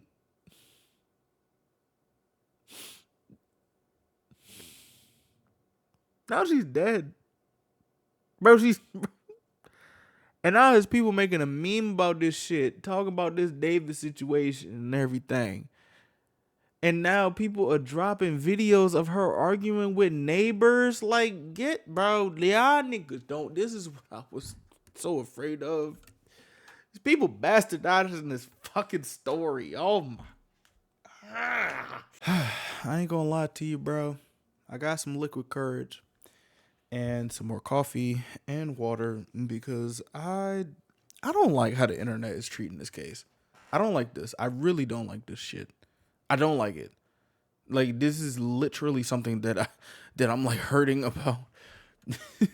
And this shit is so bastardized. It don't make sense, bro. It don't make sense how bastardized this shit is. So we're gonna keep going. And if it gets a little bit more turned, you know why. And I know why. And I know I'm not gonna say nothing crazy. So let's keep going. Again, rest in peace to Celeste Rivas Hernandez. But let's keep going on this freaky ass story. This is legit. A legit video of a teacher talking? Yes. TMZ has reached out to the teacher who told them that she was frequently absent from school. He didn't really know anything else about her home life, but he was just telling his students this as a cautionary tale to be careful of who you talk to on social media. Yeah. Which there's drama with the teacher. Some people say he looks way too excited to be sharing this story that he knows Celeste. Some people think it's a cautionary tale. It's a whole mess. But that's ultimately the important thing of that. But that's crazy. Wow. How do you explain that? Yeah. again, whatever you hear from me, from all these people who are covering this case, please just stick to the justice for Celeste Rivas Hernandez. Please stick to the justice. Please. Y'all don't understand, bro. Y'all don't understand like how bastardized this fucking case can get to where people forget the actual victim. Please, there's random people talking about this shit. Like it, like it's fucking with me. I'm sorry, because there's some people that might think that I'm trying to get clout off of this case. I don't know how else I can show you, but to not, like put ads on this shit. I don't like. Oh my gosh. And while all of this is going viral, you have almost complete radio silence from those that are actually connected to this case, which is understandable, but it definitely doesn't help the growing mountain of speculations. The only statements Celeste's family have made since the recording of this video are from her GoFundMe page, which read, as many of you see, bro, I asked Rayshella if I should post this GoFundMe, but I didn't know, because I was afraid that I was going to share a GoFundMe to people in our audience, and it may be a fake GoFundMe. Like, I'm so like, I'm trying to be so cautious right now, and like dead ass, like this is something that can't be refuted. I asked Rayshella, Rayshella is my rock and all this other stuff. You know what I'm saying? And she told me not to share it. But this shit fucking with me, bro. Like, oh my gosh. And the thing is, I don't know these people, but the whole kill, it don't matter. It don't matter. Humanity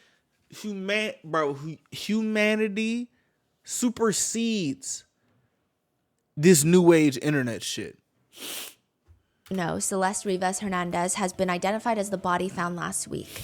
She was a beloved daughter, sister, cousin, and friend. Her family is heartbroken and devastated by this tragic loss. They are seeking help to lay her body to rest. Any funds you are able to donate are greatly appreciated. Signed, the Rivas Hernandez family. Their original goal was $20,000, and they have since surpassed it. Okay, There have been unconfirmed statements by the family, such as another tweet goes viral. An Instagram account was created in 2020. So this is confirmed that this Instagram account was created in 2020. But we don't know who is behind this Instagram account. Apparently, David follows this Instagram account. It's like a private account, no pictures, barely any followers. It's like a random account. The allegation being that this account belongs to Celeste's brother, Matthew, who's 18. So this is allegedly Celeste's brother. Someone DM'd Celeste's alleged brother asking, dude, why does David follow you? All respect to your sister, and I hate how shitty people are being. Was it really him? Jesus. All love, man. Celeste's alleged brother, alleged real account, responds, yes, it was him, because he found my account out of nowhere and he followed me. Bro, this shit fucking with me, bro. Like, this shit is too many fucking coincidences. You mean to tell me that this nigga randomly followed this fucking account that is a brother of Celeste? Like, stop playing in niggas' faces, bro. Y'all keep playing in niggas' y'all trying to say this nigga. No, stop it. Stop it. Stop.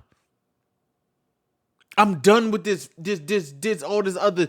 Oh, I'm trying to be mistaken. Stop this shit, gang. Stop this shit.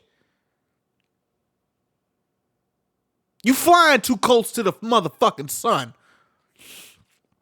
You flying way close to the motherfucking sun, bro. You not, bro. You flying close to this motherfucking sun, nigga.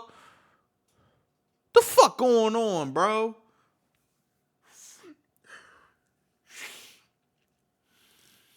When I found out about your songs and you had that song with Hyunjin, nigga, I like that shit. I was gonna tap into your shit and I forgot.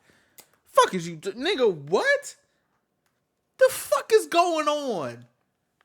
fuck is we talking about? Stop all this cryptic shit. Stop all this cryptic shit, nigga. I guess the insinuation being Fuck that is we David wanted talking to keep about, tabs cuz? on Celeste's family members to make Yeah, sure bro. that he knew what they were saying about what was going on, considering Celeste has been considered missing. The DMs continue. Well, he has it coming. That's wild. Just randomly. Did you ever even talk to him? Celeste's alleged brother responds, I met him once in person. Did you and your family know of your sister being with him? Like, was she living with him? All this shit is so confusing and disgusting. I knew and went to the police about it, but lack of evidence, so it's waved off. Bullshit. And now that there's like 1,000 people backing you up and it's not going to happen again, but if they had listened, basically saying shit to the cops.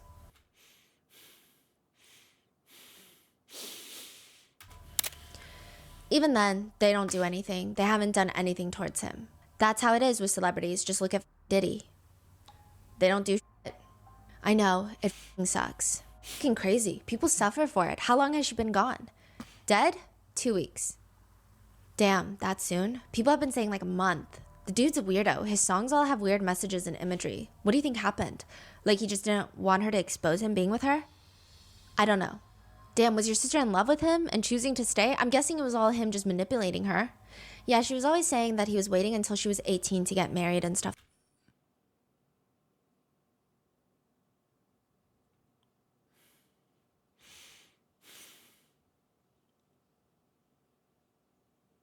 Like that. Fucking sick. What's crazy is all these people in his circle who knew and didn't say shit. I saw one guy got sued by him. Oh yeah, okay, so this is the whole thing. I'm sure you would have been too if you kept pushing. Dog, what? I never knew that. My sister wouldn't say anything, ever. Dude, there's so much in that Discord that he has. What the fuck? What there's a Discord? The person allegedly talking to allegedly Celeste's brother sends screenshots of Discord conversations, and Celeste's alleged brother writes back, what the fuck? No way, dude. Please send me more if you know, dude.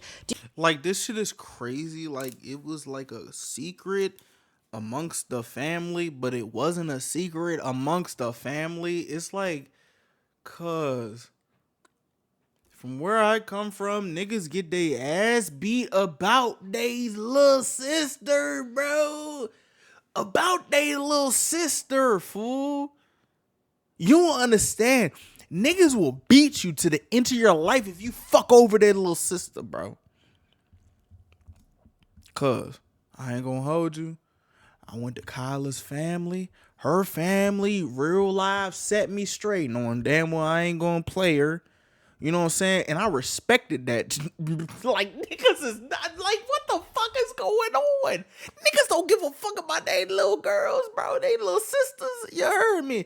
Like, when the fuck did this shit happen that y'all don't give a fuck about y'all little girls and y'all family, bro? This not the shit that I grew up on any culture. Y'all give a fuck about your mother.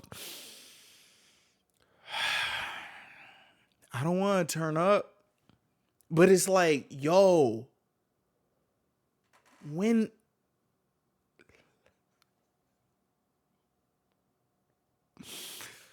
Dude, I never knew this.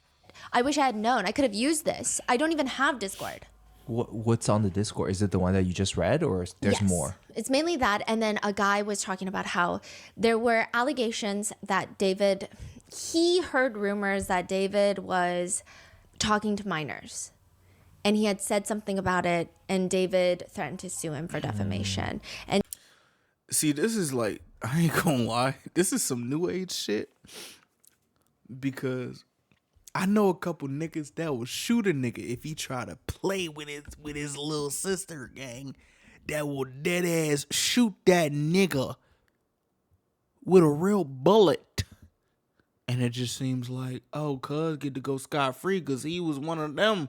He was like a little famous, you know what I'm saying? A little famous.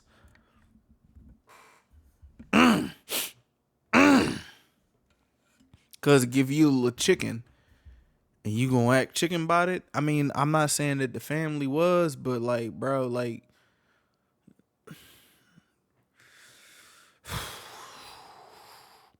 I'm somebody that likes street justice if street justice can happen. You know? I don't even know what that sound is right now. David even talked about it on his Discord allegedly, where he wrote like he's about to owe me $30K for the defamation lawsuit. So there are screenshots of that, but we're gonna go more on that. Imagine having a defamation lawsuit by the girl that you talking to's brother. From what I thought, defamation means like you ain't, you know what I'm saying? Later, but one part of the DMs that make people believe that this is in fact Celeste's brother is he does send 3 pictures of Celeste. Technically, they could be pulled online. Technically, this could be Celeste's friend from school who found. Girl, what? She in the back of the car with some shit with the phone in hand. From what I know, ladies don't have these type of pictures unless it's somebody close to them. You where my phone at? You don't put nobody in no 0.5 zoom and just randomly post it on the internet unless you close to them. You don't do that. Is this new age shit? Am I too old? Excuse me? What? Excuse me, the fuck? He even talked about it on his Discord allegedly, where he wrote like he's about to owe me $30K for the defamation lawsuit. So there are screenshots of that, but we're going to go more on that later. But one part of the DMs that make people believe that this is in fact Celeste's brother is he does send 3. Bro, I ain't gonna lie to you, bro. I was raised by women. I had women like I had women friends, because honestly, I ain't trust niggas like that. Like, I had a lot of women friends, and I had a lot of like nutty ass pictures, and either the girl told me to delete them pictures, or if they was like my friends or like my, you know what I'm saying, they would let me keep the pictures.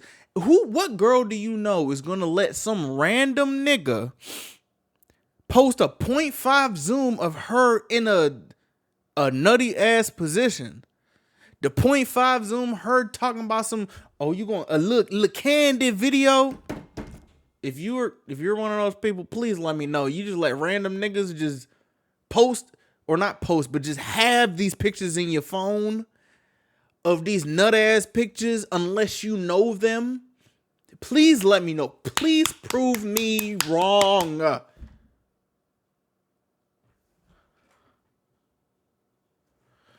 Please prove me wrong, bro. Like, come on, bro. Like, come on, folk. Come on. Pictures of Celeste.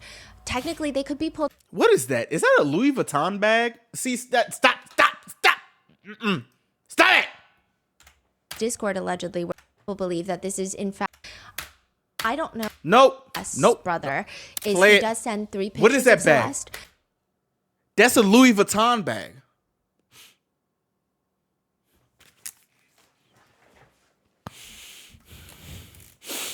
That's a Louis Vuitton bag. The orange Louis Vuitton bag. That's Louis Vuitton. Who the fuck in her camp give her Louis Vuitton? You saw that video of her as homeless as it said in the joint, arguing with her neighbors. How do you go from that to Louis Vuitton unless somebody giving you that Louis Vuitton? Do you know how much Louis Vuitton costs? Stop playing with niggas, bro. Stop playing with niggas, bro. That's a Louis Vuitton bag. Unless it's a fake bag. It could be a fake bag, but I'm talking, that's a Louis Vuitton bag. The fuck is we talking about? Ain't no bag like that. Like, you talking about some this. What? You mean to tell me she ain't quote unquote secured the bag with the thumbs up? This is somebody close to her. What are we doing? Technically, they could be pulled online. Technically, this could be Celeste's friend from school who found these pictures. I don't know, but the pictures look like someone who probably knew her. But we have no clue if this is Celeste's brother. Stephanie, come on. I'm just gonna let you know, girls ain't on that. For me, I'm not gonna say girls ain't on that because I'm a man, and I don't know for sure, but from my experience, growing up with women, mostly women in my life, ain't no girl gonna let you have these photos in your camera roll without them checking them, unless you're close to them.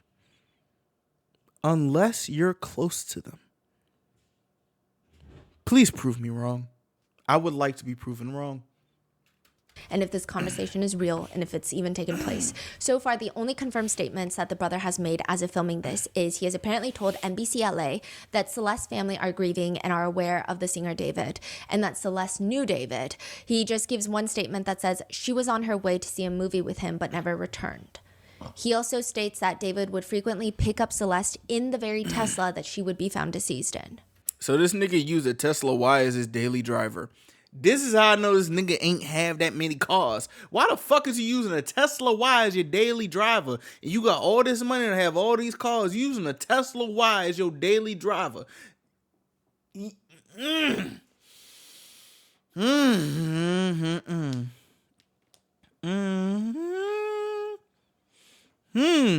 So this nigga must have been very different, or he was trying to mask something. Why would you get a Tesla Y and pick up this child in this Tesla Y when you could have got a Tesla 3 Sport or a Tesla Plaid? Like, it's like little indicators that just don't make sense to me. It don't make sense to me. It don't make sense to me because I'm a descendant from a car dude. My dad was a very avid car person, so I'm like researching cars. So you get a Tesla Y out of all the things to pick up your childhood, quote unquote, babe or whatever the fuck you call it, you nasty motherfucker, to go to.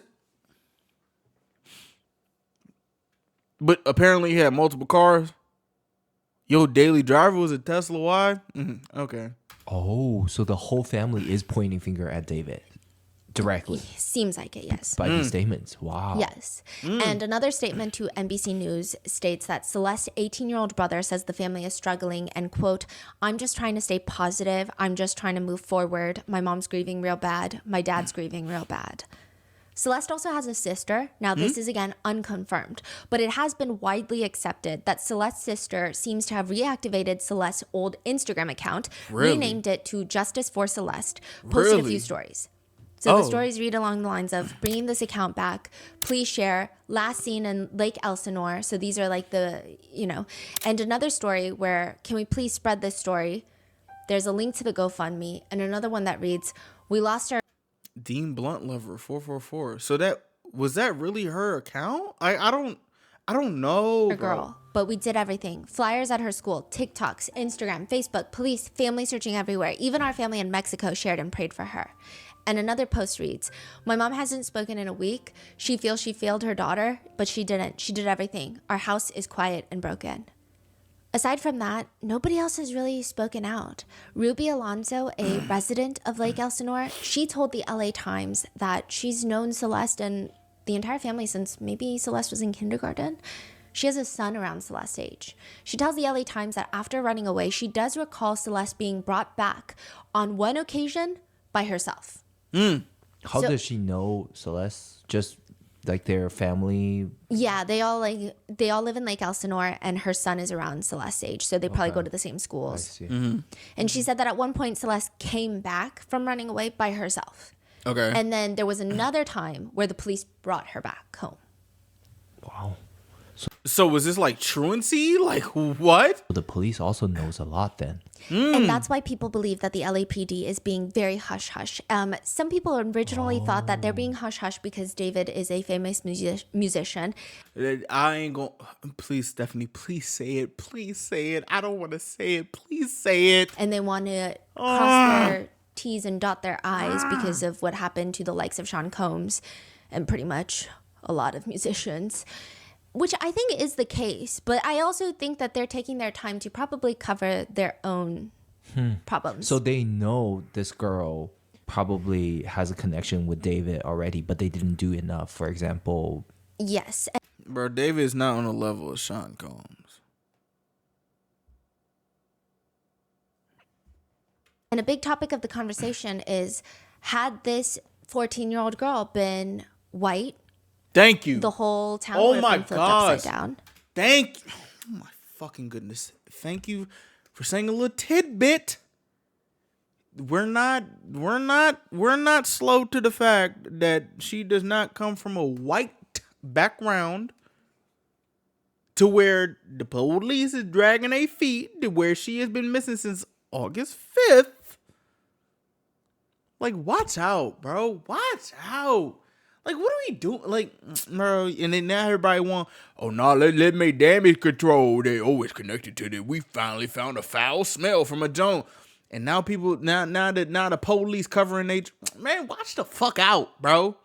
She been missing since August 5th or whatever.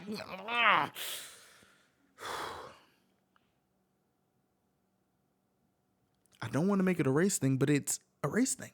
You know what I'm saying? It's a race thing. It's a race thing. Let her be white. You'll see what happens. Man, please. Sorry if I made it a race thing, but like this is a reality for like people of color. Did they still bring back the girls that Michelle Obama was like, bring back our girls? Y'all remember that? I'm gonna say it again. Do y'all remember that? No? Okay then. Especially a person of color, a black man would have been arrested without a body, without anything really, just any vague connection. They might have arrested him already. So there's that conversation, as well as the fact that, I mean, this is in Los Angeles. She's Latina, and they come from a not so well socioeconomic background, and it's just the reoccurring conversation of in LA, the backbone of LA is the Latino community, and yet when something happens to them, the police don't care. I'm so happy she said this. I'm so fucking happy she said this. Like, something like this needs to be said, bro. I'm not Latina, but I feel for like people in marginalized communities and everything. I'm so happy she said this. Like, y'all don't understand, bro. It's like, what the fuck? These people knew that she was missing. Like, people knew she was missing. The police brought her back to the school and she left again. Man. And this is why I put the onus on that nigga. Stop talking to kids, bitch. So there have been lots of big discourse that I think the police are trying to make us shut up, basically. I see. Yes. And the teacher even said that Celeste was brought back from Hollywood. If that's the case, who knows how much the police know? From Hollywood is a very, very specific statement to make. Not just brought back from LA. Yeah. It's like, it's weird. Yeah. Ultimately, Ruby, the neighbor, says she deserves justice. It's just so sad. She was studious, a hard worker, and intelligent. Another resident, the Nadaf family, they own Del Lago Spirits, which is a business that's been in the area for the past 11 years. He tells the LA Times that March 19th, so this was in 2024, almost 2 years ago. No, like a year and a half ago. Celeste's sister came in to ask for footage. This is a month before she's last seen, and he pulls CCTV footage where at 7 a.m., a young little girl is seen walking down the street by herself. He says he believes that that's Celeste. So people are actively looking for this girl. People are in this nigga comments. People in this nigga Discord saying, bro, talk about the girl, this is that and the third, folk. So people are like actively looking for her. And maybe she went dark. You feel me? Like maybe she went dark. But niggas is trying to look for their little sister. Niggas is trying to look for their little girl. You feel me? This is a little girl, bro. Like, what do we do? What the fuck? And this nigga just had her. I don't know. Like, what the fuck? And he believes that she got into a car down the street from the store, but she walked out of frame, so he can't see the car. He can't be certain, but he thinks that this is Celeste. He states the police have not contacted him for this video, but he does remember Celeste. She and her friends would stop by to buy some snacks here and there, and he says, she was always so quiet, shy, just a sweet child. I feel a connection to the community, and it's just so heartbreaking to see this. But none of the statements really answer any questions. As for David's side, there was that brief statement that David was made aware he's cooperating with the authorities, but that statement was before the body has been identified. Why is she dead? I'm tired of hearing all this other stuff. We know dude was in a relationship with a child. Why is she dead? and chopped up.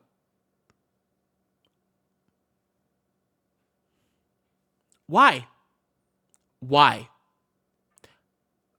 Why? It's been a month. Almost a month. Why? Somebody got to answer to this. Somebody has to answer to this. Somebody has to answer to this. A child was chopped up and put in the front of a Tesla. Why? Why is nobody like, why? Like, why? What the fuck? Because after that, he cancels most of his tour dates. And nothing, radio silence. All we know is that he has retained an attorney. Now, I will say retaining an attorney in a situation like this, even if he is innocent, would not be suspicious. I think that would be the smart thing to do. But people think it's weird that he canceled his tour dates after the body is identified. So when the body is found in his trunk, that seems like the appropriate time. That's when the shock is happening. Everyone's like, wait, what do you mean? And even though people did not think that he was guilty right off the bat, that seems like the time that you would cancel the tour dates. But then the body is identified and then you cancel the tour dates. It feels like, oh, then you are connected. Allegedly, just to hold myself legally whatever. Allegedly, but hold on, God. Allegedly. To the body that's been found in the trunk. It's just like a weird timing of it. It doesn't make any sense. Why would you cancel it? If you are still very unconnected to the case, you would say, oh, wow, okay, my respects to the victim's family, but I don't know this person. My car was stolen. I feel sad. Like, it would be a very generic PR statement that would be pushed out like that. No PR statement. But that's not at what all. happens. No PR statement. Others are at all. confused by the fact that he did not report his car stolen. There's actually a lot of arguments about whether or not car being reported stolen is a big factor in presumed guilt. Some people think that David is rich now. He's on tour. He's busy. He's 20. He's not worried about one of his Teslas going missing. He's probably not keeping up with his belongings like that. What other cars do we have? That's what I want to know. What other cars do we have? I'm still not getting information. What other cars do we have? Others are saying it's kind of odd that he never reported it stolen. I bet it's him or someone close to him. I doubt a robber or a stranger just took someone's car, let alone a Tesla that everyone knows records, to leave a body in. Exactly. It's weird. The chances are higher it's him or someone who he knows or works for him. Another person comments, that's what I think. I think it's someone I don't think he knew. I think it's someone that works for him. If they had something on him, he would have been detained. Netizens' grip on the presumption of innocence is getting weaker every hour that this progresses. A search warrant is executed inside David's Hollywood Hills house for several hours, close to 12 hours. The yellow tape goes up. Ton of unmarked police vehicles just parked all around the street. Neighbors report seeing about a dozen officers, law enforcement officers, working in there, combing through the house. Do you know how fucking crazy this is? Like, do we understand how crazy this shit is? Like, how fast this happened? And now this is happening. Like, do y'all understand how crazy this shit is? What was the last time you heard of a story like this before 2020? Like, do y'all understand how crazy this shit is? The fuck? Authorities are seen walking out with evidence bags, electronics. The police say that the search warrant, several items of evidence were recovered and will be analyzed by detectives in the coming days. This is an ongoing investigation. Investigators are following up on several leads, which is one of the most vague statements known to mankind. That I think it has to be a skill to give a statement like that. Oh, shit. The house is not owned by David. Like I said, it's actually leased by his manager, Josh Marshall, which would make sense. A lot of celebrities don't sign their own lease agreements. Right. But it is likely that David was the one living inside. There's lots of collabs that he filmed inside of that house with other celebrities. It's $20,000 a month to rent, and the actual owner of the house told Rolling Stone, this all comes as a complete shock to me. They didn't even know David the singer. And they especially... And just so y'all know, I'm actively looking at, like, David updates in real time. And I'm just, like, looking at stuff as it's going on. Sorry, I apologize. They didn't know that a singer lived in that house. They thought it was a guy named Josh Marshall. because that's who signed the lease, right? But they said, until then, I had no idea anything had happened at the house or what was going on with David and the missing girl. I never knew David, and I wasn't aware that he ever even lived in the house. TMZ reports that LAPD had a specific division out at the house that primarily work on finding trace amounts of blood. It's like the luminol squad. They report that they were luminol testing for blood in his house everywhere that you would expect, but also including drains. So this is it's TMZ. They used law enforcement sources that are not identified. And again, it's TMZ. So it's hard to say how accurate this information is. But I think this is what causes everyone to believe that she has been dismembered. There is no concrete proof as of right now because the wording has been consistently changed. Some notable outlets will say that it was just a head and torso found in the trunk, which then others are saying, But didn't they find the shush tattoo? no, it was her, but in pieces. So it's all over the place. But I think that this drain checking for blood adds to the dismemberment theory that netizens have. So they were looking, but they don't know where disclosed. Yes. And technically, as of right now, her manner of death on her medical report is listed as deferred. Huh? So that means to be determined, not a homicide. That doesn't necessarily mean anything.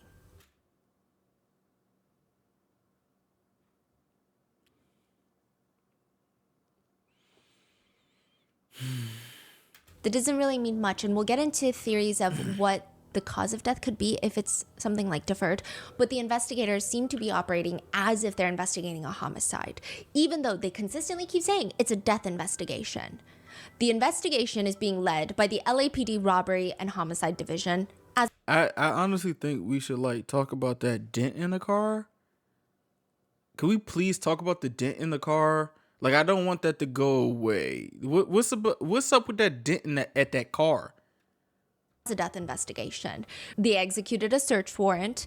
The LAPD chief, Because if there's a dent in the car and say like somebody like knocked into the car or they knocked into something else, that will mean the cameras probably were on unless the cameras were turned off when he bought the car or in between of when, you know what I'm saying, like he was driving the car. You know, unless he actually knows like Tesla's always recording and he wants to shut off the camera in the car for whatever reason. But if he bought the car, the camera in the car will protect him from like accidents and stuff, like it's a dash cam footage.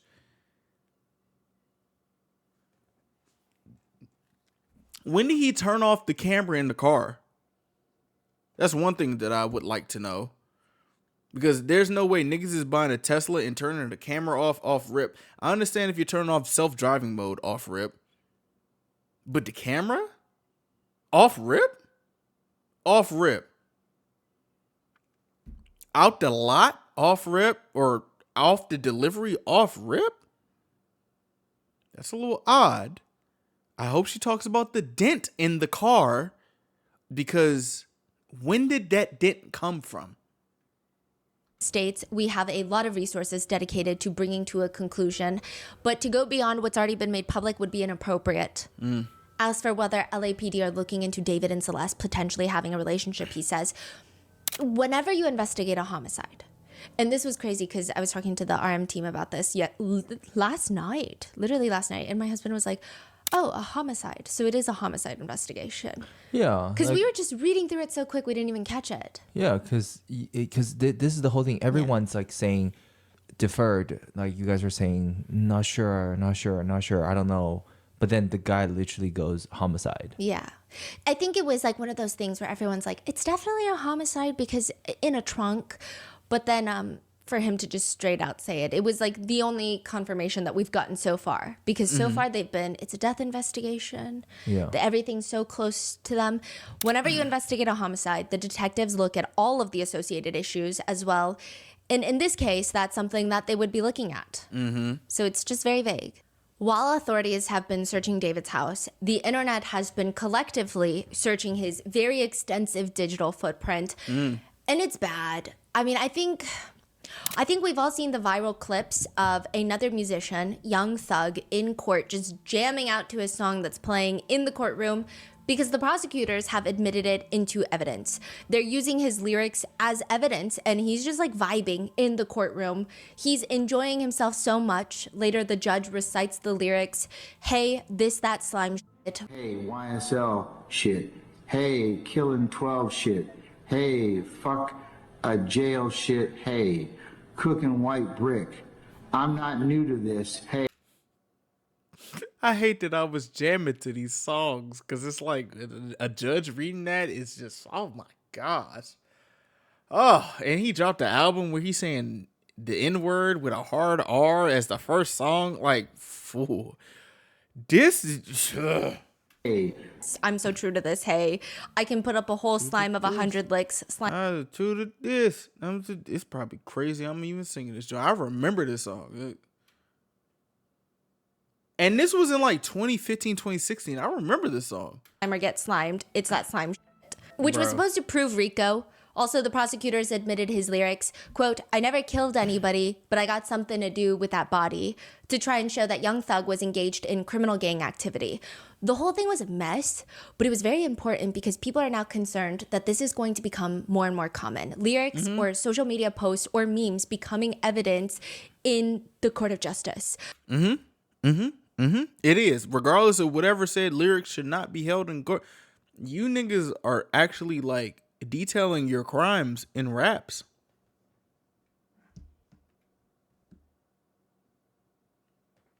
Like real shit. Like, yo. Others are saying it makes sense because there is truth to art that these musicians create. I don't know how that applies because I feel like lots of authors, lots of film directors should be locked up in jail if that's the case. But the whole internet does pretty much think that David has been confessing to everything in his music. One of David's most popular songs is Here With Me. The music video premiered November 23rd, 2022, and it shows David in a blindfold washing ashore on a beach. So blindfold is typically associated This nigga real life be on the ground in almost all his videos, huh? with Itami. But at this point, Itami is like not a known well figure in his music universe. He washes ashore and all he can think about is this girl. She has curly hair. Lots of people say she looks just like the victim Celeste. There's a person in the music video. Yes, but this is someone that's been hired. So it's not Celeste, but it I'm gonna be honest with you. Some artists find a muse in their real life. And they will personify this muse in their music.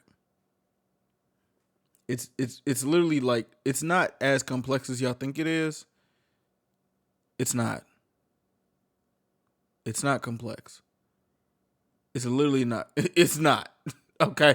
It's not. almost, some netizens are saying it looks like he hired people to play Celeste in this music video. But this is 2022 though, right? Yes, and there are speculations that they've known each other since 2021. Oh, wow. And she was 11 years old. She has curly hair, a white flower in her hair, and it is a montage of them running on the beach, running through water. He's singing to her, watch the sunrise along the coast as we're both getting old. I can't describe what I'm feeling. All I know is we're going home, so please don't let me go. And then you have these montages where they're hugging, they're sitting, watching the sunset with their backs turned to the camera. A lot of people say with the resemblance of the love interest, again, it feels like an obsession with Celeste because why does it look like Celeste? The lyrics are, and if it's right, I don't care how long it takes. As long as I'm with you, I've got a smile on my face. Save your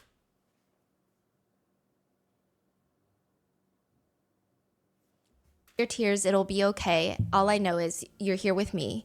Watch the sunrise as we're getting old. I can't describe. I wish I could live through every memory again, just one more time before we float off in the wind. Then it cuts to him in a blindfold, falling on his knees, realizing that he might have lost her. He doesn't have her right now. And then at the very end, ominously, it's an older David. Like I'm talking middle-aged David. What? Someone's playing David. Okay. What? Sitting on the beach by himself. So that same bench, he now just puts a white rose where the love interest was sitting. And then he walks towards the water himself, and it just cuts to his clothes being on the sand. I guess the insinuation being maybe he walked into the water. This nigga, but you know what I'm thinking. You know what I'm thinking. You know. Because then young David is now washed ashore, and I think the whole thing is like, I gotta go find her.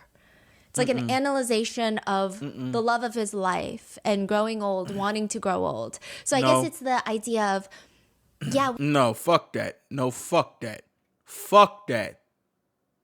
He put a rose by his side while he's old and he walks across the shore. Bro, what are we doing? What are we doing? Do we not know, like, when somebody's like walking across the shore and then his clothes fall on the floor, that means the nigga's dead. Like, this is like some Romeo and Juliet shit, but in a nasty level. Like, what the fuck are we doing now? What the fuck are we doing? Okay, no, hell no. we could fight all we want because there's montages of them fighting. But you know what? At the end of the day, as long as I'm with you, I got a smile on my face. So let me. A child. You know what the whole kill about this? You could have done this with a girl your age. That's what's crazy. You could have done this with a girl your age. But no. You found a muse in a child.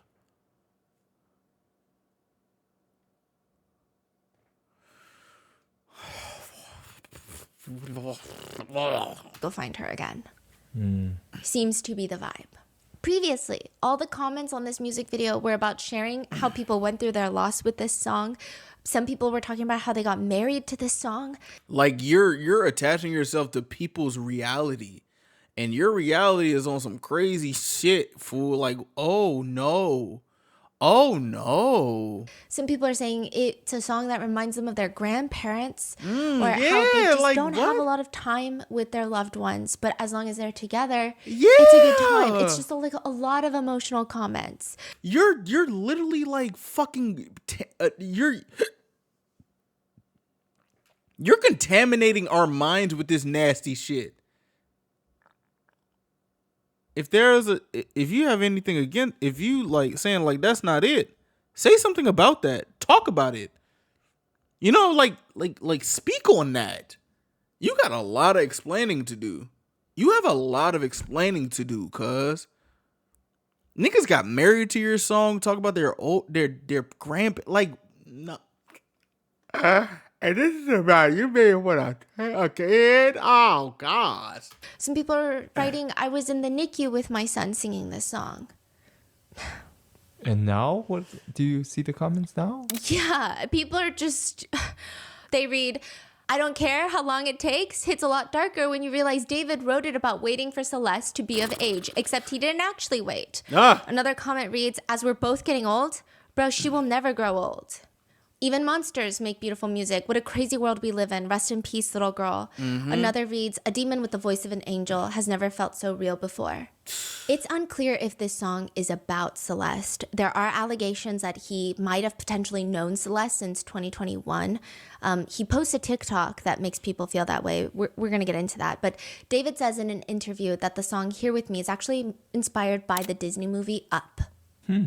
He says, I was watching the movie and I got really inspired by Carl and Ellie's kind of relationship and their story and how Ellie dies and Carl has to go to Paradise Falls by himself. I got inspired by that and I was like, okay, what if I wrote about their relationship, but Ellie stayed alive? And I went to the closet. I was like thinking about Carl and Ellie, and I was like, all right, bet I got to think about a relationship as a really old dude and a really old grandma kind of, you know what I'm saying, relationship. And I made this really beautiful balance. Wait, but you said when Ellie was still alive. Ellie wasn't alive in that Hear Me music video. She was a flower, and the nigga walked to the fucking ocean. Ballad called Here With Me, and I kept it in the vault. I was like, okay, this is really good. This is one of my best songs, but I had anxiety and I didn't want to put it out immediately. Yeah, that's me with this Cat's Eye gnarly freestyle. Then I have anxiety because That has been a song that has been heavily analyzed, as well as a more recent song, March 8th, 2024. This is 1 month before Celeste is reported missing. A music video for My House Is Not a Home goes live. What the fuck? I have never heard this nigga's music. Holy shit. The lyrics read, Hello, I'm at your door again. I just needed a friend, but now I share a bed with you. I'm not a little boy no more. I've made my stupid choices too. Tell my mother I'm sorry. Tell my father just the same. Tell my sister that her brother might have, well, gone insane. You didn't want to fall in love. You're looking out for yourself now. It's starting to piss me off. I thought I had you figured out. Never thought you would call my bluff. Guess who belongs to someone else now? You get drunk, then start to curse me out. I told you to watch your mouth. That's exactly what my mother would warn me about. I know you're better off alone, babe. I could fix you, but I won't.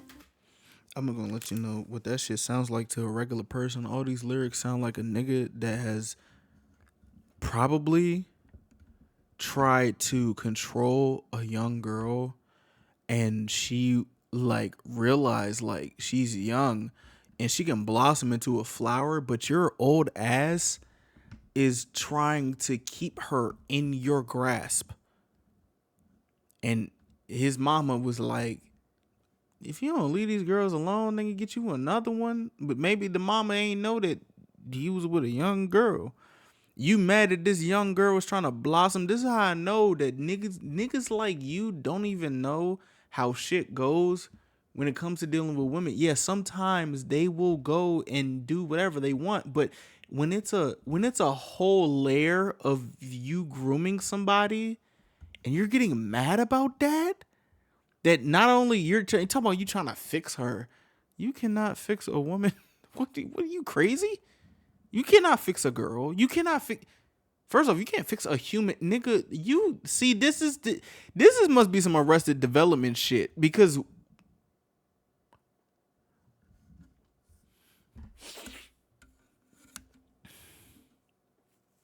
you mad because she moved on to somebody. Man, watch out, bro. The whole kill is you could have gone through all this heartbreak with somebody that was your age. That's the thing. That's the thing. I bet you, if you actually was not being a fucking pedo weirdo, you probably would have the same type of muse if you had somebody that was your age and breaking your heart as your age. You know? You know what I'm saying? Like, hey, cuz, like, you know what I'm saying? Like, cuz, what the fuck? Oh my gosh. A lot of netizens are pointing at the line, I'm not a little boy anymore. And the fact that he's apologizing to his parents and even his little sister. So he does have a brother as well. But he apologizes specifically to his little sister, considering people are saying with these allegations, considering he has a little sister, it's... I ain't even talk about that. Your little sister specifically?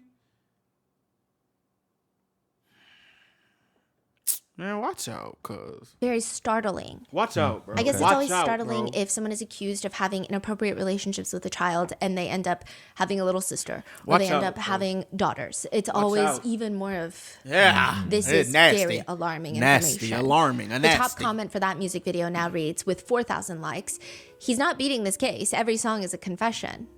Another one reads, in every video, he's blaming her. He's mad at her. He feels like she deserved it, like she messed it up for him and ruined him. He's kind of psychotic. This nigga nasty and a lame ass nigga. You mad at a girl for leaving? You mad at this child for leaving? Like,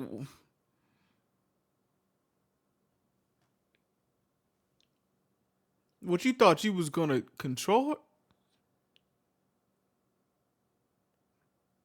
His bloody shirt wearing alter ego Itami does make an appearance in this video as well, lighting the house on fire. 'Cause why So not? this is 1 month after Valentine's Day. 1 month before she's reported missing. And that Valentine's Day, he actually posted a video where he said this is like his first time having a Valentine's Day date. So people think it could be Celeste. We don't know who. He never said anything. No. Okay. David does release a few songs around that time, like 5 days before Valentine's Day. Another song is dropped called Leave Her. Notable lyrics netizens have obsessed over include, you call me at like 2, I can't sleep, how about you? You want me to come through, I found peace without you. You want what you can't have, but it's my fault, I bought it for you. I can't stop falling for her, did what she want me to, but I still leave her. David says that this song is actually about one of his friends' relationships that he observed, how there was a very big power imbalance. The guy loved the girl way more than she loved him, and that ultimately led them to break up. The same day, he drops another song called 2016. Notable lyrics people have been commenting on read, "I'm not the same kid I was in 2016. I was young, I was dumb, now I overthink things. I hate birthdays, they mean nothing to me. I don't celebrate, so don't buy me anything." You hate birthdays. Why do you hate birthdays? But you dropped these songs on her birthday. Or whatever music videos you dropped on her birthday, but you hate birthdays. Do you hate your birthday or do you hate birthdays in general? "I don't deserve it. I'm bleeding out on purpose. I didn't care what you said when I was a kid, but you try to ruin my life 1,000 times, but now look at you." David does an interview where he says that this song is to break out of his relationship-driven music so far, and it's like the grungy, gritty, growing up punk rock feeling, which you can hear in the song. But in hindsight, people are saying it's ironic, the fact that he was allegedly dating a child, for him to be talking about what it was like being a child and how you ruined my life when I was a kid, or you tried to 1,000 times when I was a kid, which people find to be rich coming from someone who had the deceased body of a child. Yeah. Additionally, he talks about how birthdays mean nothing to him. But netizens have been overanalyzing one single birthday in this case. There is a connection and allegation that David keeps dropping things on Celeste's birthday. The most frequently talked about one being the music video for one of his most famous songs, suspiciously titled Romantic Homicide, was dropped September 7th, 2022. To give further context, though, and preface, that song was released earlier in July 2022, but the music video to the song was released September 7th, 2022. This is where it gets very confusing. People see the upload date, they see Celeste's birthday on her missing poster, they think, okay, this is a confession. He killed her, confessed to it in the song. That's it. Or some people are saying he knew he was going to do it and he confessed in advance. Like, life imitates art. I just want to let you guys know. And this is like a connection to like what I be trying to talk about in terms of like me, like tapping into music and all the music things. I be telling y'all about frequency and like there's energy that comes from songs that you guys know, that I know, that I may show from my reactions and everything, but you guys know how music taps into you, especially in the term of consciousness that you're in right now. And before I dropped the first video of that David situation, the early morning in like 2 to 3 a.m., I watched the music video and I had an eerie fucking feeling about it that I just couldn't. And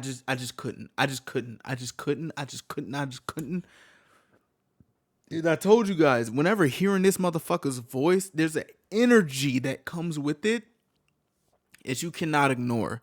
I don't like it. Don't like, to me, it's like, I don't know if you're religious or not, but there's energy that comes from things, specifically music. And now it's a whole feeling that comes from this nigga's music after we have found out about the story that you can't deny. You can't deny. You cannot deny it now. And there's a reason why this energy is here. There's a reason why this energy is here. Like, niggas can't even listen to this nigga's music no more because there's an energy to it. But it's really hard to determine. Firstly, it has not been confirmed and signed in ink that David and Celeste were in a relationship, but assuming that they were, it's hard to pinpoint exactly when they started allegedly dating. Has she seen the Discord message or like did she see the messages on the... Ooh. Some people believe 2021, the reason being that Celeste went missing wearing a pair of Hello Kitty shoes, Hello Kitty Crocs. They are listed on her missing poster. She has been photographed in these Hello Kitty Crocs. Overall, she just seems to have a very strong liking for Hello Kitty. Right. But David seems to also be obsessed with Hello Kitty. Really? Yeah, really? His Instagram profile picture is Hello Kitty and a big bomb, just an explosion in the back of an animated Hello Kitty. Huh. In a TikTok, he's standing in a hotel room and it's his song playing in the back. And the caption on the screen is, "When your card declines at therapy and they bring in that one Hello Kitty girl you met in 2021. Flying too close to the sun. Flying too fucking close to the sun. Like, no, nigga, no, bro. People thought that was What about does that Celeste. mean? I'm sorry. When your car gets declined? And they bring in the Hello Kitty girl. What does that even mean? Hey, husband, that means if your car declines in therapy and they start traumatizing you with what your trauma is. It's supposed to be like a TikTok meme. I think it's supposed to be like, I need to pay for therapy. My card is getting declined, but they bring in the Hello Kitty girl, and now you like really need therapy.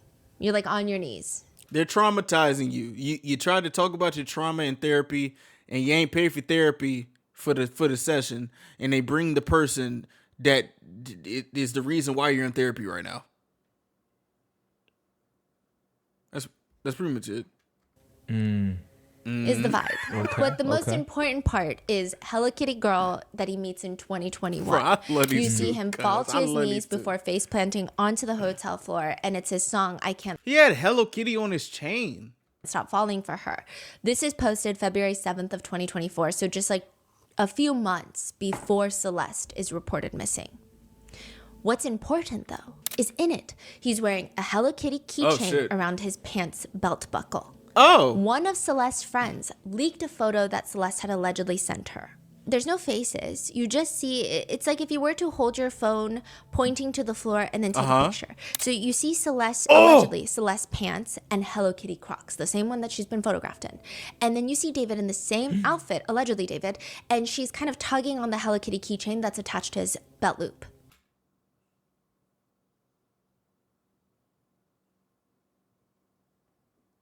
this nigga is fucked up. What?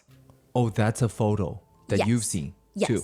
Yes. And that matches David's Hello Kitty keychain. And the outfit that he's wearing in this TikTok. Oh. And they match the shoes that Celeste was seen wearing and had gone missing in. And that's the photo that was leaked by a friend. Yes. And you haven't seen that photo from anywhere else. So Yes. this is like a legitimate photo from. How many fucking, like, how many clues do niggas need to have? Like, how many clues do people need to have? Real shit, bro. Like, how many clues do niggas need to have? A source. Fuck. Yes, but to say that it is 100% Celeste is hard. Right. But it seems. But a lot of things matches, and it's a unique photo from. Does the other Celeste like Hello Kitty? So it just seems like this dude ain't got no girlfriend unless it was the two Celestes. So this nigga don't get no hugs but a child and this other Celeste. But his digital footprint is with one of the Celestes that love Hello Kitty. I really want people to stop acting like we're fucking stupid.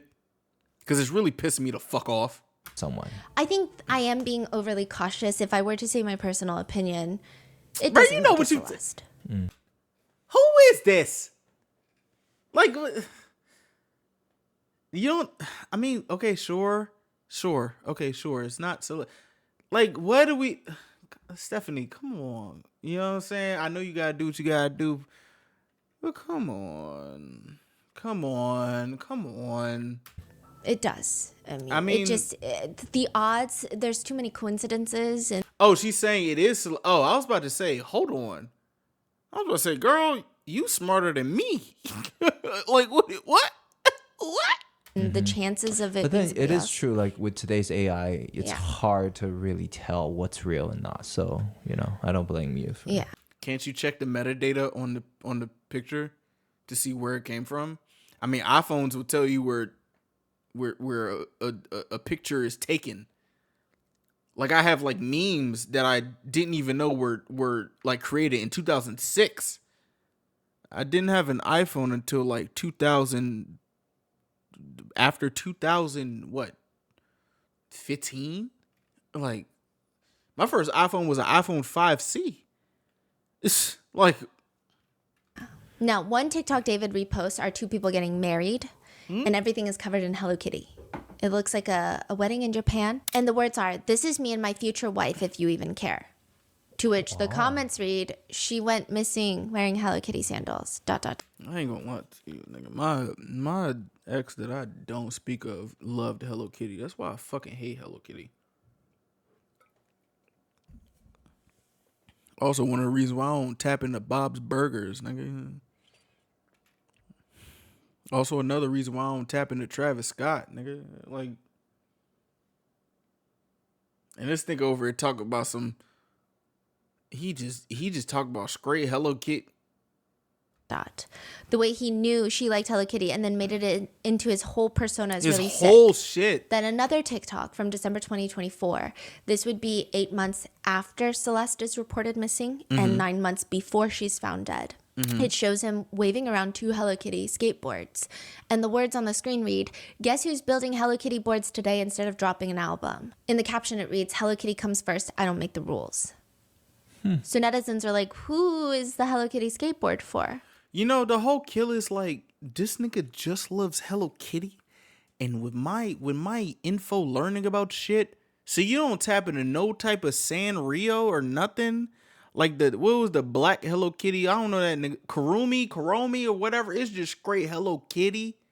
Straight Hello Kitty, just the kitty cuz. Just straight Hello Kitty. You don't tap into no type of other people in the Hello Kitty universe or the Sanrio universe. It's just straight Hello Kitty. Because you know there's layers to things, right? You know there's layers to things. It's just straight Hello Kitty. You like that motherfucker so much. You got no type of ties to no Sanrio people. It's just Hello Kitty and Itami. Then another one where he is singing to My 2 Hello gosh. Kitty plushies and hugging them. And the words read, "Me singing to my Hello Kitties because they're the only ones who don't rush me to drop music." Caption reads, "When nobody was there for me, Hello Kitty was there for me." There's another one where he says, "Got a side did job it. cleaning Yep. sneakers." And he's washing sneakers outside. And Show the 4s. Show the Jordan 4s, please. one of them are Hello Kitty sneakers. Wow. And There they we go. look Oh, like it's the debunked? sneakers that Celeste has been pictured wearing. It was debunked? Well, those are military blues. Those aren't the same 4s. Even more, his recent It was Instagram debunked? post from February 19 of this year. Well, then I apologize for saying something about that. If it was debunked, like, okay. See, this is why I'm talking about this whole thing in this video. 2025. He does a Forward magazine cover shoot, and a lot of the plushies that he's pictured with, like he's just Karumi. laying there surrounded by plushies, are from the Hello Kitty universe. There's another one where he posts a picture on Instagram wearing a Hello Kitty acne sticker, which I will say, I think I have the same ones, so I'm not necessarily one to comment on that, but it's on his nose, and it just reads, "Hello Kitty, good eats, great shows, and new music, heart face emoji." Some This nigga really love Hello Kitty, huh? netizens find his Hello Kitty obsession to be creepy, with Yeah, like, netizens what the writing, "Hello Kitty is literally for the girls and the gays and the kids. Like, that's it." Now hold on, cuz. I tap into Hello Kitty. My mom like Hello Kitty. I gave her a Hello Kitty Build-A-Bear when I was around like what, 11 years old. That was a fire ass Hello Kitty. So I don't say nothing. Well, my mom is a woman, so yeah, I guess. But this obsession with Hello Kitty is kind of frying me. I ain't gonna lie to you. So there has been that. I don't know. Some people are defending it, saying Hello Kitty is kind of like an edgy thing guys will do these days. It's contradicting to their otherwise relatively masculine, edgy energy. It's supposed to be dorky, cool.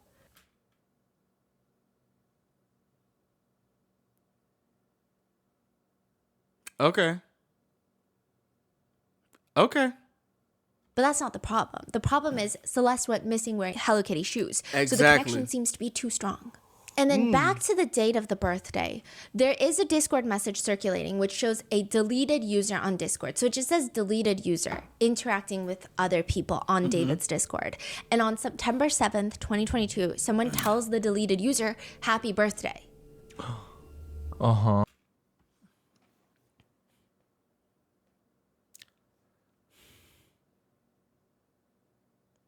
Can we like stop this fake ass not like understanding all these connections? I've never seen this. Like, what? Huh? Deleted user responds, "Thanks, babe." Now, David was reportedly having interactions with the deleted user, and this same deleted user was posting a picture wearing a ring and a finger tattoo in red ink that reads David. So people think that this is Celeste because she also has another red ink tattoo, allegedly, according to her family, that reads "Shh," which matches David's tattoo. So if they've known each other from 2021, like some netizens believe, let's not act like. See, this the whole cue. Let's not act like if like, you know, like two star-crossed, I ain't gonna say star-crossed lovers, when a two consenting adults or consenting people who aren't in a power imbalance pedo relationship may have these young ass relationships together. Say they're the same age, at the age of 15, both of them are like 15 or 16, they may get little matching tattoos together. So if we know that, what do we expect? Like, what? What? Like, what is this? It's too many coincidences. him uploading his music video for Romantic Homicide on her birthday in 2022 could or could not be a coincidence. I don't know. I will say that in this case specifically, the number of coincidences. Girl, you have said, I ain't gonna hold you, Stephanie. You have put your opinion for less. But we gonna keep it P in terms of lawsuits and everything, allegedly. That my brain is normally comfortable with has been surpassed. In any event, the music video for Romantic Homicide goes up. This would have been Celeste's 12th birthday and almost exactly 3 years before she was found dead in his car. The music video has been analyzed like it is a piece inside of a museum, and it is a weird music video. The video starts with David wearing a full suit and a white blindfold, laying on the cold cement. There's just rain falling on him. He's singing, "I'm scared. It feels like you don't care. Enlighten me, my dear. Why am I still here?" He eventually gets up, walks towards the train tracks where a train is passing by. And you know how in between the train cars and even the train windows, you can see someone on the other side. It looks like the ghost of a girl wearing a wedding dress. Mind you, the Tesla was at a train track joint. That Tesla, when he was like paying the kids the cash, that people said he's paying the kids that cash. Some netizens believe it looks like Celeste. Some netizens say it looks nothing like Celeste. Others say the vibe is like Celeste. It's just everyone's fighting about it. But regardless, Girl, the energy in that music video is fucking crazy. It's crazy. I don't know people who listened to it before, but now that the energy in that video is fucking eerie as hell. people can kind of agree it does appear, according to all of his music videos, he seems to have a type. He finds the girl, and now she's laying on a bloodied mattress, still in the wedding dress, but she's dead, and there's blood everywhere, and white roses are covered in blood. The lyrics are, "In the back of my mind, you died, and I didn't even cry. No, not a single tear, and I'm sick of patiently waiting for someone that won't even arrive." I hope that she covers the joint where he was like, I killed her in the concert. And that's like just repeated. In the back of my mind, you died. And now there are AI versions out there that now say, in the back of my car, you died, which is inappropriate to say the least. But in the back of my mind, you died, and I didn't even cry. And then at the very end, the lyrics switch to, in the back of my mind, I killed you, and I didn't even regret it. David drops the briefcase that he was holding, or suitcase, and it's filled with bloodied knives, bloodied roses. And the lyrics that are playing is, I can't even believe I said it, but it's true. I hate you. This has been a big part of the conversation online, to the point where this song is at least 3 years old. It's September 23rd of this year. It had its biggest streaming day of all time on Spotify. Wait, September when? 23rd.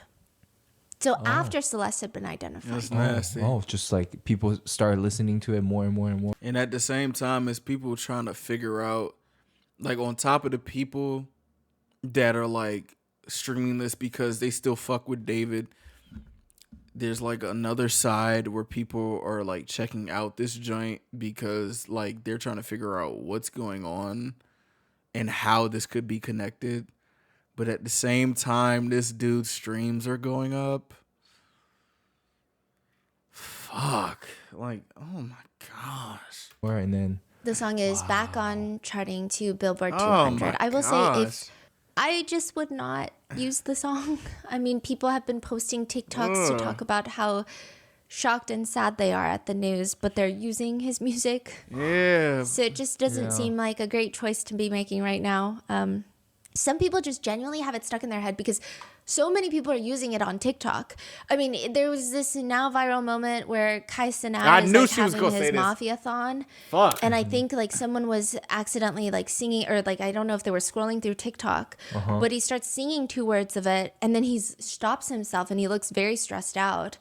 Obviously, it was unintentional, but I think that's just to tell you this song was very famous. Yeah, Yes. this is really A interesting. big song. Yes, bro. Now, This nigga contaminated all of our minds. Oh my gosh. there's one fan of David's who Well, not our, but contaminated hella minds. analyzed the lyrics prior to all of this happening, and he says David constantly feels like he's the only one in a relationship. He's constantly telling his love interest that he feels unimportant and unappreciated in the relationship. One of the biggest downfalls in a relationship, if not the biggest downfall. You spend all this time dealing with people, whether it be your boyfriend, girlfriend, best friend, husband, wife, or close friend, or someone else, just to be treated like you don't even exist. That's what it's like to be a man in a relationship sometimes. When you're growing up, sometimes girls will break your heart. The girls that are your age and are consenting. Yeah. That's what it's like to be a dude. Nigga. The fuck is we talking about? Like, yeah, oh, I feel like I'm the only one in a relationship. Oh, she broke my heart at the same age as I was. I'm so heartbroken. Like, what? Stop fucking with kids. Stop fucking with kids. Like, stop. Fucking weirdo. Get you somebody your age, dude. Get somebody your... I don't care if you're homes. Get somebody your fucking age, dude. You know what's good in life? Consent. Motherfucker. Fuck is you talking about? Hate these little... Bro. It got to the point where he hated her so much that he wanted to kill her, which is a bit crazy if we're going to be real, A bit? but also kind of real if we're going to be honest. Excuse me? This analyzation comes before all of the recent news, so it's very interesting that this is how people have been taking the song prior to even. The host for Mahogany, a podcast, they interviewed David. This was uploaded May 9th, 2025, a few months before Celeste is found dead. Okay. He plays Romantic Homicide, the music video for David, and David says, that was a fire song. That's actually crazy. This is the first time I watched the music video all the way through in maybe a year and a half. That's nuts. He said the instrumental for Romantic Homicide just stuck with him. I sat down and I freestyled the entirety of Romantic Homicide in one take. And after I made that song, I showed it to my mother and she was like, the song's too violent and too sad. You're not releasing it. You're not talking about killing people in your music. Not my son. And I was like, wait, I might be onto something. Netizens think that comment is now ironic because the whole internet believes that he killed someone not just in music but in reality. What but regardless, the fuck? his mom is not approving, but it just makes him want to release it more. He says, whenever my mom hates something, I know it's cool. It's you. Your mama told you like, yo, this is way too violent. You don't release this. You should have listened to your fucking mom, dumbass boy. Actually, you releasing this song is slowly exposing for your weird ass. Shit. What the fuck? Usually a sign that I'm supposed to do it low key. You So I hell, waited a boy. couple of days. I was kind of contemplating. Bro, I didn't listen to my mom when I got all these tattoos. There are levels to not listening to your mama. The level that you on, you went too far. Nasty ass boy. Please don't tell me that this nigga talked to his mom about being in love with a 12-year-old. Please don't tell me that shit. Please don't tell me that shit. Cause he black. You know black mamas be in their son's business. Asking who you talking to. Who you going? Where you going out? Regardless if you an adult. My mama be asking me, what am I doing now? Shit, making YouTube video. Like, and you from Houston, Texas? Cut. Man, Did his mama know that he fucking with children? Like, what the fuck? Because if she ever found the song online and it did not blow up, I'm getting my butt beat the same day. So I had to make sure that it was going to do well. David says for the music video, the blindfolded guy in the suit, aka Say that again, Stephanie. the song online, and he says, whenever my mom hates something, I know it's cool. It's usually a sign that I'm supposed to do it low key. So I waited a couple of days. I was kind of contemplating, because if she ever found the song online and it did not blow up, I'm getting my butt beat the same day. So your mama gonna beat your ass because the song ain't blow up. However, your mama ain't gonna beat your ass if you was telling her you was fucking with a child. This the same mama that gonna beat your ass because the song ain't blow up.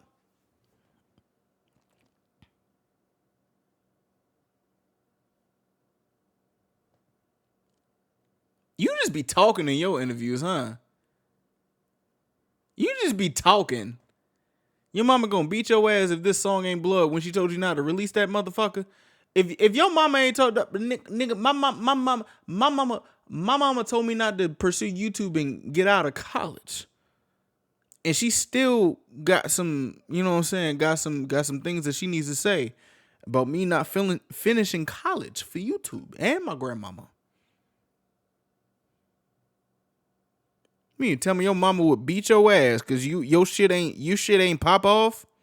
How your mama think about you now? How your mama think about you now? You talking to your mama?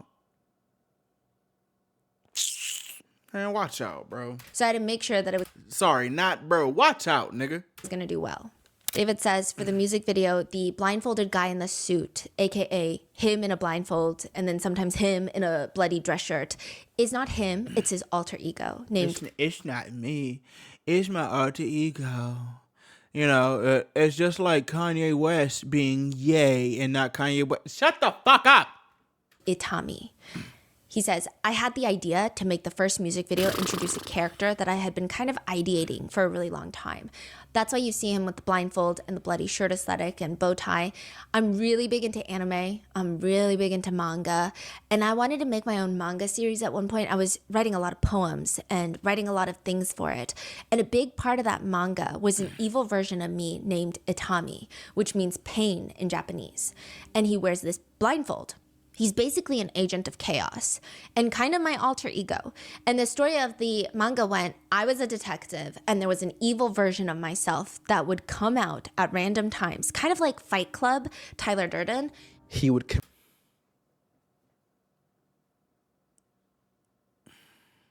commit the crimes that I would have to solve as the detective. So like when I was as the detective, I'd be like solving murders that I'm committing myself. And it was like a cool little story. The fact that this nigga is talking about Tyler Durden. This is completely different. Fight Club and whatever the fuck he's on is completely different. But there's a thing where people are using Tyler Durden and Fight Club into this red pill shit. Tyler Durden is not. It's not that. Okay. Tyler Durden is what red pill niggas use to try to pump themselves up in this misogynistic shit. If you actually watch Fight Club, you will find out that this is a mind fuck, and the person in the movie, I don't give a fuck if I'm spoiling this movie. You should have saw this movie if you've seen this movie. The person that is in this movie realizes like he's being controlled by a fucking entity that keeps popping up in his mind. You using Fight Club. The nigga that was like popping into Brad Pitt that was popping into movies, that at the end of the uncensored movie, the nigga showed his bare penis. This is who you are saying, like Tyler Durden.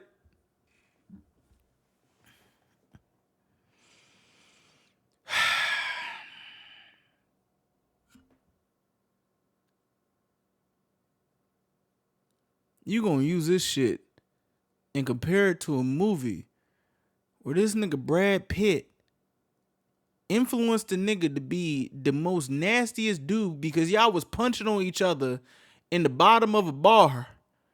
And the nigga that told you to start punching on niggas was an entity that kept popping up in the same movie, but then at the end of the day, he told you that he liked to show dick. He liked to show his penis in movie theaters because the Flash will get people to be like, ooh. And then, like, in the end of the movie, he did that to all of us.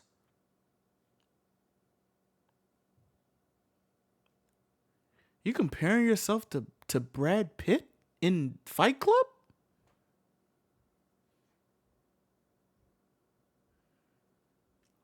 So not only are you just like this freaky ass killer trying to solve his own murders, you showing dick to everybody that you like. This nigga is, oh my gosh. I didn't think anything would come of it. It was in the vault for months and months and months, and I introduced it for the first time on screen. I had the opportunity with music to kind of explore this idea further. And the romantic homicide music video, and people were asking so many questions. I was like, yo, this is kind of fire. Nobody would have ever heard of it if it wasn't for the music video. But at the time, you know, Itami was a staple of this music video, and you kind of see him throughout the entire thing. He's holding the knife, you know, with the bloody thing. You got the girl that's basically the ghost of the person that he killed. It was his first victim in the manga, and I put it all on screen. He says he's basically the evil version of me. And he's kind of garnered this cult that follows him. He says, Itami has cult... okay, so this is so complicated. The way that he describes it is the invisible string theory, all of chaos and evil. You know how one person is connected to everyone with red strings? Like everyone you meet in your life, you're connected to them with a red string. Mm-hmm. He's saying everything evil and chaos, all is connected to Itami. If you didn't already know, Itami, David, whoever the fuck you're talking about, if this is your character in life, all that evil is going to personify itself in the real world. You cannot become a character of something. Bro, this nigga Jared Leto or Heath Ledger, rest in peace. These niggas literally tried to method act as the Joker and actually started going crazy. You cannot become a character in this physical plane of a fictional plane and not feel the actual effects of trying to become a character. You can't do that. You don't have you don't have the facilities, bruv. You don't have the capabilities to do that shit. The prestige of the prestige weren't even able to withstand that. Jared Leto and fucking Heath Ledger weren't even able to withstand the top two villains in superhero movie cinematic universes. You was not Heath Ledger, Slim. And Heath Ledger... Come on, cuz. No, bro. We actively saw Heath Ledger turn crazy. We actively saw Jared Leto turn crazy. Like, what are we doing? There are people who actually contort their whole body to become a role. Like, method acting is not something that's like, oh no, I'm gonna say that. There was some people, I forgot what movie it was, but this nigga was scaring his co-hosts. It was like a movie that Tobey Maguire made, and he actively was scaring the person in the movie. That's how good you act. This method acting shit is not a game, nigga. You gonna actually turn it to these motherfuckers. And you talking about, oh, no, I'm a Tommy. Oh, this evil was tied to a Tommy. It's not me. Nigga, you a Tommy, nigga. You is a Tommy. The reason why all this evil is coming to you a Tommy. And the power of the tongue taps into the... Nigga, you are not just somebody that's going, I'm a Tommy. No, dickhead. You...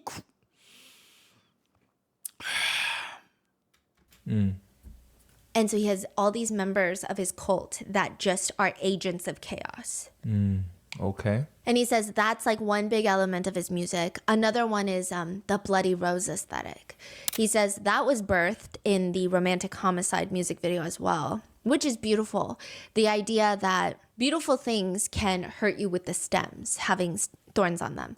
That became my entire aesthetic for the rest of time. I kind of still, even to this day, use that bloody rose to kind of show how beautiful things can hurt you, even through music. Imagine how beautiful things can hurt you, and like literally me lifting weights or pushing myself, playing basketball, doing all these things can actually hurt me and actually become something. Not killing your child. Killing a child. You see fans pulling up to the shows in the bloody shirts and blindfolds, so it's becoming a little movement. And I'm glad it's kind of coming to fruition. As for the alter ego, David says, Itami is the one that is making me withered and feel these emotions. Like, You know, the thing that's kind of like frying me is like, this nigga is literally like the end of Smile 2. I didn't watch that whole movie because, no, I don't like horror movies. But I saw the ending scene, and like that monster affected everybody in that crowd at the end of that movie. Don't look at the end of that movie because that shit's crazy. And whatever Smile 3 is about to be, it's gonna be what it is. I'm not watching that, but like, bro, the fact that you have attached yourself to all these people spiritually, physically, whatever, ethically, whatever, this energy is attached to the people that you call your fans. It's like, bro, you have used this, I wouldn't say easiest kind of fame, but it's like you use this shit for the craziest wrong reason. Like, oh my gosh, like what the fuck? grief and pain and confusion. Niggas said they got married to your shit. He's the one that is weaving his way into my relationships and ruining them and introducing trauma and things like that. You see him in the music videos and stuff, so he's basically the agent of chaos. Nigga, go to therapy. Goodness gracious. The Genius video, where he breaks down the lyrics of the song, has also since gone viral. In the back of my mind, you died. I didn't even cry. No, not a single tear. And I'm sick of patiently waiting for someone that won't even arrive. David explains, it's kind of like the storytelling aspect of the lyrics. It builds up to this big moment where she died in the back of my mind. I didn't kill her physically, but in the back of my mind, she died. And I didn't even cry. To which people are now commenting he's way too defensive, that it was not physically, but in the back of his mind. He said that shit multiple times. In the back of my mind. I didn't kill. In the back of my mind. I didn't kill. In the back of my mind. I didn't. Others are saying that this is life imitating art. Quote, it's honestly scary how his entire career feels like one big confession. Another person writes, it's crazy how when you listen to his songs, you notice bits and pieces that you actually thought were poetic, but were actually straight up confessions. Another person writes, this legitimately has to be one of the most insane hiding in plain sight moments in music industry history. Yes. And one of the top comments is actually just all caps reading, this was not just in the back of his mind. Just to disclaim once more, it's not technically a confession because, well, we don't even know if he did it, but also the song was written, produced, and released 3 years before Celeste was found deceased, and music is not, at least right now, does not have strong evidentiary value in the court of law, at least. Y'all remember Y&W Melly? Murder on My Mind?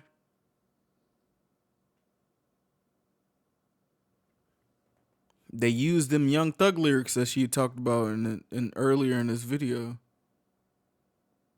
D4vd shit, YSL shit, kill shit, be that white brick. Like that did not. That was years before this YSL case happened.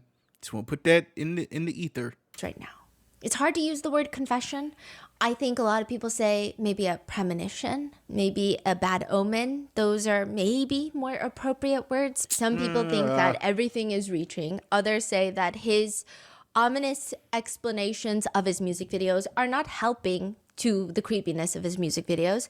Others are also saying, yes, the art can be dark, but why does David also have to be so dark about it? Exactly. They point to Lil Tecca, who has been going viral recently. Oh my gosh. For rapping about driving in Ferraris and Mercedes. But he admits in his Genius interview that he didn't even know how to drive at that point in his life. So I hopped in the Benz. I don't even drive. I don't even know how to drive. So people are saying that could have been David, but instead, the way that he explains everything just feels more eerie. David says, I've seen people online take different meanings and interpretations from that one part of the song where it's like, it's their past selves that's dying, and they're not even crying about it because they're evolved. they become better people for having killed their addictions or other different stuff like that. So I think it's very You were addicted to a child that made you a better person. I mean, hey man, I like alcohol.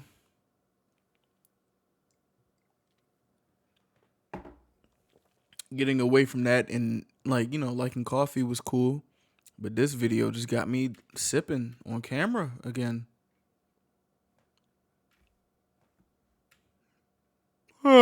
powerful in that way. So he's saying it's open to interpretation. Shut up. But there are lots of symbolism in his music that Not have you, Stephanie. people running to every single thing that he's ever created to see if there are any more additional clues. Like, the thing is, like, bro, like, people be tapping into people's lyrics. Remember when Lil TJ was like, she says she a virgin, is hurting. And that nigga had all these, not all these, about like, what, 3 songs? He was like, she says she a virgin, is hurting. Like, bro, what? Or the game talking about, like, red sees white ceiling. What if red rose, white rose, red ceiling, da blood miss. Like, oh my gosh. Likely due to the fact that people have very strong ties with him and his music, and there are no updates right now. So people want to see something. But back to the birthdays. Exactly 2 years before Celeste's body is found in David's trunk, he reposts a TikTok. The first slide is Mario, the game character, crying on the stairs. First lie? Slide. Oh, okay. And it says, on September 8th, bro, why are you crying? What? You swipe. The next slide is 3 hands holding roses and rose petals. Okay. On their wrists and arms, there's just thorns protruding out. Lost petals, September 8th. This is 2 years to the date of when Celeste's body is found, and 1 day after her birthday that year. The songs coming out will be Notes from a Wrist, Hollow Prayers, Rehab, Poetic Vulgarity, and Once More. Again, many netizens feel the two knew each other by this point. Based off all of the rumors, the screenshots from Discord, David allegedly has a fascination with the month of September. In another TikTok that David reposts, it's just a slideshow of emotional quotes. But the very last one reads, I thought I wouldn't have the courage to hope again, but September came around with sweetness in its air, and you came around with tender hands and soft eyes. So because of this album dropping near her birthday, 2 years to the date that she's found deceased, people are looking through this whole album trying to see if there's any clues, any messages in the songs, and I'm just gonna rapid fire go through them. I'm not stating that there's anything of evidentiary value in this, but rather this is the conversation online. I've just compiled it for easy viewing. Notes from a Wrist. Netizens believe that this song, David sings more from Celeste's perspective. This is psychoanalyzing in hindsight. This is, again, not me saying that David thought that, but the lyrics include, run away from home again. Off the first line. Off the first line. What?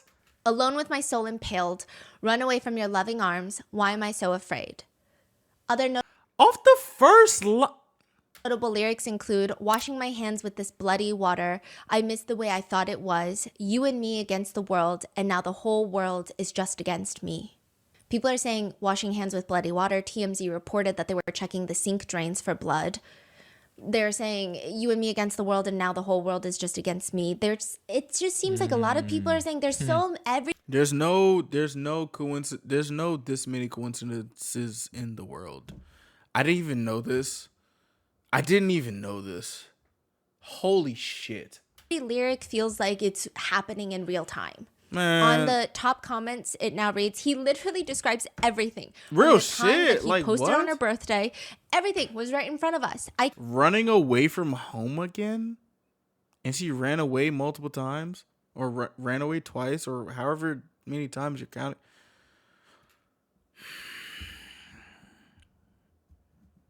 Niggas don't get inspiration from just nothing. I'm just gonna let you know. Niggas don't get inspiration from nothing. They don't. Especially artists that are like good in terms of talent. Niggas don't get inspiration from nothing. Get the fuck out of here. Can't believe it comes down to this. He was telling her story little by Get little. the fuck out of here. In the music video, you see yet another love interest who people say is a beautiful girl with very curly hair. Some people say it's similar to Celeste. Some people say not every girl with curly hair is Celeste. It's been another debate.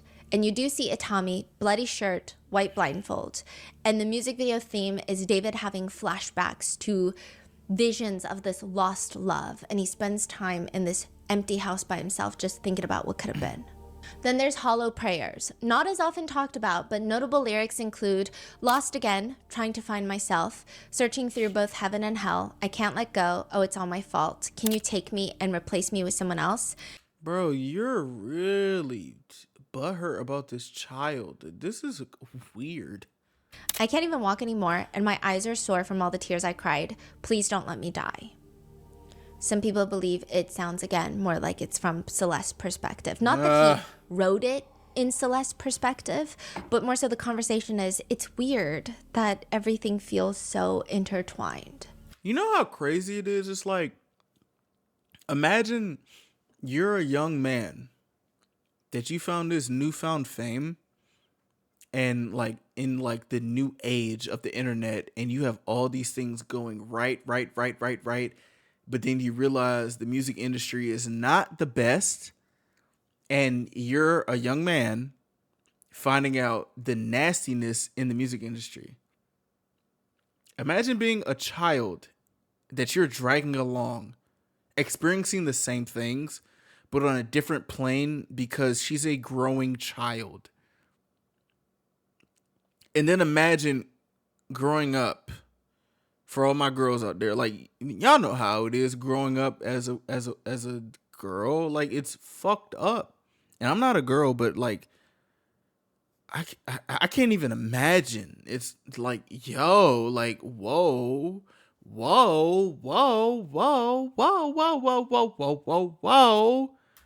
The song has been described as an emotional expression of David's needs for divine intervention and guidance. He did a whole interview. The song Rehab is one of the more now controversial releases on this EP. The official music video aired September 8th, 2023. So again, exactly 2 years. Wait, another September? Well, this is all September 8th. Got it. But this is the music video. So all the other ones, because they don't drop all music videos the same day. They'll drop like the lyric videos. But this music video has been heavily analyzed because it was also dropped on her birthday, or the day after her birthday. It's an anime style music video, and it shows David and his alter ego. And you know it's Itami. It's David wearing a bloody dress shirt and a white blindfold. It's got this animated Itami and animated David. They're fighting. It looks like they're at odds with each other. It's giving Jekyll and Hyde. But in the music video, Itami gets with a very pretty girl, goes on a date with her, gets drunk, and then cuts off her arm and stabs her in the torso, killing her.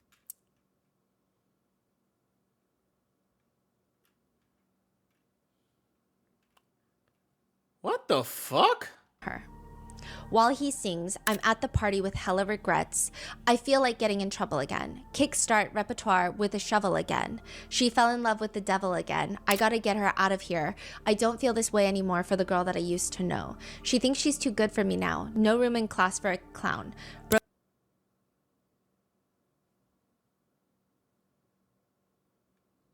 This nigga's mind is crazy. Broken hearts and bloody sandals, bodies stacked on top of another. I've been hearing gunshots inside my clouded thoughts. You can't run or hide from me now. I don't remember anybody from the sad boy era that wasn't like an abusive motherfucker that talked about women in their music and like attacked the girls that they were like their muses. They either hurt themselves or took drugs because they're trying to cope, not beat the fuck out of them. And I'm talking about the sad boys that weren't abusive. What the fuck is up with this nigga, bro? One analysis from years ago reads, the angry parts of David shine. Slim, this nigga cut his, in anime form, this nigga cut her arm off and stabbed her in the chest with a sword? What the fuck? Because he got drunk? What? Through as he reflects on a toxic relationship and seeks escapism through a lifestyle that is just as self-destructive. But it's just another girl being dismembered and or killed by his alter ego. To which the comment reads, it's sick how he basically became obsessed and dehumanized her in order to turn her into what we think looks like a muse, and write an entire act through multiple songs that would culminate ultimately in a death. Like, remember, Jared Leto went a little crazy, method acting Joker. Heath Ledger was method acting and all these other things. There's actors that method act and they actually turn into the character. This is documented. Look it up. Stop saying this nigga is just like, come on, stop defending, cuz. Stop defending, cuz. That's just Enough of one this netizen's shit. perspective. Another comment reads, this is sick. Every single song, even his tour, it's almost as if his whole career has been built around his obsession with murdering this poor girl. Real shit. The like, analyzation whoa. of these songs have netizens believing that David just had an inherent obsession with Celeste by this point. Some even accuse him of having a fantasy of wanting to kill her.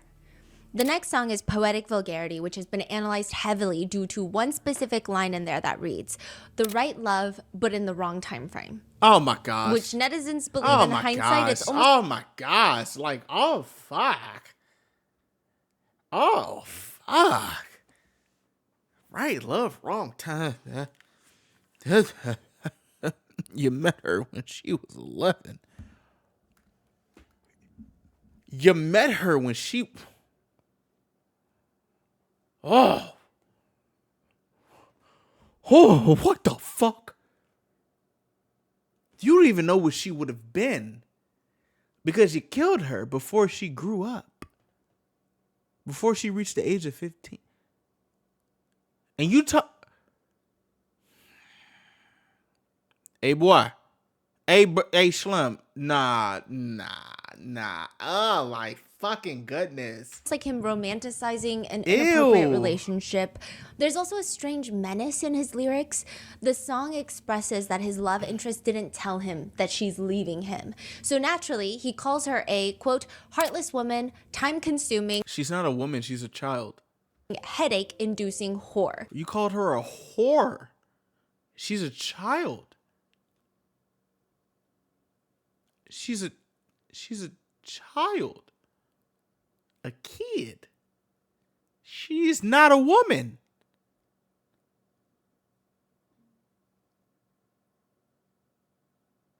That's all you are. That's all you ever were.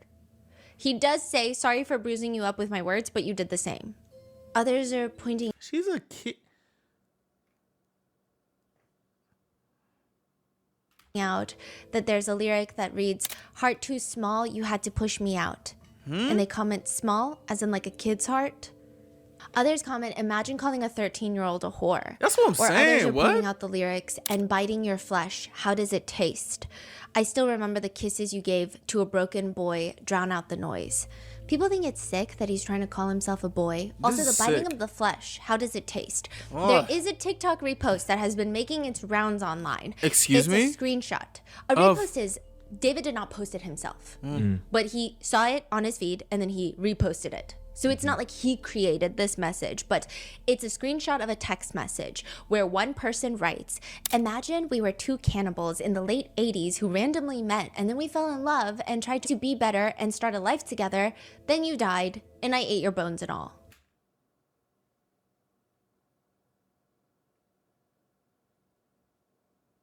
You gourd loving motherfuckers. I don't know what the type of shit y'all on, bro.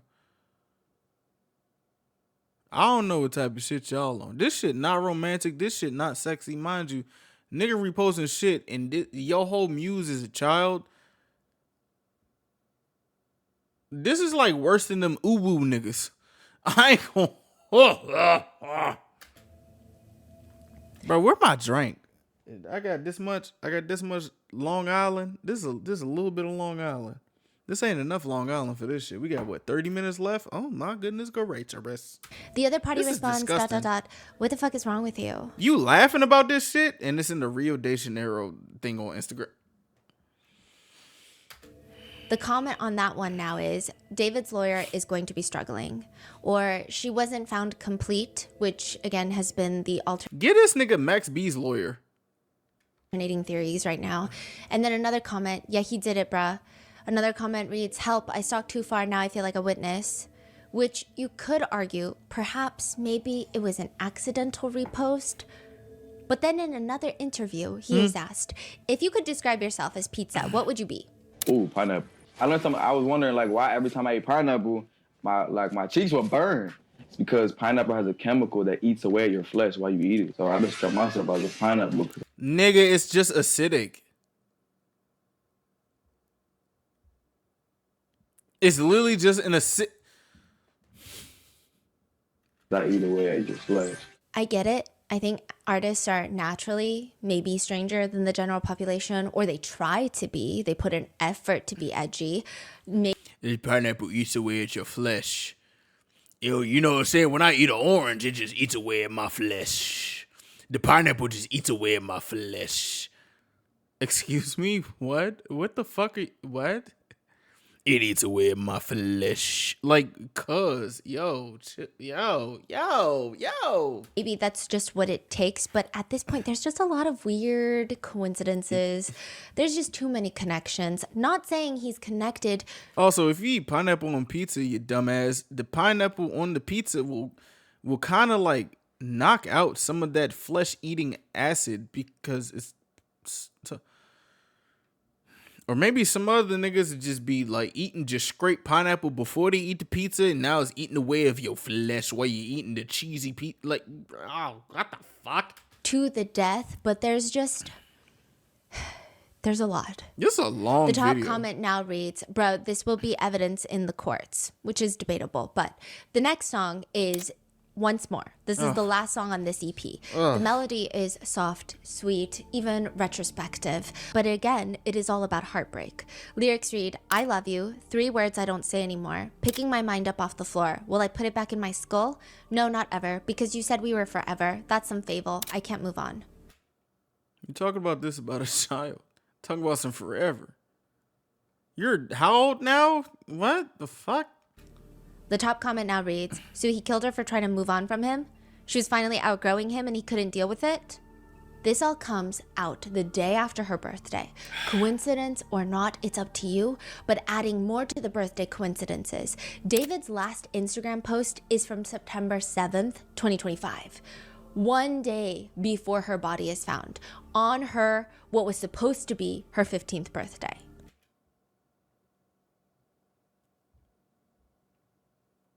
I'm tired of you, David is innocent ass motherfuckers, cuz. The post is him promoting his Withered Deluxe album, which was scheduled to be out September 19th, which is 2 days after her body is identified.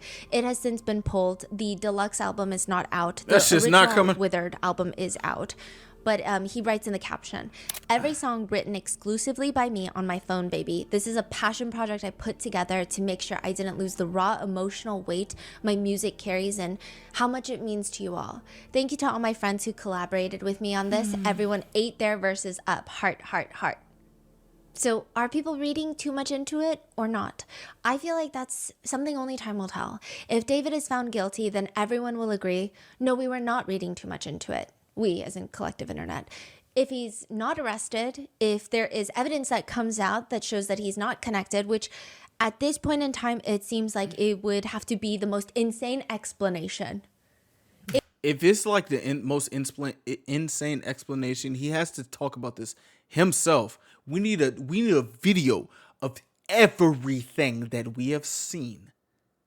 A video of everything. Because regardless, if you're not guilty of Celeste's murder or death, explain what the fuck y'all was doing when you met her at 11 or 12. And then explain every song that has any inclination. That's the only way you can do it. Let us find out how artistic you are, or how intellectual or articulate you are off of that. No, in the back of my mind shit. No, explain this on this plane right here. This earthly plane right here. Fuck that Itami. This David plane right here. Here. That's what needs to happen.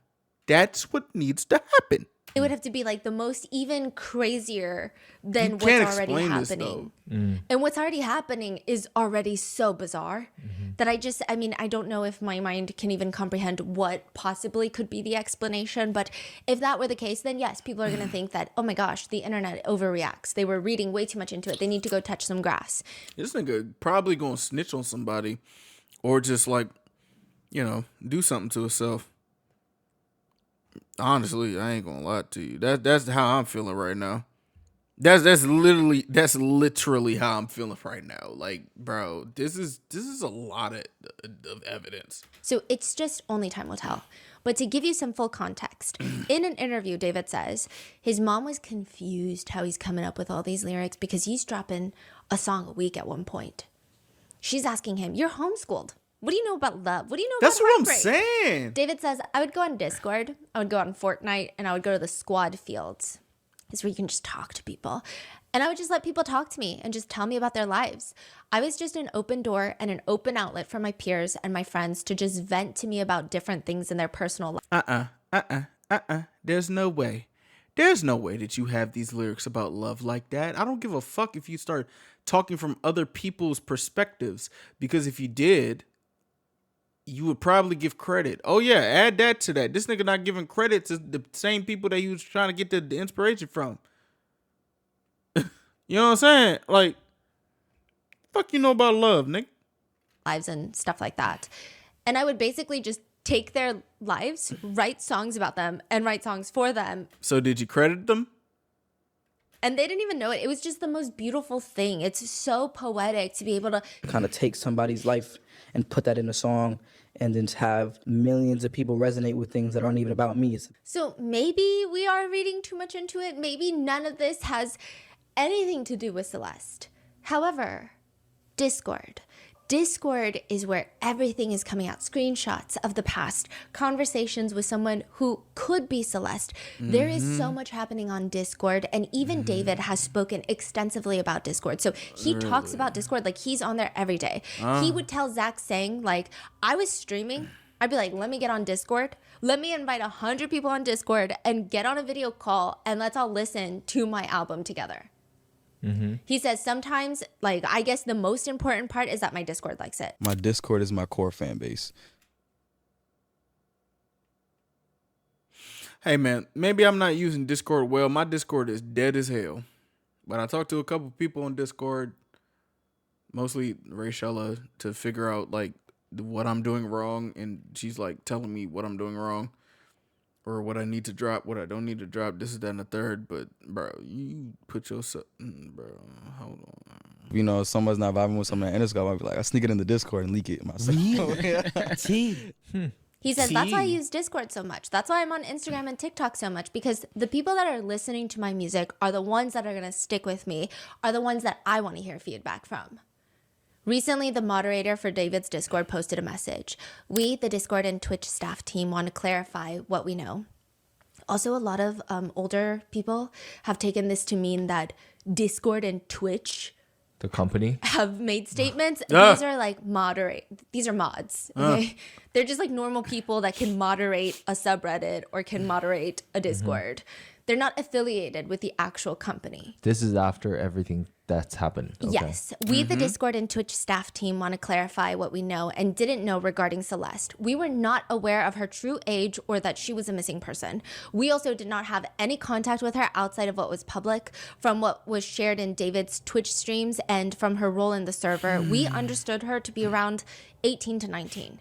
She appeared in 2 streams, but was otherwise not active in the server, and we did not have ongoing communication with her.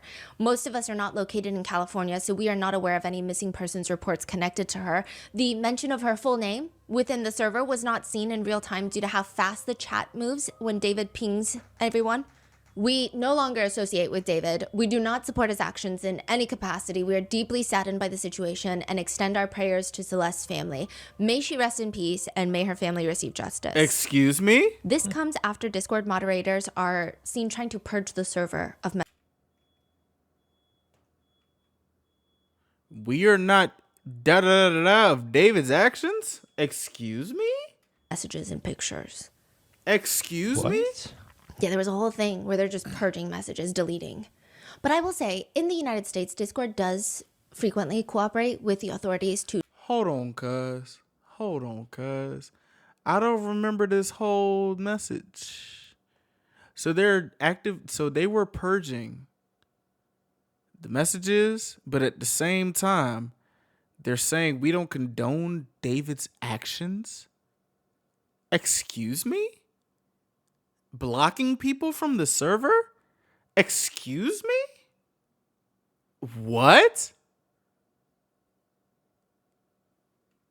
turn over relevant data. It's definitely easier to get information in the US from Discord. No, for real, it is. Okay, so they said Celeste appear in 2 streams? Well, yeah, we're going to be talking about that in a second. Oh. Stephanie, you got about 30 minutes left. What we talking about? But there's a lot happening on the Discord, along with people alleging that from 2023, there are screenshots of the Discord chats. And they comment in 2023 that... My camera getting hot. We've been on here for 4 hours. Oh my gosh. David only adds underage girls. What? The users are agreeing on Discord. They say, I know, right? Or commenting, I'm not joking either. Some say they're usually 15 or 16 too. Another says, what the fuck? David's a pedo? This is from March of 2023. So this is... What the fuck? David's a pedo? That's it? David's a pedo? Excuse me? What? David's a pedo? What?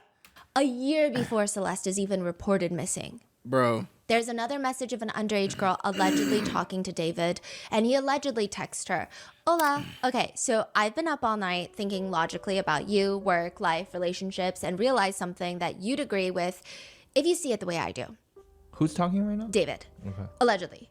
Straight from my heart, I really, really, really, really love you. But I have been checking my schedule for the rest of this year and next year, and I'm barely in Texas. I believe long-distance relationships work under the right conditions, like you being able to travel with me, etc. But you're still in school. With that being said, I don't like hiding anything from anyone. I would love to have a public relationship with someone, but the way this is going, it's just we would have to be secret or something.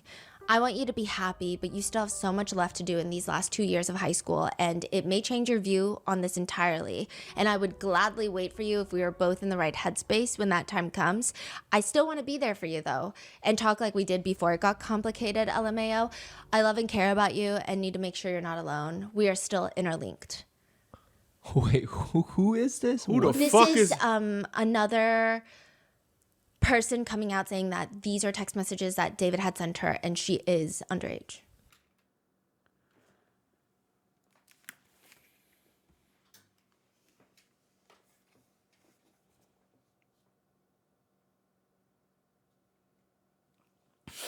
Whenever this camera goes off, that might be the last bit of this video until I get my shit together. You mean to tell me that you had another underage girl after you did all this shit for all this time? You like kids. This nigga like children. Oh my gosh. And I'm saying, oh my gosh, because there's another one. What the?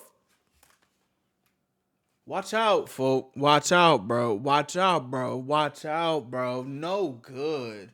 Ew. These are text messages. Yes. And she came out with this, and that's it. Yes. What the fuck? Then another message. Please express yourself thoroughly. Please no okay or KK. I want to know everything going through your head.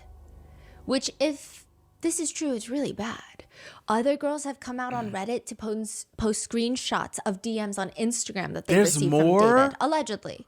With one writing, allegedly, he followed me in 2023 when I was well under the age of 18, and these are our texts. I also remember one of his friends saying in a group chat that I was in, saying all David follows are teen girls, something along the lines of that, so there must be other victims. The DMs she posts are flirtatious. Wait, 2020 when? 2022? 2023. 2023. So fuck? 2 years ago. Yes. So David was 18. Yeah. Fool, you couldn't get no. Oh, bro.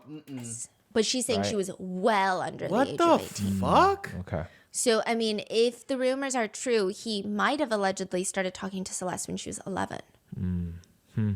So it's not like he just turned 18 and she is about to turn 18 in 3 months. She said she's well under the age of 18. Not like 17 turning 18 in a month type of situation. The DMs she posts are flirtatious. David's responding to her story saying, LMAO, I swear you're shorter than me. And she responds, nah, you're mad because I guessed your real height. No, you didn't. Let me find out you're like a... And then she responds, what you be wearing these days? It's giving Lil Uzi Vert. Let me find out you a what? The fuck is that? He says, stop. And he gets very excited when she tells him that she's going to see him perform and it's a must for her to attend his concert because he's literally on her phone case. Which people comment, the way he texts. I don't even remember no shit like this. What the fuck? So I don't know. I'm inclined to believe because I like to just believe when people are speaking out about someone, especially when they're in a position of power, especially when the people speaking out are allegedly children. It's vastly different text messages. Obviously, one of them is a much more serious message. So it makes sense that they have different cadences and different tones. But it's not so different where it doesn't seem like the same person. However, one thing to know about these DMs that I find very scary if they're real is the way he texts is like an underage girl. People believe this is his way. This gotta be some Arrested Development, or he's actively trying to talk to these people in their language.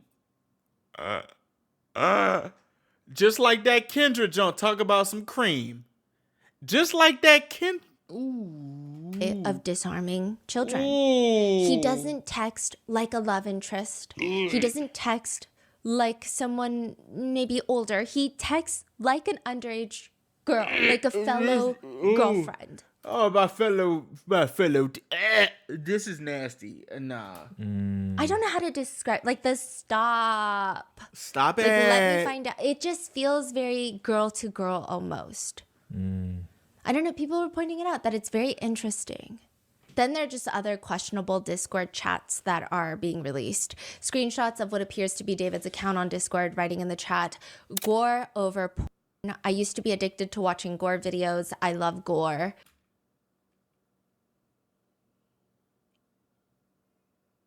You a different type of person. I remember I said this, 4 hours ago? But one of the more heavily talked about messages from Discord is August 15th, 2024. Oh, no. 4 months after Celeste is reported missing. 14 months before her body is found. Someone on the server writes, drop the song with the missing girl, Celeste Rivas Hernandez. Which is apparently a demo that has leaked in December of 2023. So this is not a recent posting of a song.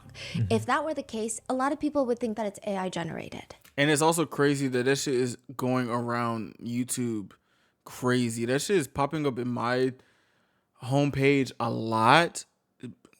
Stop it. Stop. But this is 4 months before Celeste is reported missing. The lyrics read, so this is what it's like to not need weed to get me high. I love it when you hold me when you cry. Just because, be my Valentine. I want to make Cupid suicidal. These are the kind of thoughts that cross my mind just because I love you so much, I love you so much. Darling, I would love to ease your mind, but you only open up when you get high. If I had the money, I would buy us time just to get by, just to stay high. Oh, Celeste, the girl with my name tattooed on her chest. Smell her on my clothes like cigarettes. I hear her voice each time I take a breath. I'm obsessed. Oh, Celeste. Afraid you'll only love me when I'm undressed.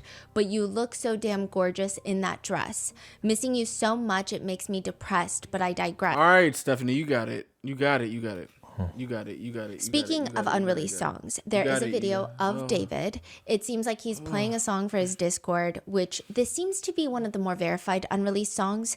It seems like it was scrapped from his newest album.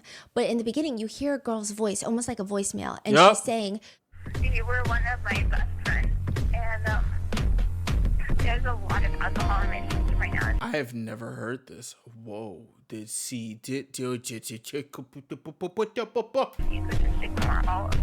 fuck is this?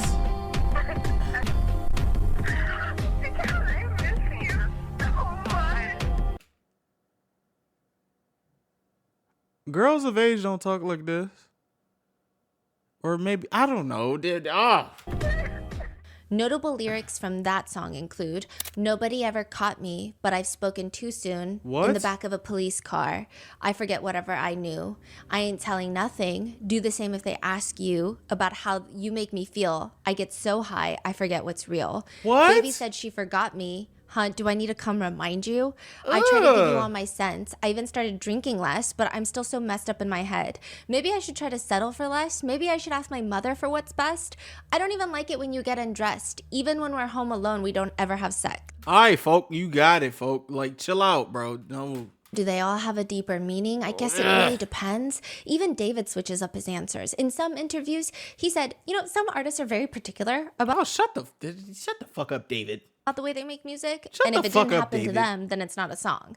Music is such a universally understood language. Like, you could write about anything and somebody will understand it. Somebody will connect to it, The first couple songs I wrote were even about me, He says in an interview in 2023, if I'm watching someone, or even I'll see somebody else, I'll see somebody walking down the street at a parking meter, and I will plan out the rest of his entire life. What?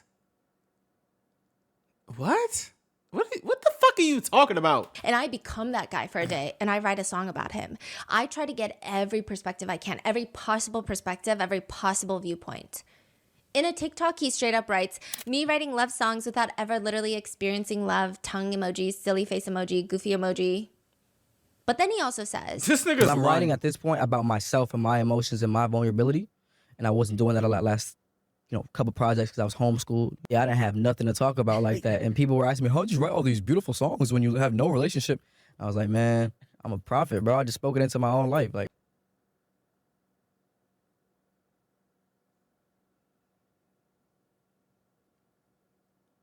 Marcus, I don't like this rock. It's pissing me off. it was a prophetic thing that I was speaking about heartbreak and love and all these things I had never experienced before. But then I actually experienced them. And it's like, yo, I really said this about myself 2 years. From a girl, from a child. which is what people also are saying is kind of creepy. They were going through his songs and they were saying, what's happening now? It seems like he was planning it, fantasizing about it, speaking it into existence, predicting it. Manifesting Zach it. Sang asks him in an interview, but is it what you really expected? Heartbreak, love? It's weird because I have such a weird view and take on situations like that because I'm always looking for writing material in these types of things. So instead of taking it to the chin, being like, oh my God, I'm heartbroken, I go straight to my phone or band lab, go straight to the studio and write about it. Yeah, me too. I did that, but the girls that broke my heart were above age. You did this with a kid, nigga. What the fuck? Never actually fully process situations like that because I'm always expecting it to happen, and then as soon as it happens, I'm writing about it.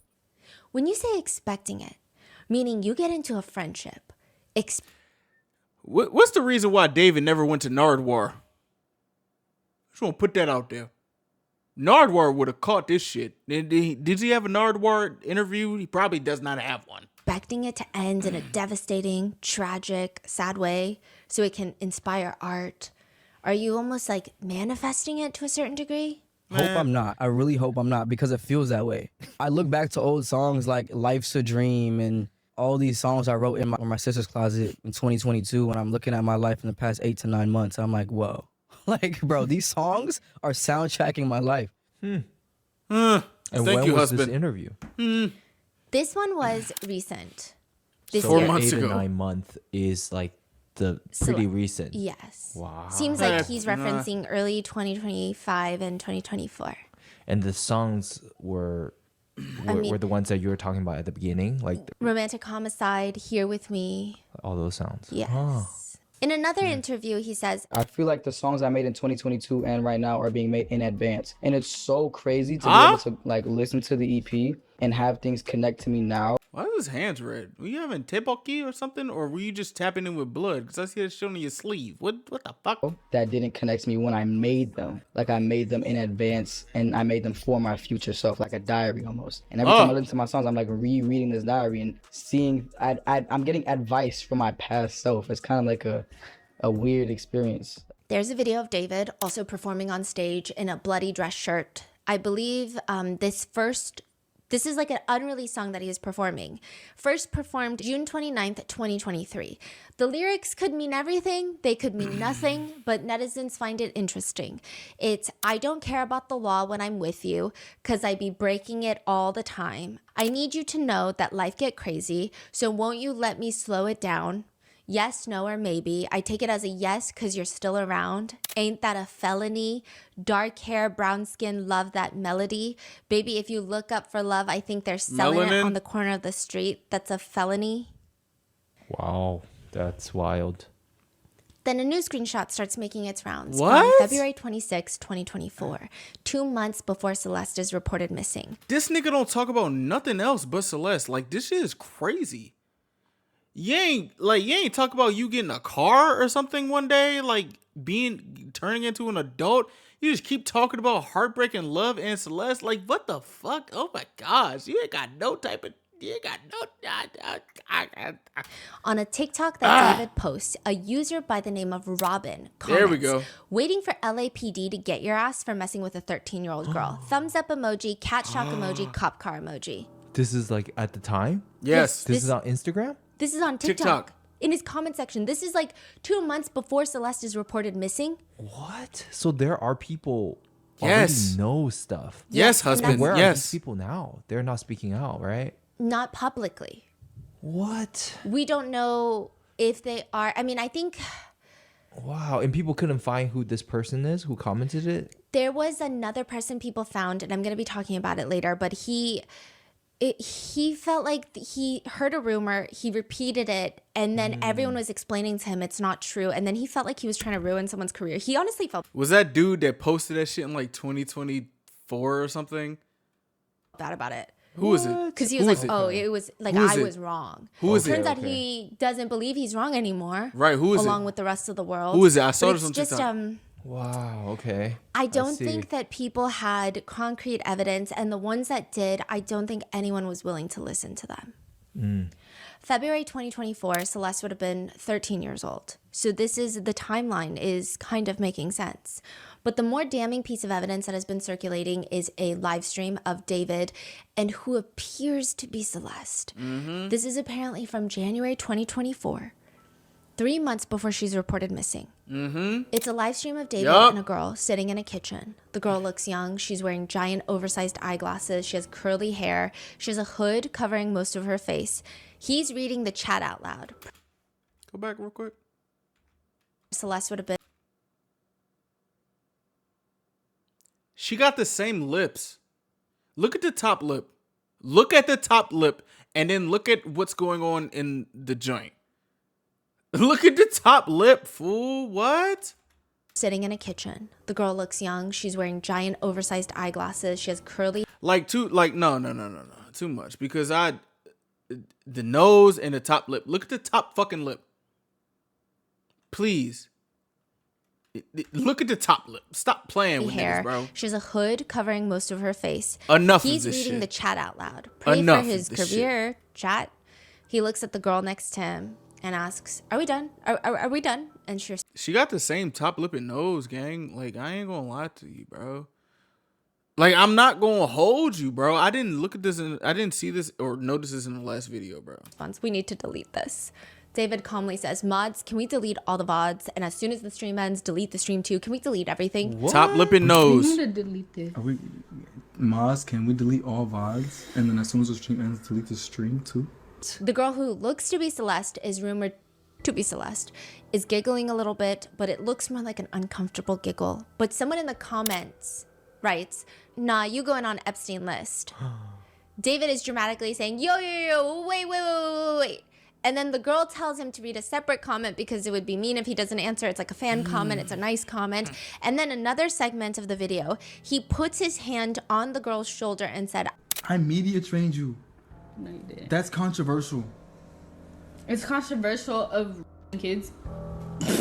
Like, that's a nut ass shit to say. I'm lost. What is happening? So he's live streaming with a hooded girl that he'd never introduced who this is. I mean, we only have random snippets of this live stream. We haven't been able to find the full live stream. So no context. Nobody knows what's going on here. Yeah, it's just, we know you're going on Epstein's list.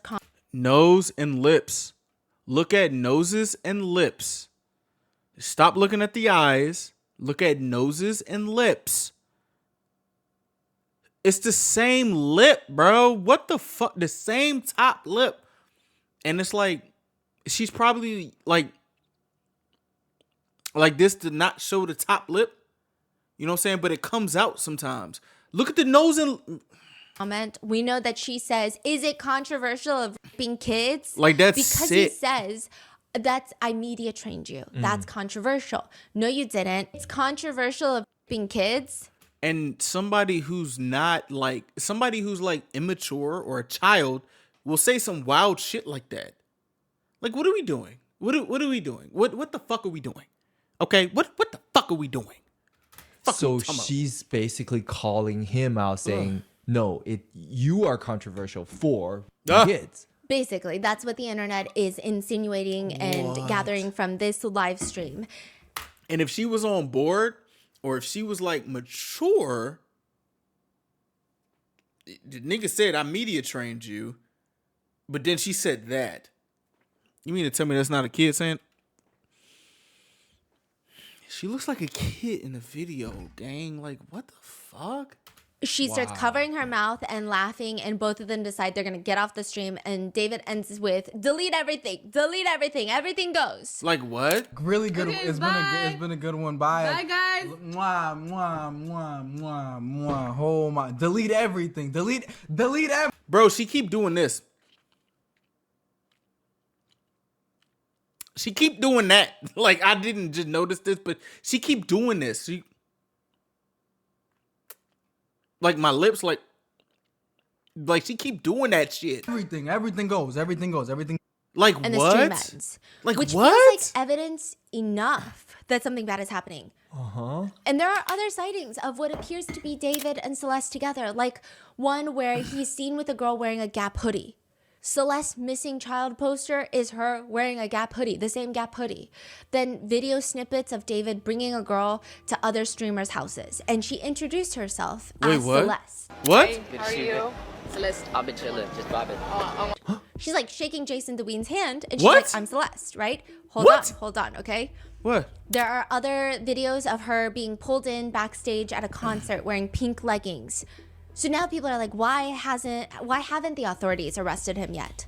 Well, for one, this makes things much trickier because now there are two Celestes.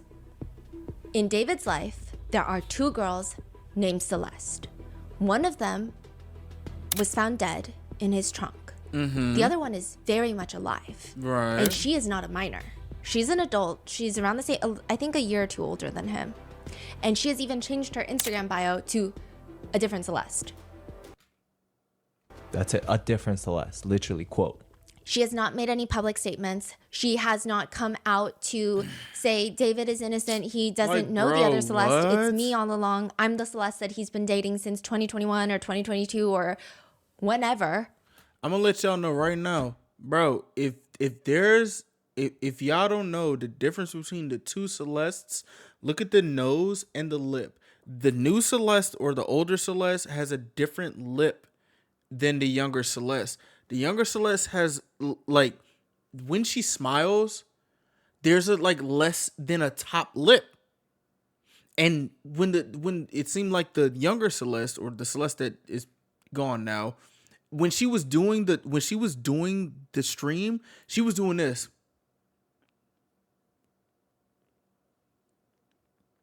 But when the other Celeste was there at this arcade or whatever, she wasn't doing none of that. Like, what? But there are two Celestes. And they were dating? That's what it seems like, or at least they're together a lot. There's lots of theories about these two Celeste. And so every single piece of media, every single picture, every single video, it's the comment section are just netizens fighting of which Celeste it is because it's so hard to tell. I will say with this live stream where she says, is it controversial raping kids? It feels like it's See, I feel weird about Celeste this shit, it but is, hold on. because it's so hard to tell. I will say with this live stream where she says, is it Look at her lip. Look at this. When she smiles, her top lip is gone. In the picture, her lip is like showing a little bit. In the pictures, her lip is showing a little bit. When you like smile and you got like a small lip, your lip coming like that. Like your lip do that. Show the other Celeste, gang. She keeps showing her mouth. Show the other Celeste, bro. It feels like it's the deceased, the victim Celeste. It is. Just because when you, like, I saw someone analyzing her dimples, which are very specific. Look at the lip. It's the lip. It's the lip. It's the lip. It's the lip. It's the lip. It's the lip. It's the lip. No, you're not trying. No, you're not gaslighting, niggas. She still has this smile. When she smiles and it's a natural smile, her lip disappears. Boom. There you go. The fuck? Y'all talking about her dimples. Look at the lip, bro. To her. So it seemed like it might be the younger Celeste, but it doesn't really matter if it's 14-year-old victim Celeste or the other Celeste. Some people call her decoy Celeste. Some people call her the other Celeste. Some people call her the second Celeste. Either way, it's just a weird situation. Even if it's either of them, it's bad. It's exactly what she said, right? Yes. Is it controversial to kids? Like, yeah, so like it's what? Either, hey, allegedly, this is what people are gathering. Mm-hmm. It's either, hey, you did this to me, is that controversial? Or it's, hey, you did this to kids, is that controversial? Which, either way, it's a very weird live stream that is very suspicious. And he talk about some delete everything. Delete it. So now there are pretty much confirmed two Celeste, who, by most netizen opinion, they look similar. And what's even weirder is that there have been, and I'm going to break this down later, there have been, it's not confirmed, but I will say general consensus, general opinion. There's like, okay, some pictures, generally, people think it's the victim Celeste. Some pictures and videos, people are kind of all in agreement that it's the other Celeste. It's the lip. Her lip, enough of this other Celeste shit.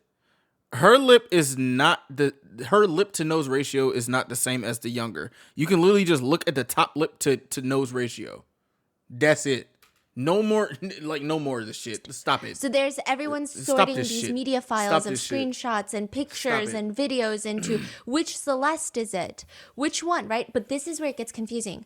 Both of them wear the same things, and people find that very weird. For example, the other Celeste has been allegedly pictured wearing the same exact Gap hoodie. I don't know if it's the same one as in one of one, but it's the same color, same look. Wow. So I can see the conspiracy behind that. Yes. Okay. Because also another thing, right? The Celeste, it's just so tricky. The other Celeste is allegedly the one that David would bring to events with him. And she would introduce herself as Celeste because that's her name. It was Cece. And remember how I mentioned she would go to live streamers' houses? Jason DeWeen is a name that has been popping up. He's like a live streamer. And he had to clarify later that the Celeste that he met at the FaZe Clan house was not the one that was found in his trunk. It was this Celeste, who is of age.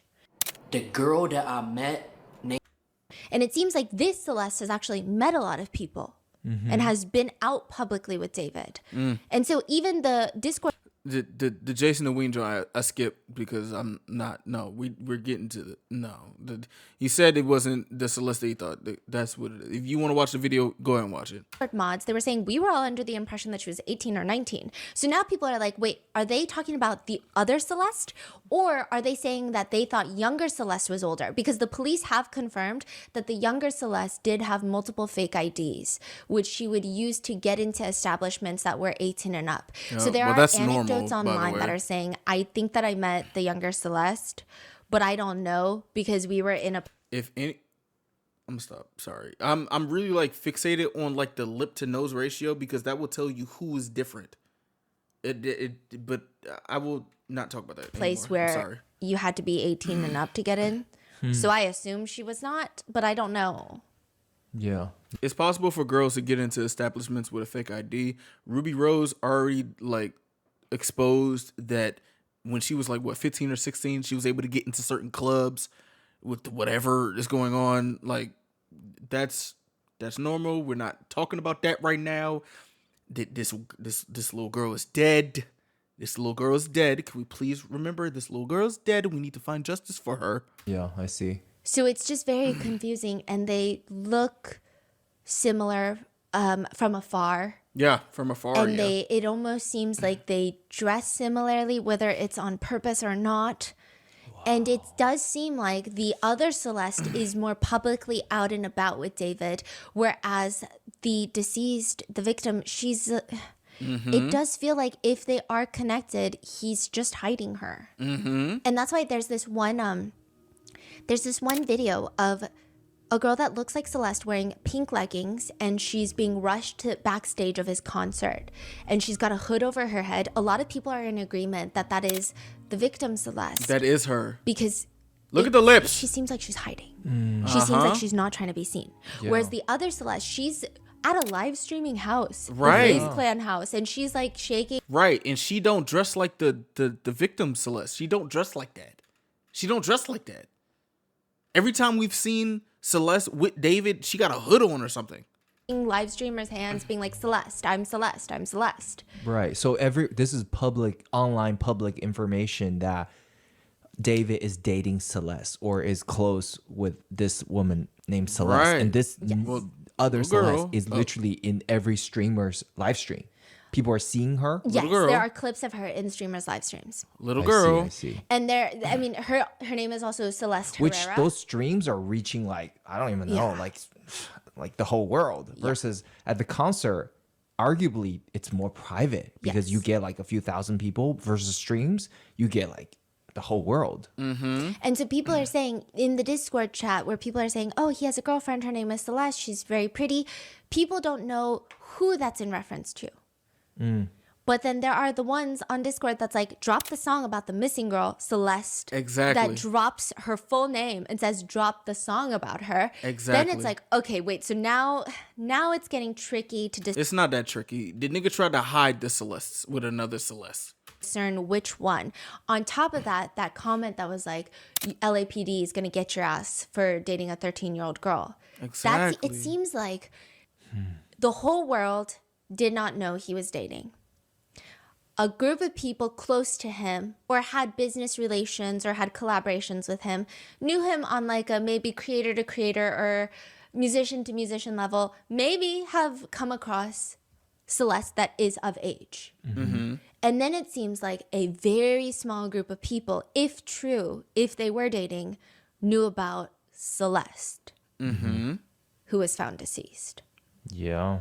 So it just makes it very tricky. And there is a question of, again, what are the odds that he's connected to two Celeste that look similar, that both wear Gap hoodies, that both like to wear specific glasses and dress specifically? Or is this intentional? Is there any other, not girlfriend or any other woman or any... that looks similar? Or just anyone else he's allegedly dated in this period? Is there other girlfriends or... There is one friend who was spotted out with him publicly frequently, and she had to make a statement saying that she doesn't want to talk. She'll talk when she is ready, and there's just a lot going on. But people point out that she also has very curly hair and looks like Celeste. So it's just like netizens are confused.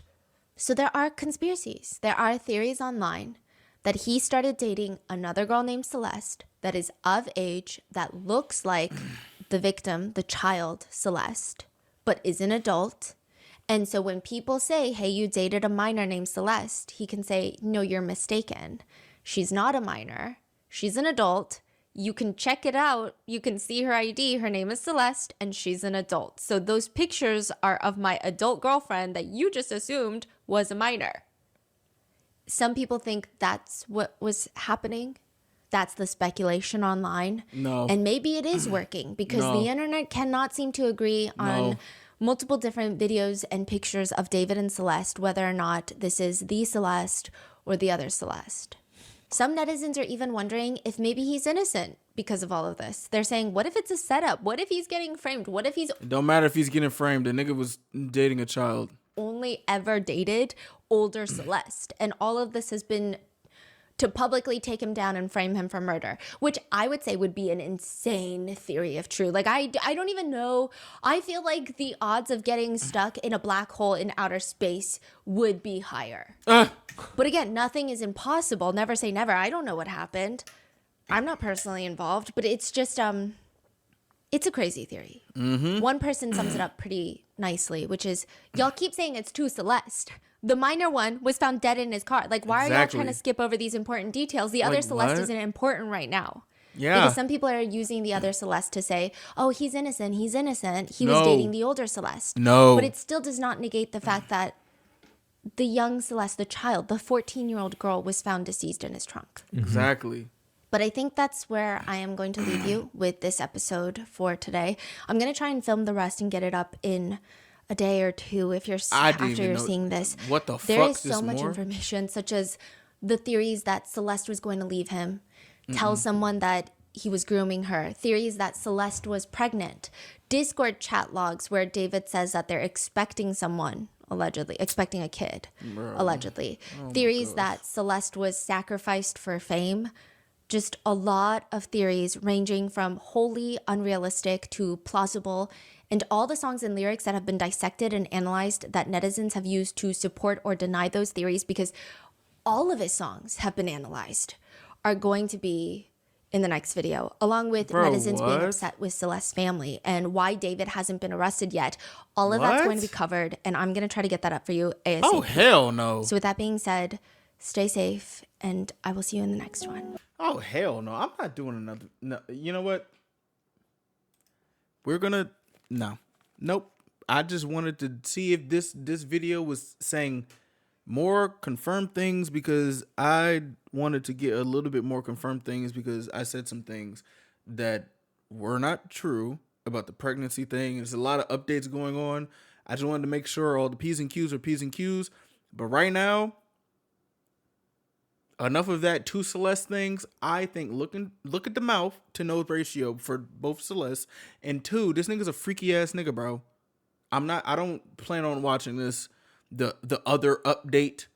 I don't want to.